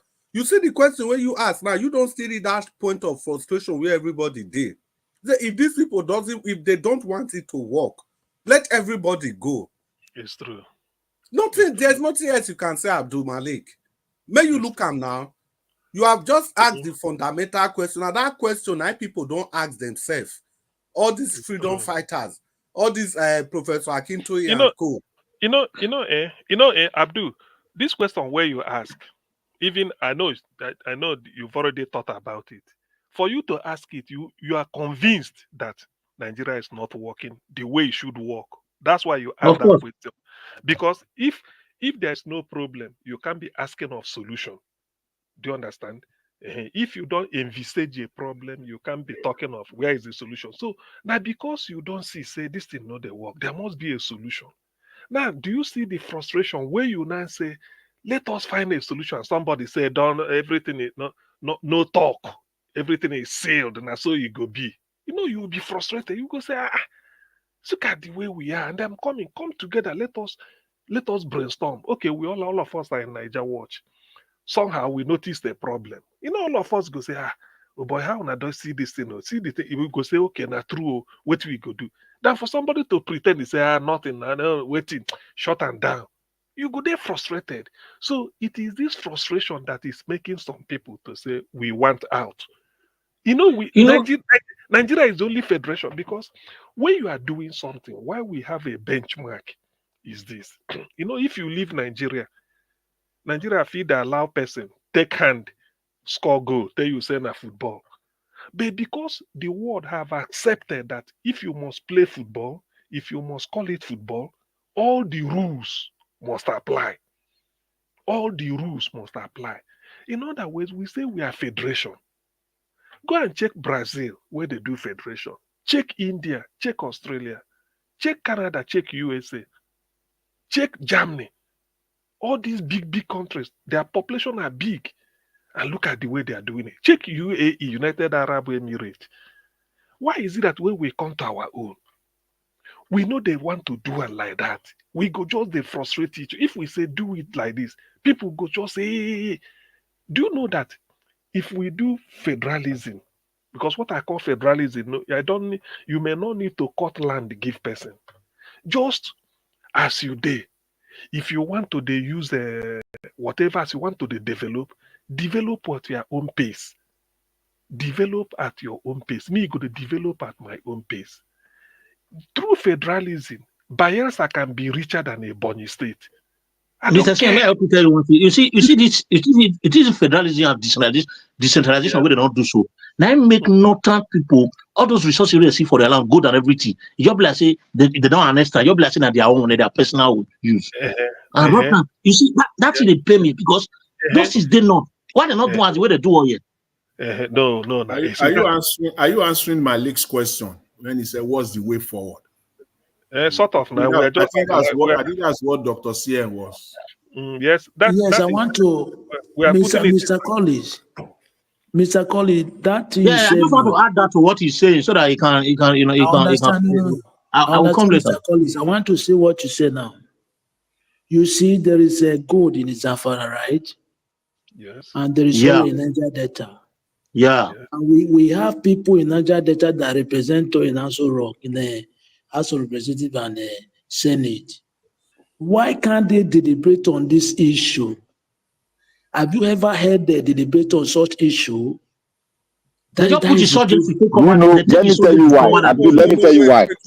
No, wait. Okay, Black Panther. If you talk, I will talk. Abdul, do you know why? Because your property where you say you own, they don't share and give them. They don't share part of and give them. That is why they cannot fight for you again. Which is that they are the one that selling. They are the one that selling you there. Oh, yeah. They are the one that selling you. No, Abdul, wait. You are looking at it from a completely different angle. It be like say young girl, she waka dey go, then something happen to them. Then when something happen to them, as in I don't want to use that word, ROAPE. Then people come they ask the papa say, why you let this girl come up for us by 7 o'clock? The other one say, why you not send your pikin? The other one will be boy, so why you not send her the message? You understand? But then no one talk about the fact, say, that person will go do that thing. The person get the right to take one. Does the person have that right to do that, to behave like that? That is one. Now, on a general law level, it get the things where they call exclusive list. You understand? Exclusive list. The things like oil, it is guided. All these gold for Zamfara and the rest, all of them be there, everything where they underground, all of them supposed to be exclusive list. But federal government, now only that oil, now they focus put. And again, the people where they talk about, yes, then go take some blame. Nobody say they are supposed to talk about it. But people have been talking about it. May I give you one example? Ken Saro-Wiwa, Abacha hang that guy. You know even talk, say they talk about the oil. Now make them clean the environment. Now they hang up for. It's true. And people, if you look that history of Senate now, people where don't they talk about all those things, go see the way they end up. All of them, not one. Not one. But that is not an excuse, Sha. But if we can't talk, say now because say those people don't talk, now be saying that they sell us out. I don't think whether that one correct. It is because of the overbearing influence of the Nigerian state. And moreover, when that goat come out, we see Matawale carry those back, go show Buhari, tell and say they will go save and for Saudi Arabia for Zamfara state. Nobody fit do anything. People raise for Saudi Arabia, imagine. Yes. Mr. Chris, you think it's the overbearing power of the Nigerian state? That's the only reason. No, not just the only reason. I believe that's the people are complicit too now. Yeah, of course. I also agree to that people are complicit. It is part of this complicancy. That's what we are saying. That is why when people call for true federalism, or if you can't give us true federalism, let us go. Exactly. Then they brand them, they call them names. These are part of the thing that people are championing for this resource control. It's true. It mustn't be the people because these people in House of whatever they are there, they are almost all the same thing for their pockets.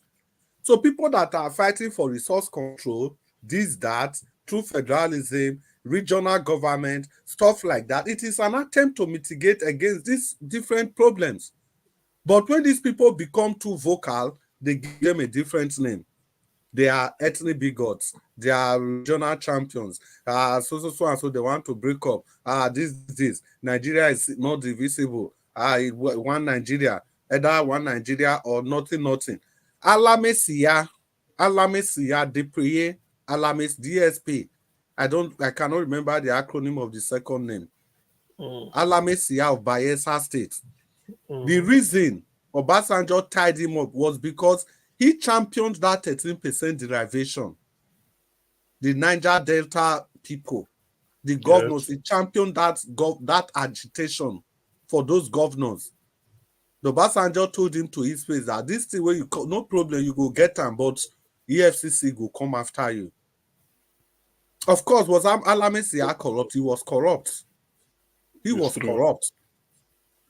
But we must have to say these things the way they are. It is not one size fits all. They are all complacent in this problem. But the most important thing is that it is the law that we have. That is even why they can use federal might to crush any person, because it's there in our law. These are exclusive. They are all there in our laws. So even if these people have to push for it, they have to do more. They have to talk and talk and talk. They can have their say, but they will never have their way. That's true. The conclusion is that the power of the North is dominant. Is clearly dominant, and we cannot do anything about it. That's what it means. Well, Gafi, because if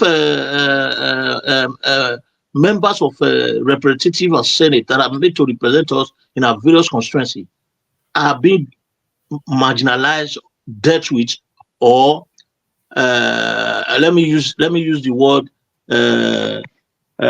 victimized for trying to fight for the right of the people that which they represent, and they go home and just accept it the way it is, and they don't rise against that kind of wish. That is to say, the weakness of Nigeria and the victimization of the certain race or certain part of the nation, like the Easterners, is as a result of the fact that other parts are weak in their supportive elements. Yes, it's part of it. It plays a major role. See, Mr. Chris, okay, you see, add your own so that me I talk. Yeah, you see, Black Panther have said it. He said it. Those who they have been bought. You understand that they are fighting for their pocket. Those is South representative, House of Representatives and Senate. They have been bought, all of them. That is the reason why they cannot say anything. You cannot tell me that you have something in your home, in your house. Somebody is coming from somewhere to go and control you there. You understand? Wait, Abdul Malik, the way you are saying it, it be like say as the thing their house, as you talk and so, nobody get the right. No, even if you did your house, the law of your nation. Now I make no, me it be like you don't understand me. Why I say is that they would have bring that matter of that gold in Zafara. Just the way they are doing oil in the Niger Delta, federal government, they would have bring that matter in that gold so that the gold now, it will come to Nigeria for not only particular private ports. They will listen. That's what we're saying, and that's the dominant power. No, that's another thing. See, let's even assume they will listen. Now, two part be that. You see oil, everything where they on that ground supposed to belong to federal government. But oil, they can't separate oil from one side. Then every other thing, not be only gold. Every other thing, including gold, what they call them, all those cadmium, lithium, all those other things. Now, when they call them gold, they classify all of them together as solid mineral. Yeah. You understand? As solid mineral. Now, there's not supposed to be a ministry of solid mineral. Don't forget, you see this man that was working with this man that's this Tinubu guy. There is a solid mineral ministry. Yeah, that solid mineral minister, you go know. I think I'll not be there as a question before. No. This man working with Tinubu, this very close man to Tinubu, you know, saying another appointment they give him before. But just like after they make a minister of something, whether a spokesperson to Tinubu, he come out, they come make him push the guy, go solid mineral. That solid mineral now makes Tinubu I feel reach all those things where they happen. You understand? So that solid mineral ministry now, they operate them in such a way that it is different from, see, they separate crude oil as a mineral resource.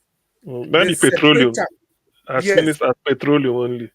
Yes, they separate them as a resource on its own. Then every other solid mineral, then group all of them together. They join together, put under one ministry. Yeah, that one not be even be saying whether not good or whatever. All of them together, they the same ministry there. You get the point. So the law itself, our law itself, not even give any region power over those things. It's so very cumbersome. Yeah, so let's even assume say the people then go talk. The only thing where they go do and to talk, make people hear. Say okay, they don't talk, but the law we don't already they exist. Because the way when you talk about, be like say they just did there, they don't do anything. Even if they talk, okay, we don't hear. Okay, maybe we can't vote. Don't forget, anytime you are voting, 2/3, and the way they share the state and local government, they do it in such a way that the people where they come from, you know how many people they come from House of Rep for Kano? You like it's not 20-something people. It's true. Only Kano state. It pass Anambra and one other. About 3 states. Never even finished. The local government in Kano, see, Jigawa state, they cut and come out from Kano. You dey hear? Old Kano. Now from there, they remove Yobe from Old Kano. If you join these 3 states together, the local government for those 3 states, it passed the whole local government for the whole of Southeast. One state, one old state. Now, Kano get the same number of people like Lagos, approximately, let's say 25 million. Lagos get 20 local governments. Kano get about 40-something local government, abi 50 local governments. And they create Kano and Lagos the same time. And since they create both of them, they never divide Lagos one day. They don't divide Kano into 3 states. So if you join the local government where they divide, come out from Kano and all of them, they go 70-something. Whereas Lagos still did 20. And at this number of local government, they determine people where they go House of Rep. So you see the problem now. House of Reps, House of Senate, and everything. And you know, say those states, Yobe and Jigawa, those were they not get time to think of national development or anything. Now, just anything that has to do with see as Buhari take a clear election for those places. Now, anything where they will just say this thing are not time interest, it don't finish. No time for rational thinking. So why you want to go vote for that kind of place? Because they don't already know, say if you table them, now then go still determine. So you see all this frustration, say people where they cry, either may we talk, maybe that talk where they talk, may we talk, may we arrange this thing again, it's not good as it be. But the people in the north say no, you must continue like this. So isn't it obvious now that people that are saying that let's break? If we can't talk, let everybody go their way. That they have now, they get the strongest point. Because it be like say we just realize now why the people are talking like that. With this arrangement, how can you win? It's true. How can you win against any person? It is completely impossible. And in a country where now what do they talk about institution? Now, God Jonathan talked about that one last week. Where you don't have institutions. If any person do anything now, they send the FCC after them. Because now federal government they control them. And once the FCC carry out one fake this thing, they use and tie them. Now even the people when they fight for, now they go to talk, now it's good for them. So the whole thing is just so complex. It's lawless. It's frustrating. That's why people have gotten to the extent that they are saying, I beg. If we no one feels this thing, maybe we go out. See, imagine. And the funniest thing the other day now, Yoruba people say they want come on. They go to submit letter for British. I don't understand what that one mean. IBDC. Imagine those states. Which kind sense be that one? People will come up for what they bid and they'll go to cry for that place. They're going to submit letter for British. But which on that colonial rule? Imagine those state or Benin City of those days, like the one where Prince Collins they talks. They see these things not working. Why would people not revert to their normal way of ruling? Imagine those Benin Kingdom of those days. The one governor go there. He go now, so he go they carry money go up and down with the full power of the Oba. What did they go do? In short, the kind thing when go even first, the kind things when go fair even do before he become the governor self.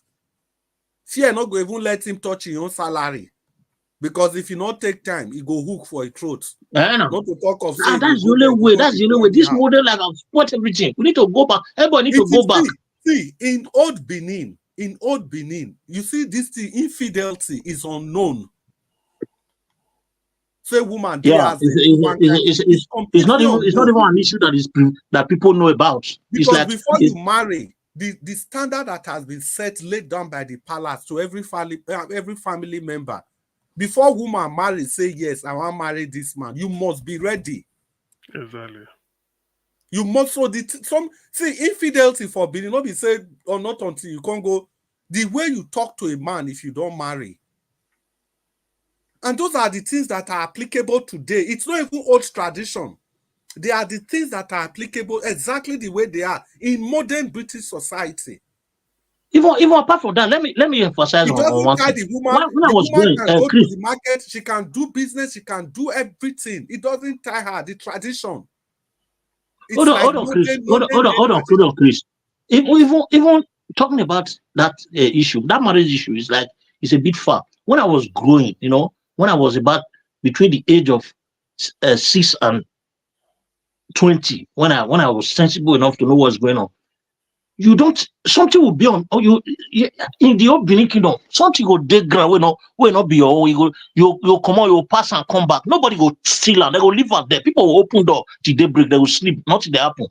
You keep your thing for outside, nobody touch them. Why? Because tradition say don't steal. If you steal, once the person shouts, the person will take this thing, see what it go happen to them. They go return. People, if they return something back to the owner, stylishly, you go to one for a compound. And it's way take it. The person come out, swear, say the person will take this thing seriously. They'll come out, go throw for the compound for night.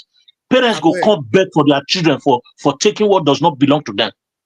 I beg, Mr. Njawo, sir, Black Panther say in the backstage. I beg, make you open door for them. Mr. Chris, let me say this. Yes. Black Panther they backstage not on camera, so now make me not mind them. Make it dead, and now you on your camera. See, okay, let me say this. Don't mind Njawo. Don't now camera. Oga Jonathan was saying something. Oga Jonathan. We both told this. Njawo was that police officer. Where you will go back to that place? If you not do the right, he will leave you there. He'll leave you there. Don't mind and in the sleep for hand. I don't shout tire before I come to offer. Abdul, you didn't call me Oga Jonathan. Now me, Mr. Chris, now me they call you. Okay, I just said Oga Jonathan. You see, there is something you say. There is something you say about Kano now, that they created state from Kano, right? And if you take a look, Lagos State is the most population state in Nigeria, almost 20-something million people, right? It's more than Kano. Why can't they talk so that they can create state in Lagos then? Abdul, not necessarily state in Lagos, but local government areas based on the population there. And then all the other we still put in proper perspective. And Abdul, you see, to create local governments now, the whole of those states won't see for Nigeria. So not only Midwest, old Bender states that was created by act of parliament, as in people talk referendum, especially when they say Nnamdi Kanu, especially people from Benin, when they throw mad, give Nnamdi Kanu. Now the same thing now they get to our state too. Because people spoke up. The rest not decrease. So this local government where they talk about what Abdul. when they finish that constitution, you see why Black Panther, they say they throw away the constitution. That constitution, they put them inside. Say, before you do any of those changes, 2/3 of all those people, every other person, then go agree. So if you want to create more for Lagos now, they themselves will still demand for more. If they no demand, you don't go ever get that voting. They no go ever vote. You don't go ever get that number. In fact, Tinubu triumph for Lagos. This point you are raising, it makes me to remember when they created South Niger Delta Development Commission. Northeast cry for their own. To the extent now, every region. NDDC. The whole thing is a joke. It becomes a joke. Exactly. They don't finally create for every region. Or God, do should be they here. So anything where you do, where you want a balance, the North go balance out for you. Because that local you for support with your God do they are so. Now, if they create something for South, imagine. Wait, I come. Imagine this way they do what the amnesty way later Yaradua do. You know, say that amnesty, nice speed up the rate, now be part of the catalyst way speed up the rate of forming Boko Haram and other insurgency for North, because they were thinking that if they have, you remember. I beg, Prince Collins, you do well when you bring this thing. It's not even a controversy. Buhari used the mouth to talk and do the campaign. Say if you can give them amnesty in Niger Delta, why can't you give Boko Haram amnesty? They still deserve amnesty. So this one might be the sentiment in the North. That's the sentiment, but that's where I'm going. But that's sentiment when they have things in the North. We in the South, we don't say, okay, we must get what they have. Imagine the mineral resources that they have now. Nobody's even talking about it. They didn't arrest it. They are just using it for themselves. Before you know, tomorrow, after they must have gathered enough, if we now say, okay, let's go, they will just go away on their own and turn their place to paradise. See, that one, only that one you even see. You see this dulling where people for South, they dull. So I agree completely. Say we need to do something. But maybe we not take our eyes off the ball. Say the structure is already skewed against the people in the South. Let's not take our eyes off that. Again, when from the beginning. Yes, may we forget whether Jonathan perform or he not perform. May we leave that one. Wait till make them remove Jonathan from power. Is it not the same thing where we they talk so? We are not talking about his performance.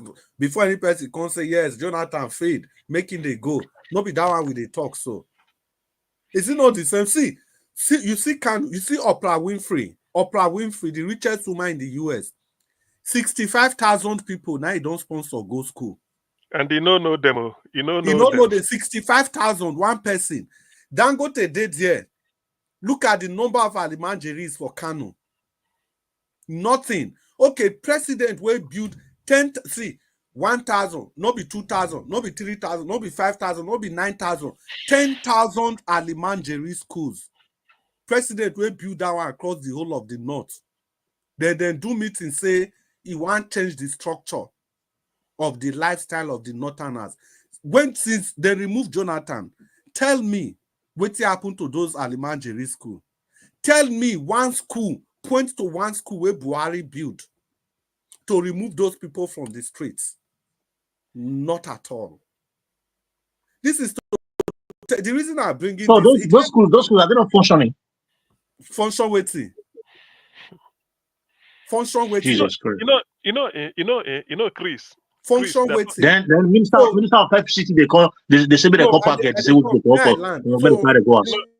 So see, Dr. CM, the reason we are all able to talk to each other now is because we all expect a level of decency from ourselves. Yeah. We all expect a level of understanding from ourselves.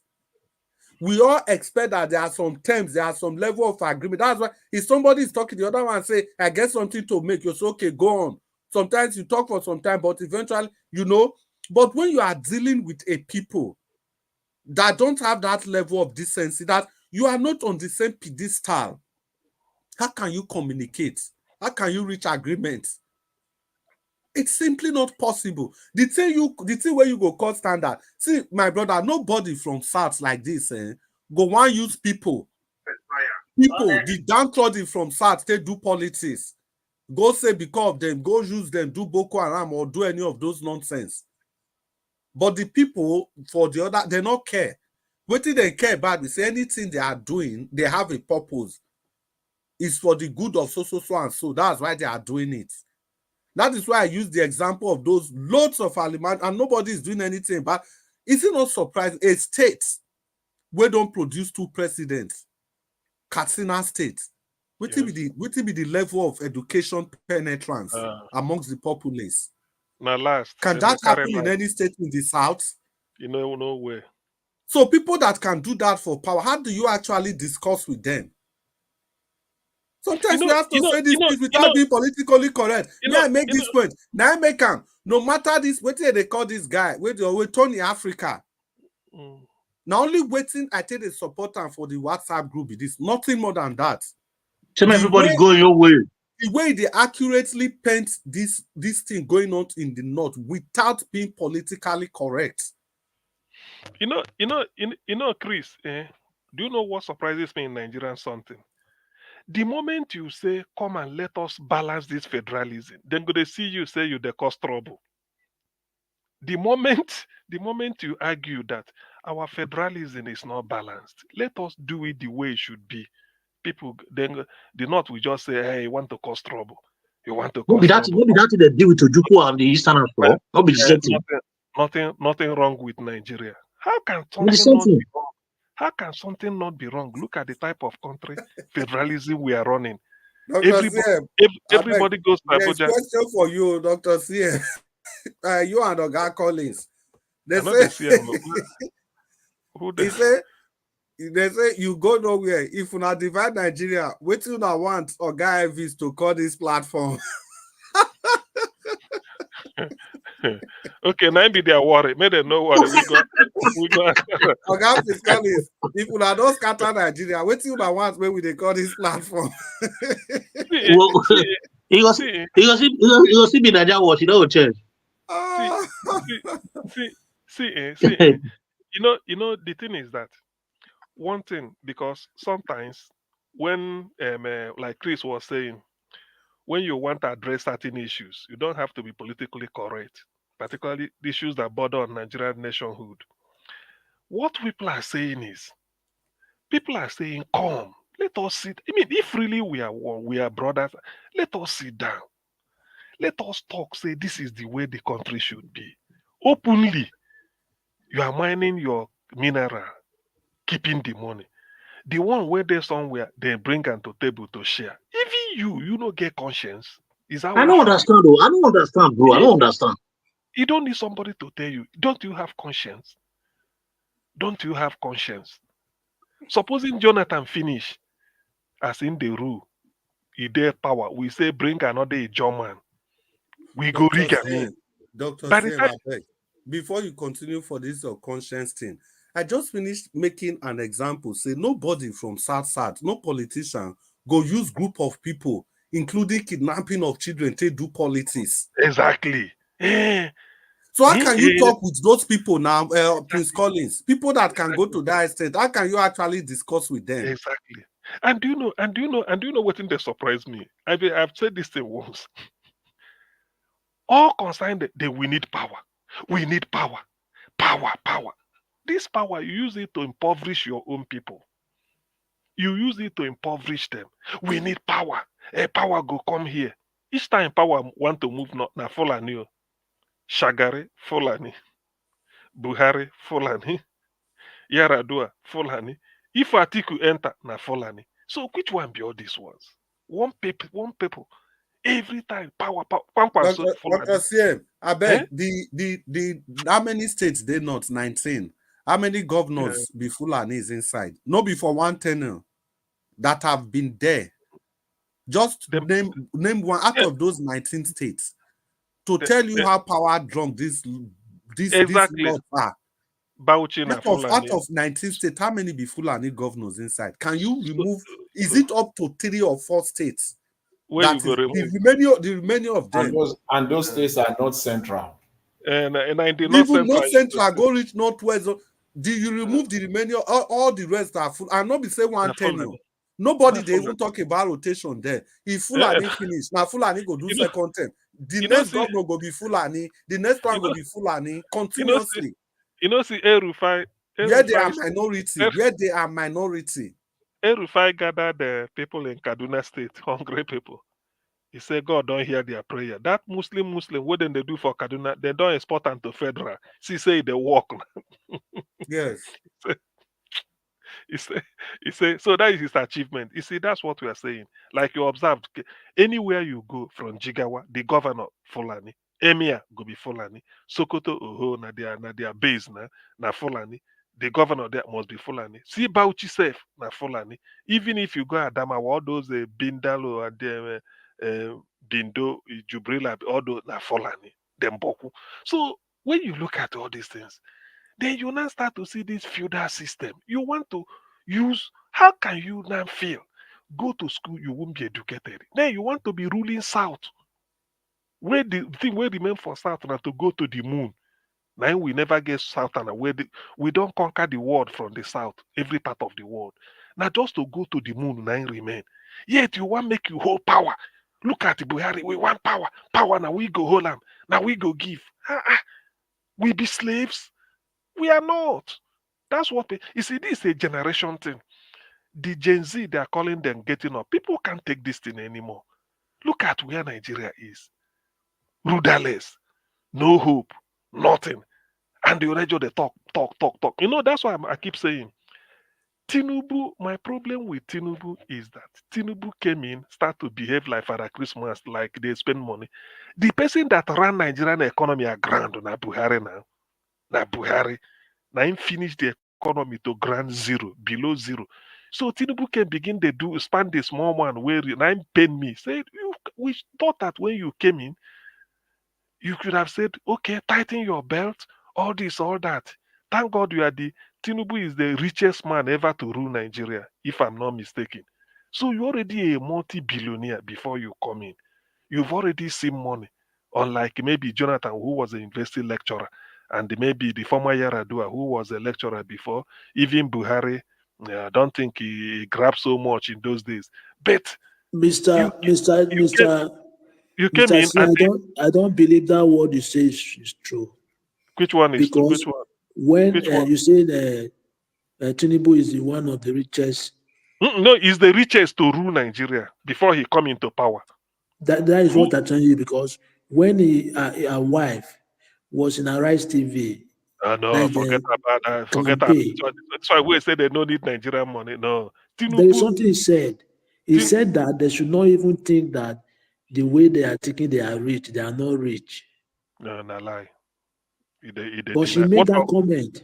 Alpha Beta alone. They believe the thing where those people say. Anybody where they control Lagos must be a rich politician. What are you talking about? Do you know what is Lagos? You know how much they make in IGR every month? And Tinubu they declare. I understand, you understand, but even for the interview, even said that even the campaign they went to, he borrowed money from Gentileman's wife, 3 million naira. Made them come borrow from me. Listen, you they whine us, Abi. You believe Abi, you just they whine us. That's what I want. You took that word. I don't believe, but that is what she said. Are you being sarcastic or Abdul, what I want you to consider is check when Tinubu become president. Check when Obasanjo become president. Who do you think is richer? Check when Jonathan become president. Check when Tinubu become president. Who do you think is richer? Just do the thing yourself. You should be able to know who is the richest man as at the day he's entering into power. Now Tinubu. So when he come in now, somebody like personally, I expected him to say, look, now he came because of vote rigging and everything. The man should have used master stroke to just they do the thing. People go say, well, go don't forget. Then he came in and started even relax, just the thief money here and there. People verse. This is not what we wanted. Buhari ran the economy aground. Buhari, now finished Nigerian economy. Nothing day. He doesn't even know what to do. Everything now had to go to Niger. So Tinubu, when you came in, you started buying yachts, changing aircraft, building new house for Shetima. That is what put people off. They say, what is the meaning of all this? Is that why you came in? Where's your plan? So that is what we are saying. Now, back to issue of federalism also. You know, the thing about what people don't know, when they say if you make peaceful change impossible, you are making violent change inevitable. But that is not where we are headed. What I'm trying to say is that this issue of let us restructure Nigeria, reconfigure it the way it should suit people, such that the places like Bayelsa, we have a breathing space, and not to generate crude oil money. You take it to Abuja, then Abuja you go wait, say my own. They give you 8 portions based on 8 local government. You carry come back. Then Kano will take a lion's share. That's why they're doing local government all this thing. So this is coming. It has a sunset date. The way they say it can't continue. It cannot. By the time the people of say Ijo, I think there this thing. Let me say, I know some of you must have seen it.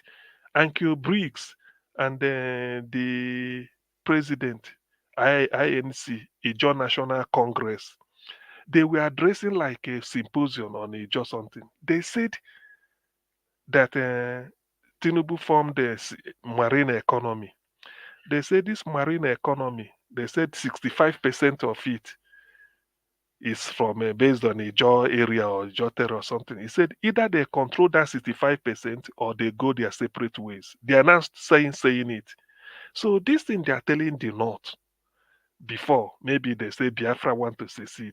Ijo is now speaking it out loudly that they want to go, or else they will be controlling what they want to control. That is by force. They're not saying it. I listened to them. So to me, all these things wouldn't have been necessary if all of us come down to the table. We say, look, this is how to run federalism. How is it done in Canada? How is it done in Germany? How is it done in Australia? You cannot just be saying you are not producing anything and you're going to take the lion's share and you feel that power, every 68 items at the center, we can't do anything. State is just like if they give you money, you take. If they don't give you, you don't take. That's why they will say this road is federal road.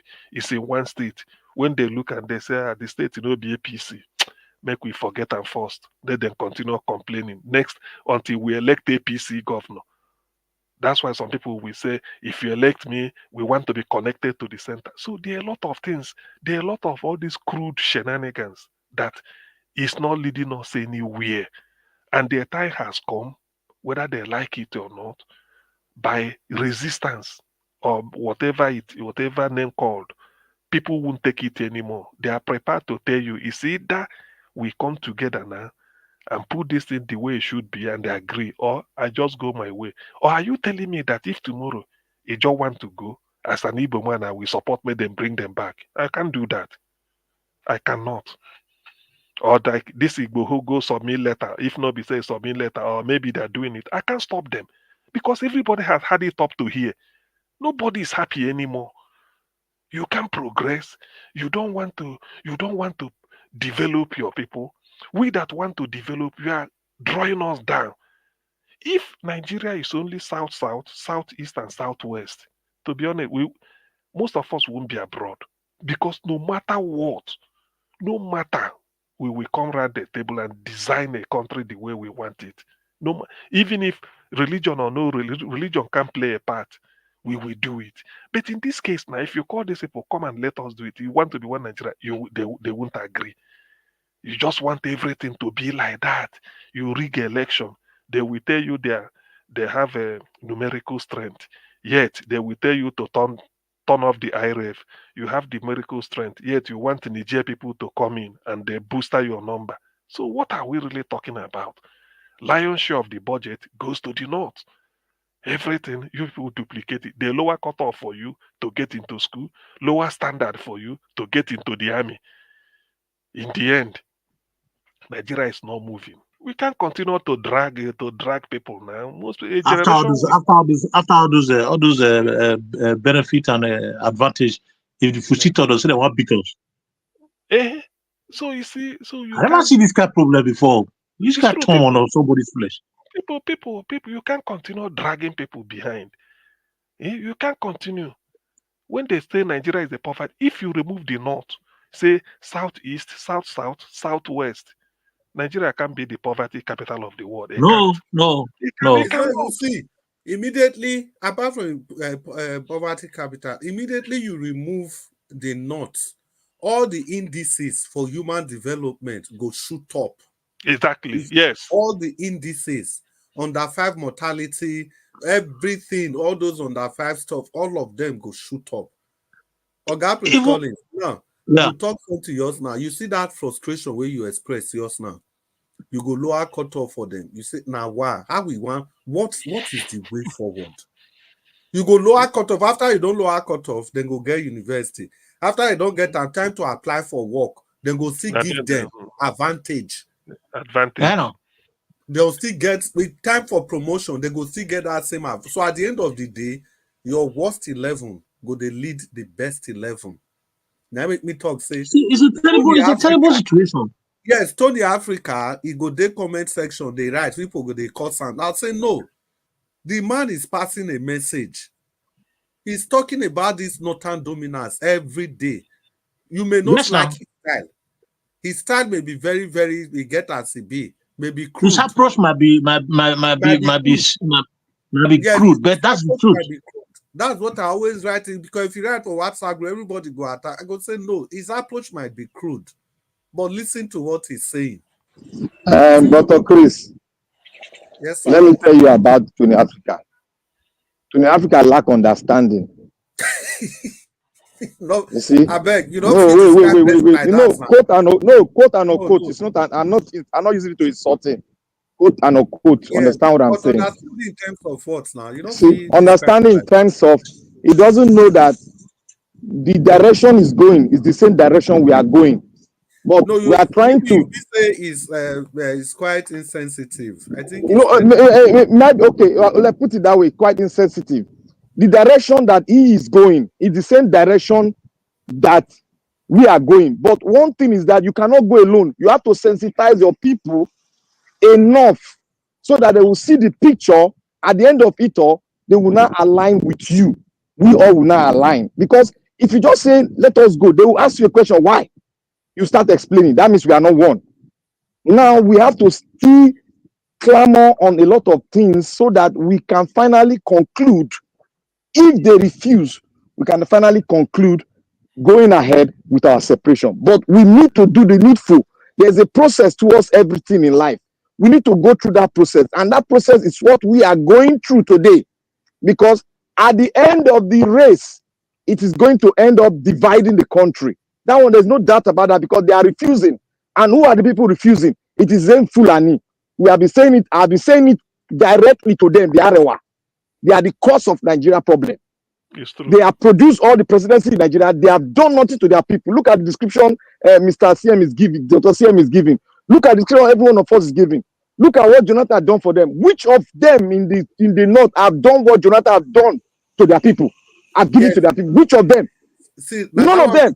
Now that one be the problem. To add to what you have said, Mr. Blackwater, if they show the northern part of, especially the rural area of the north in the screen, it will look as if the place is not part of Nigeria at all. The kind of houses you still see there, the houses technically it's not part. You see this thing where sometimes house of 400 years ago.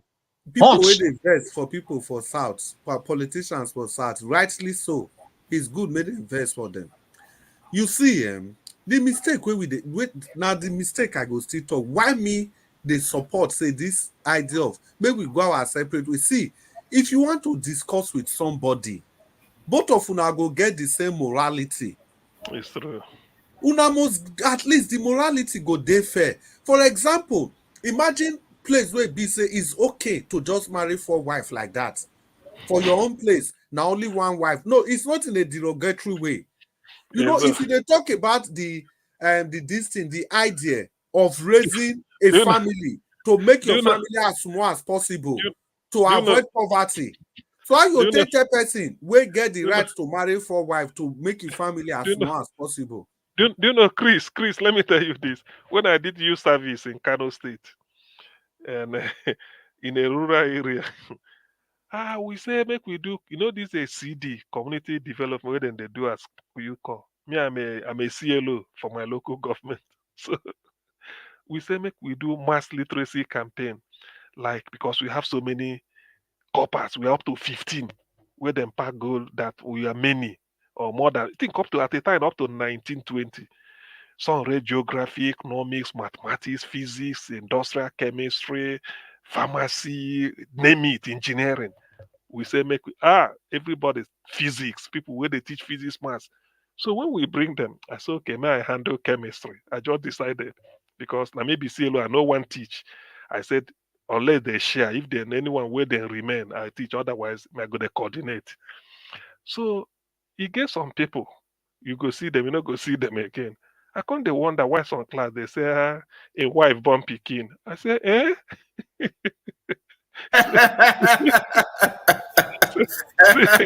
secondary school, I be technical school. Second, not be youth service, I be not be undergrad, na first degree. You go Then they said you'd copper go technical colleges for that side though. No, listen, I mean, now secondary school, people will do secondary school like last year, they no pass well.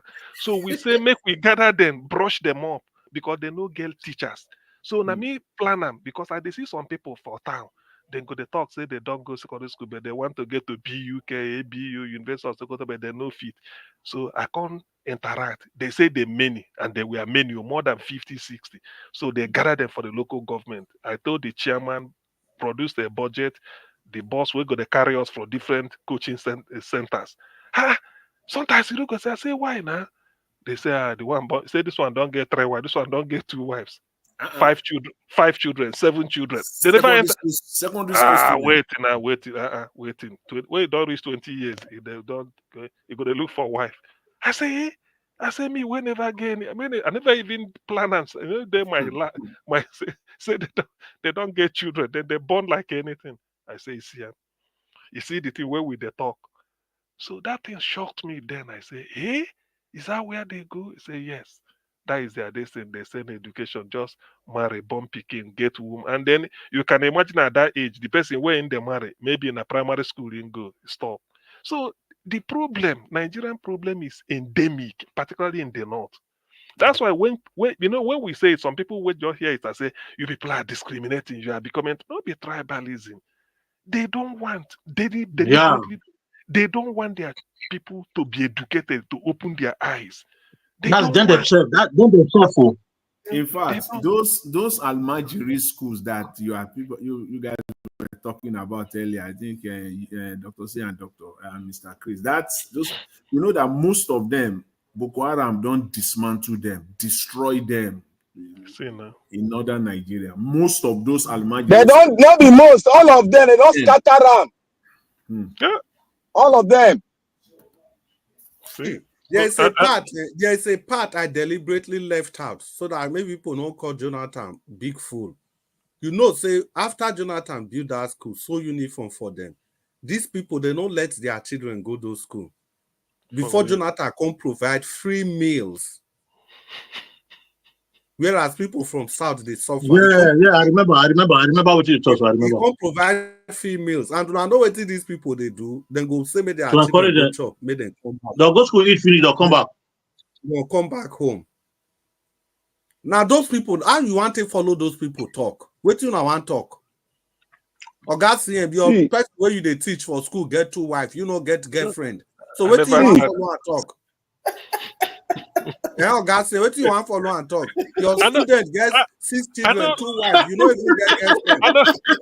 I don't know until I say I don't see this one. I don't see they say a wife born pikin. I can't say what. He said, this one don't get 2 wives, this one get 1, this one safe still get another. I say, so no law for now here safe. I do can say I shake head. Say this is Nigeria. But I know talking like this for they hear because you don't know what thing go happen. So the thing is, Now that thing make them not value. That thing make them not value children. They'll just pack children for motor, pack the first house. Oga Chris, Mr. Dr. CM, hold on, please. May I correct some before the thing go escalate. Tony Africa, I know insult you, but I'm trying to make an explanation. It's just a matter of words. I'm trying to say that you don't really understand us. If you look at what we have been saying, there's a time when we speak, we end up in separation. And there's a time when we speak, we say, okay, before we get to that separation, let's try this. Because we are trying to do what is benefit of doubt to make every other person in Nigeria, in the West and every other part of Nigeria, to understand it that we are going through a process. And this process, they are refusing us. This is where it's going to lead us to. We want to make sure that we garnish everything. Everybody is in line. By the time we focus on the separation act of it, every part of Nigeria will agree that it's time for us to do the separation. That is where we are going to. So everything you are saying, you are in line. You might be crude, but we are trying to go through the process so that people will come along with us as we are going through, so that the understanding will be there, and there will be no, as we get closer, there will be no retrieve and there will be no surrender. We will meet up at the end point. Everybody will agree with it. That is exactly what I'm trying to explain. Now, you and I, we are still on point. Absolutely. Yeah, Black Panther, you are right. You explain it later. But what I think what is reacting on was your first statement, and I think that was a slip of tongue where you said yes. Yeah, but I think we also correct her immediately. And Tony Africa, if you did there, they listen. You go see and say, even when Black Panther talk, and we not even let the matter land before we quick correct them. Now, just the purpose of the debate be that, every day, all of us, we are just the learn. Most important things that we take time to listen to ourselves and move on. You go, no, so not be deliberate insult or anything like that. I beg, maybe just leave the word for where it day. Maybe we continue to be our brothers keepers. Yeah, I think what the Black Panther want to say, they give detailed explanation before they give the final conclusion. Exactly. It's true. So hello, Mr. CM. Mr. Chris and Mr. CM. Yes. Okay. Mr. Chris, everybody in the panel, get what I want to ask. There is one question I want to ask, understand? You see, now, everybody, I told you, I made this statement before, not quite long. Everybody want the country to be divided, almost 80% of Nigeria, but who will divide the country? And now the Kano now is in the prison, right? And he have followers.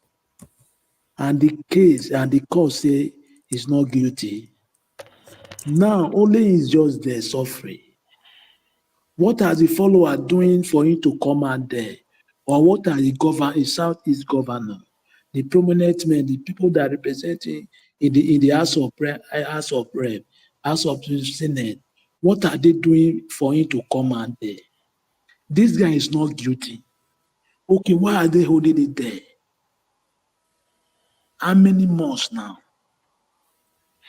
You see that is you see what you said, Abdul. You see sometimes what you said, you never know. Sometimes there are times somebody might be playing a game. You don't know that you are playing into the hands of what you want to avoid.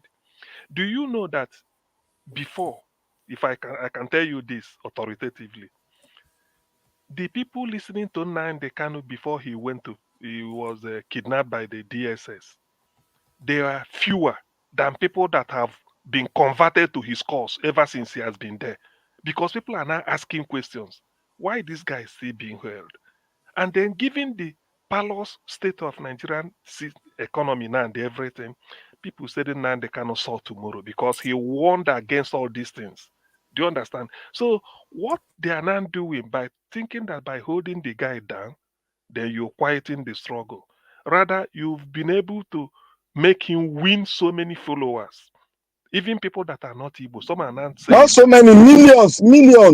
Yeah, so even people that are say they are not Biafrans or maybe they are not Igbos, but they will tell you that guy, you may not believe in what he's saying, but he deserves to be free because the court has set him free. This what Igbo who said, I don't know what he's doing there. Let them leave him, let him go his way. He's fighting for his people. Have you heard about that? Igbo said it. So you see what they are, all these things is part of something like the sensitization, probably Black Panther was saying. Because some of these things, if you can see further than people you are trying to draw along, sometimes it may not help matters. You have to bend backwards to educate them or sort of, well, not educate, if I say educate, not that I belittle, but to explain certain things to them and why you are taking the course of action you are taking. It may take you time for them to key in, but the moment they key in, you've won them over. So that is a situation whereby we say, let us restructure. They say no, let us restructure. You're the deal. That a time will come, people will say no more that if we want to go. That is when, because you've pushed them to now demand that let people go.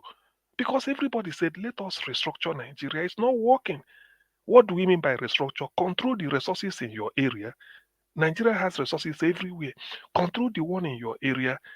Use it to develop your area. Bring a little to the center. Is that not what everybody agreed? Most people are saying that's what everybody wants. So that nobody rushes to say, I'm going to Abuja. Or maybe somebody is lording it over me. But you refuse this. And then for you to refuse it, you only believe that it's only crude oil that will be shared. Money from gold in Zamfara or any other place in the north, no way. So that is cheating now, and people are seeing it. Then you ask yourself, how long can you sustain such a lie or such a discrimination or such mago? For how long can you sustain it? Maybe my father tolerated it. It doesn't mean I will tolerate it. So that is what we are saying. So that is building up. There's a crescendo.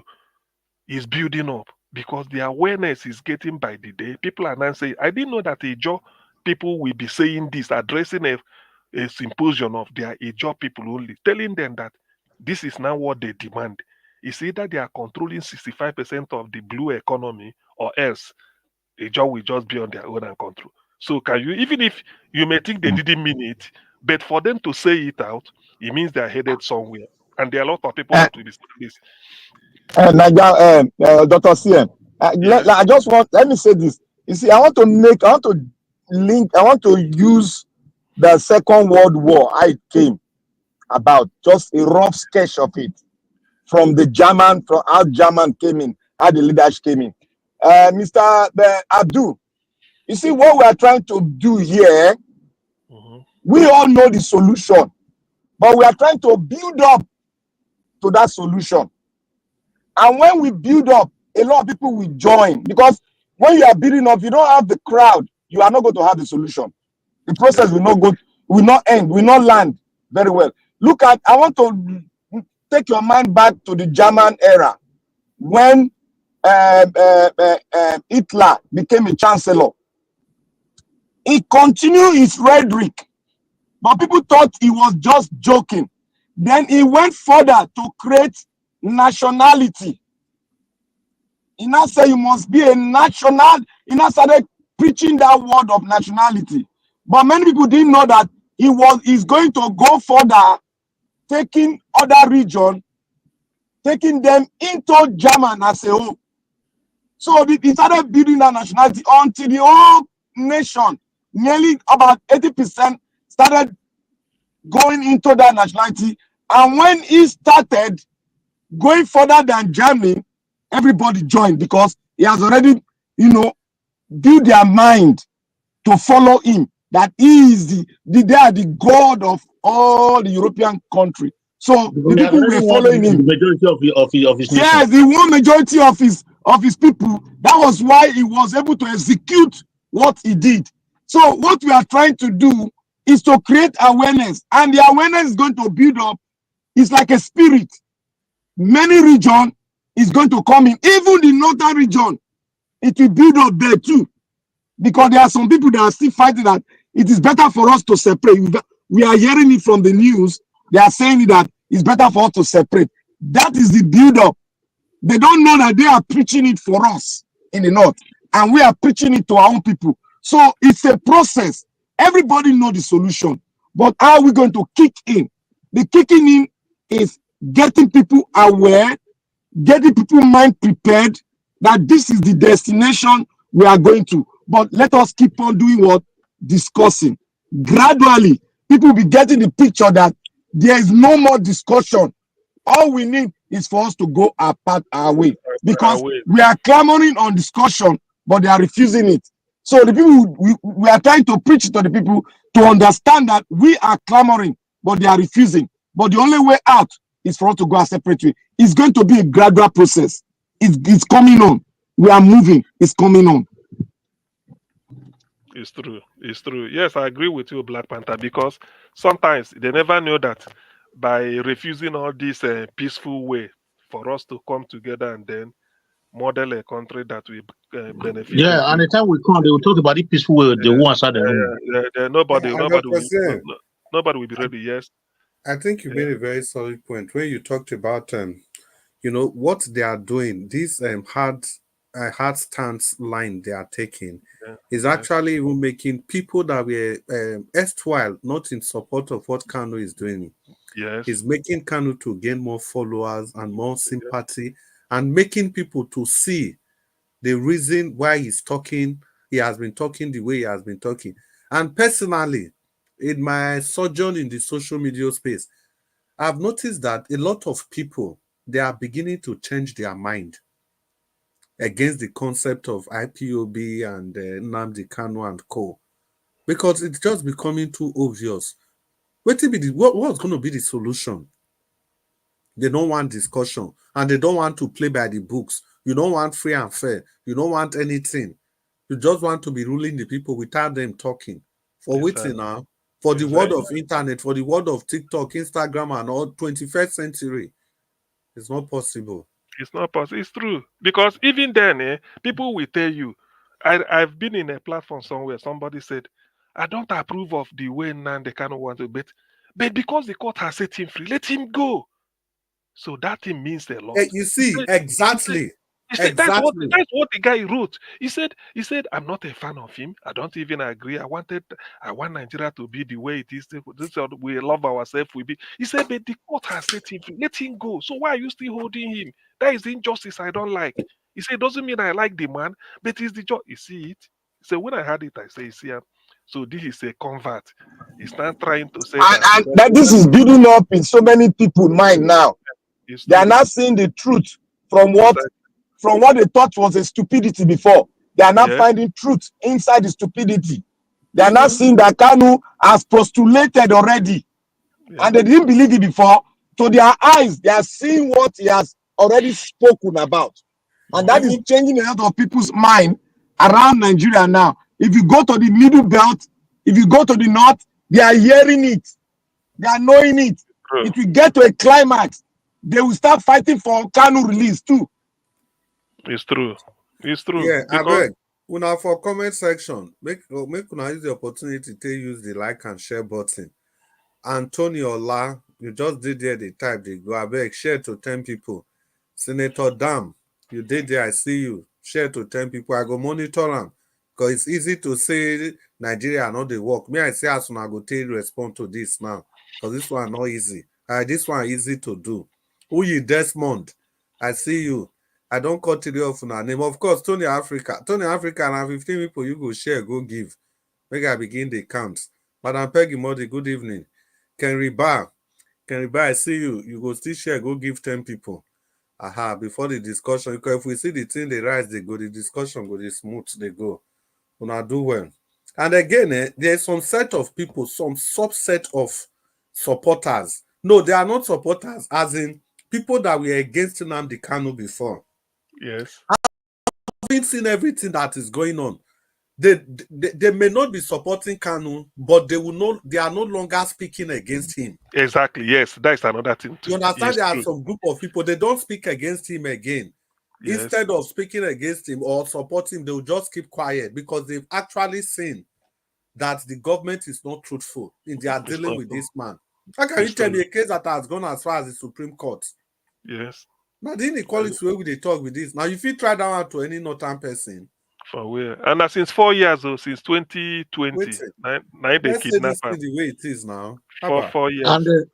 Let me quickly, based on what Brad Potter said before, that we are emphasizing and talking about how this Nigeria system is happening to Northerners. Let me quickly speak to the Northerners here, because what we are doing here, people think we are not after segregation, or we are not sentimental in our approach. We are not trying to be subjective as Southerners, because people might see it as something that has to do with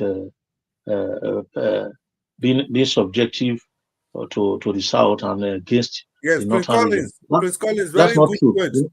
Put Yeah. volume. Very good point. Elaborate properly.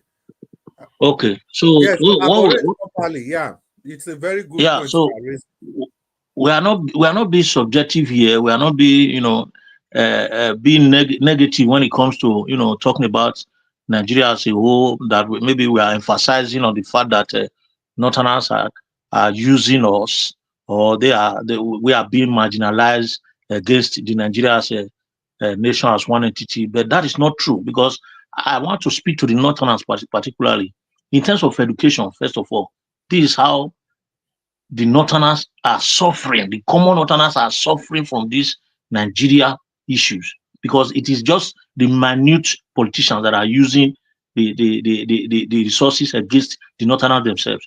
In terms of education, if we talk about lower literacy rate compared to the South, it is high in the North. There's a reduced school enrollment, especially for girls. That one is clear. Limited investment in educational infrastructure. There is high number of out-of-school children in the North, higher than every other part in the South. In terms of economic effect, there is increased poverty rate. These things are clearly written. They are evidence-based. There is limited industrial development. There is high unemployment rate. There is reduced foreign investment due to instability. There is agricultural sector challenges. If we go to security, that one is even worse. There is rise of insurgency, e.g. Boko Haram and others. There is increased banditry and kidnapping. There is farmer herders conflicts. All this are happening in the North alone. There is internal displacement of people, which they are in ID camp and different places whereby insurgents will also visit the ID camp and displace them again. That is the worst embarrassment someone can get in his lifetime. I've seen conflicts in the social media where people are terrorized, terrified. Mothers and children are kept in a perpetual subjugation and servitude of daily basis. They are being killed as if they are animals. This is happening in the North. Then when you talk about loss of lives and property, it is highest everywhere in compared to every other part in the North. Then social issues, you have growing religious extremism, ethnic tensions and conflict, gender inequalities. It is there. Women are relegated to the background. My brothers, Tosian just said it while they were trying to teach some people that are less than 20 years are having 3, 4, 5 wives already. These are subjugation of human beings to perpetual suffering and nothing more. They are taking people to abject poverty. Personally, it's a deliberate attempt to humiliate women as humans. Then you talk about healthcare system. It is worse in the North. There is no healthcare inadequacy. There is serious inadequacy in terms of healthcare system. Then the political consequence is worse. There is political marginalization, poor representation of national level, weak local governance structures, corruption in public offices. All this is how happening in the North. So the Northerners should not see it as maybe we are saying that they suffer most. They suffer most in this issue that we are talking. Thank you very much, my brothers. Of course they do, and because of that, is drawing the country down. That is why. Yeah, it's dragging us down. I just need to make one sentence about Prince Collins. Thank you so much for that well-articulated speech. I was hoping that at the end of the broadcast, maybe one person would do that. But now that you have just done that, thank you so much. It's very important that you put out that statement so that it doesn't look as if it's just a tribal or a bigoted discussion. And for everything we've said here concerning the issues we've raised, they are correct and verifiable. And at the end of the day, who bears the brunt, like you said, is still the people from that region. So essentially, when we are speaking out in favor of our brothers in the north, not any kind of talking down on any group of people or anything for that matter. So Prince Collins, that was wisdom par excellence. Thank you so much, Dr. CM. Thank you, my brother. You see, we are just doing it together. It's what we need to do, because if you look at it, the Northerners, they suffer most. It's just the unit of people that have been colonized and brought together by these British that are still doing this same thing to everybody in Nigeria, not only the Northerners. So the Northerners should be aware that what we are saying is for them and mostly for them. It's true. Mr. I think I need to put this voice. As somebody from the comment section also said, see, it's not even long ago, Niger State Governor, Amaka E, or I can't remember that name. I think he's the Northern Governor is Niger State Governor. You see all these young ladies who don't lose their family to terrorist attack. He gathered all of them together, married them off. Even when the minister of what they call that woman, Uju Kennedy, when the minister spoke against it, so these people, they don't lose their parents. Instead of us to give them education so that they can stand on their own in the society, you go marry all of them off. Is it not the same? That's high level of sensitivity. Yes. It's not the same time people begin to talk, say the woman must resign. That's the kind of things we are saying. The minister spoke up against, give these children education, but governor go marry all of them off. Marry the governor, marry them off. They're wicked, so they come back to see people may go through with them. The woman talk now, say, Chris, before you go further, Chris, let me say one thing here. The people speaking on behalf of the North, they are not really speaking on behalf of the North. Oh. No. That's the, it's so no, sad. That's of what I said just now. People poor. Now, yes. We talk just now. Imagine state Katsina where two presidents come out from. Look at the level of one do 8 years, the other one do 5 years, and Shagari still do another 7 years. One state, 13 years of presidency, now they don't get, and yet nothing to write home about. 13 years, now they don't take, now president. Come on. And this is a very old state in the 70s. And nothing to write home about that state. And you tell me that these leaders don't know what they are doing to their people. Now, what they tell you now people, if you do that one to their own people, now those one I want go follow discuss, make them come make our people good. The ones that are looking at poverty, working, illiteracy, working in their hands and their legs in their own states, they are happy about it. Now that one will come do change where you go take better your own people. More na check them now. Man, if you see picking the hungry, now you go carry your own the hunger way day your house, go meet. How you expect me the man go take talk anything? Yeah, Chris, so let me explain this thing. This lady for comment section, I think she just nailed the thing for the head. I can. People Chris, lose their parents. You go marry all of them off. Chris, let me go deeper. People are questioning us on the comment section that we should leave them. That's the way their life is. That is not the way their life is. Let me tell you one thing that is happening in the North that people don't know. People don't want to go into it and go and understudy it very well. There are two kinds of ways of Islam in the North. Gentlemen, one is the Sunni and one is the Shiite. I go say on a good night. Let me take my leave. I really have to. Okay. So one is the Sunni and one is the Shiite. Okay, thank you. See those people. You see those people. Thank you, Mr. Sien. You see those Muslims in Dubai and all those places we are seeing. They are Sunnis. All those ones you see in Saudi Arabia, they are dressing it, they are enjoying themselves. They are Sunni. The Shiite, that you see that the people that you see fighting Israel, they are the Shiites. They are the ones that are pulling out saying that Islam is violent. They are the one preaching the violence everywhere. Go and understudy what is happening in the world now.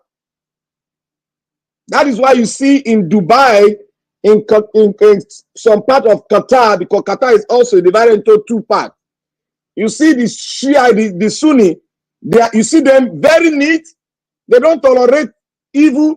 They don't tolerate people, Islam, people preaching violence in their mosques. They don't tolerate it. If you want to know it, there was a time, there was one cleric in Saudi Arabia that was trying to change the doctrine of Islam in Saudi Arabia. What happened? That man was pulled up right in the mosque where he was trying to conduct prayer. They pulled him out and they threw him into jail.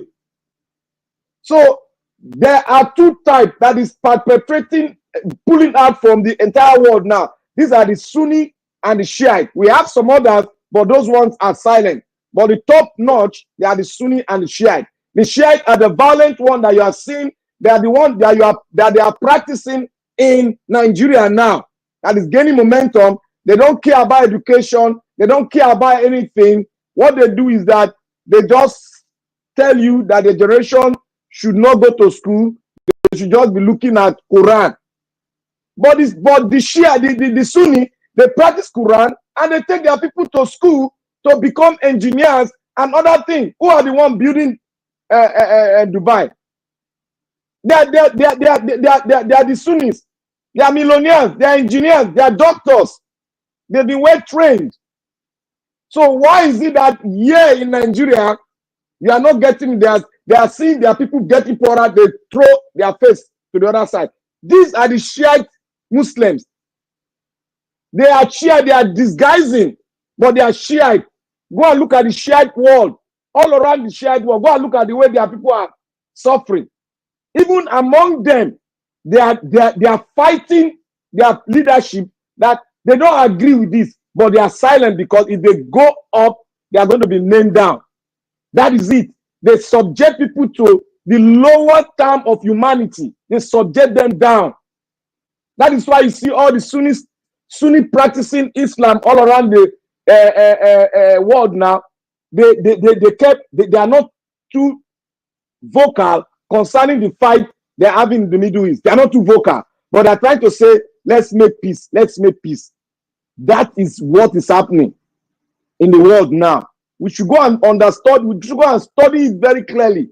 There is a shift in the Islamic world. There's a shift, and that shift is about to be changed by Israel now. It's about to be changed by Israel now, demarcating them.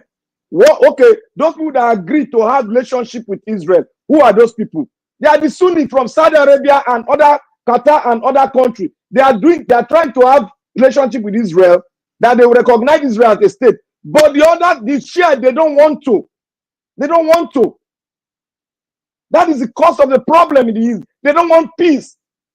There's a lot of things in history, but you got to iron it out through peaceful means so that you can at least document those historical parts, but you must drive on the path of peace to actualize everything so that your people do not go below what they are today. That is what is happening. In Saudi Arabia, Qatar, Dubai, all of them are going to school. They are paying them to go to school.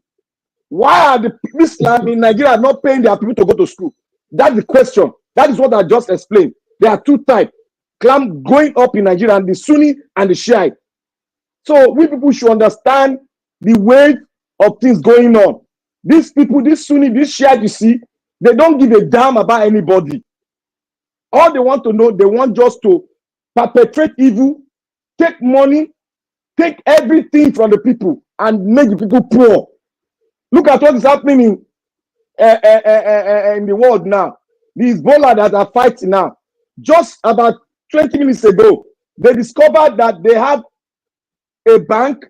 They have billions of gold in that bank. They discovered they have about $500 million in that bank too. They have a bank of their own. They have a bank of their own. We need to round up in 5 minutes. We should understand what is going on. We are not against Nigerians. We are not against the Northerner, but we are trying to create an awareness of understanding that where we are going, they have to rise to fight the impunity of their leadership. They have to rise to fight their leadership. Why are we not educated? Why are we not getting the dividends of your leadership for the past 30-something years that you have been ruling the so-called Nigeria? Those are the questions they should be asking their leadership. Thank you. Yes, Mr. Blampata say, you say something, you see what? There is Sunni and Shia Muslim really. And majority of Nigeria Islamic, they are Sunni. Out of 80% of Muslim in Nigeria, they are Sunni. Even the north and the west, the southwest, majority they are Sunni. Even the world, it's only few Shia they have, only few Shia in the world, just like Iran. Iran, they are Shia. Even if you come to Iraq, they are Sunni. Iraq, they are Sunni, which is Iran. Iran, they are Shia. Iraq, they are Sunni. Like Qatar, Saudi Arabia, they are Sunni. It's only few, they are Shia. It's not because of that one in Nigeria. Nigeria, they are wicked. It's not because of their Sunni. That's why they not. That's why they are not let their children go to school. No. Even the north, majority of Muslims there, they are Sunni, they are not Shia. Yes, because the difference, there is a way Sunni they pray. Even the north, if you see the way they pray, they are Sunni. They are not Shia. On the Shia, there is the way they pray. That is the difference between Sunni and Shia. You understand? Yeah, thank you very much. Yeah, well, since we have come to the end of this broadcast, I think people for comment section, I beg, that's not share and like button. We don't quick complete and we don't come to the end. My own be say, I go refer back to Prince Collins. Everything we don't discuss here since. I think I like what Prince Collins talk. I beg people listening. It has nothing to do with diatribe against the North or anything. But we are just speaking for our fellow brothers in the northern part. We know it's the politicians that are the problem. And good evening and thank you all. Prince Collins, you did there? Yeah, to add and conclude to what you have said, it's actually the emancipation of Nigeria as a nation. That's what we are talking about. In whichever way is going to work, nobody should see it. If we talk about restructuring or talk about everybody going on its own pathway, it doesn't mean that we have to go into war.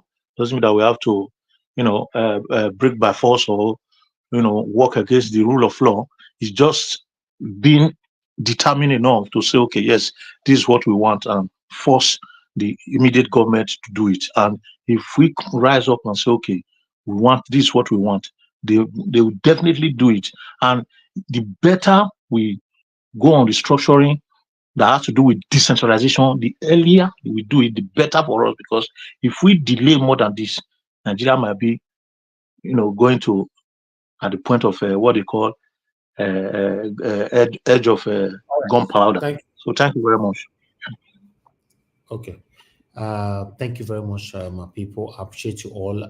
Thank you so much, Oga Chris, once again for your support. Thank you, Mr. Jonathan. I appreciate you. Oga CM, thank you earlier on as well. And many of you that came into the panel that already left. Thank you, my brother Black Panther, Oga Prince Collins. Thank you, sir. Appreciate you. Thank you, Oga Abdul Malik. Mama Aisha was also here as well. And those of you that called in, Mother Origin, Mother Love God is my strength. Thank you so much, my people. I appreciate you all. Yes, we got a support today from Sue Berry. Thank you very much, man. I appreciate you once again. And everyone right down in the comment section, starting Mother of all Mommy Diaspora. Thank you very much, Mommy. I appreciate you always for all you do. Thank you, Madam Iris Finance. I saw you earlier on. Got Abu Azi. Thank you very much. Peggy Modi. Thank you, Tony Africa. I can see you as well. Anthony Ola, thank you, my wonderful people. St. Dam is right there as well. Yes, my wonderful people, will continue again from where we stop today. By later on, I can't say tomorrow anymore, later on, because it's 00:43 here in Lagos. So yes, we'll go meet again this evening by God's grace, fingers crossed, so that we can continue from where we stopped. If it's your first time coming across this channel, I'm not sure what you're looking for, but what we're doing here, we're fighting for how we can have a better Nigeria. We are calling out our satanic government, both past and present, all of them, to do the right thing. If that's what you are looking for, is that what you stand for, you're in the right place. Or if you are supporting what these guys are doing to us, you're in the wrong place. So please, if you're in the right place, don't forget to subscribe to our channel, hit the notification bell, so that you can join us like this whenever we're on air, so that we all can interact together. I appreciate every one of you, my people. We've come to the end of the broadcast. I'll see you guys again, fingers crossed, later on, like I talked about before. Take care, and God bless you now. Good night, my people. Ọba tí gbẹ́kún aládùúrà mo ti dé. Ọba tí gbẹ́kún aládùúrà mo ti dé o. Bọ́lọ̀ mi rò, gbèjà mi jà o, má jẹ́ gbàgbà tí àdúrà o. Bọ́lọ̀ mi rò, gbèjà mi jà o, má jẹ́ gbàgbà tí àdúrà o. Ọba tí gbẹ́kún aládùúrà mo ti dé. Ọba tí gbẹ́kún aládùúrà mo ti dé o. Bọ́lọ̀ mi rò, gbèjà mi jà o, má jẹ́ gbàgbà tí àdúrà o. Bọ́lọ̀ mi rò, gbèjà mi jà o, má jẹ́ gbàgbà tí àdúrà o. Ẹ sọ òwe o, orí ọ̀nà yàrá Jésù o. Ẹ sọ òwe, ẹ sọ òwe, ẹ sọ òwe o, orí ọ̀nà yàrá Jésù o. Ẹ sọ òwe, ọgọ́gọ́ náà yẹ mẹ́ o, ọ̀fúnrẹ́ náà yẹ mẹ́, orí ọ̀nà yàrá Jésù o. Ẹ sọ òwe, ọgọ́gọ́ náà yẹ mẹ́ o, ọ̀fúnrẹ́ náà yẹ mẹ́, orí ọ̀nà yàrá Jésù o. Ẹ sọ òwe, ẹ sọ òwe, ẹ sọ òwe o, orí ọ̀nà yàrá Jésù o. Ẹ sọ òwe, ọgọ́gọ́ náà yẹ mẹ́ o, ọ̀fúnrẹ́ náà yẹ mẹ́, orí ọ̀nà yàrá Jésù o. Ẹ sọ òwe, orí ọ̀nà yàrá Jésù o. Ẹ sọ òwe, orí ọ̀nà yàrá Jésù o. Ẹ sọ òwe, orí ọ̀nà yàrá Jésù o. Ẹ sọ òwe, orí ọ̀nà yàrá Jésù o. Ẹ sọ òwe. Ọ̀pẹ kan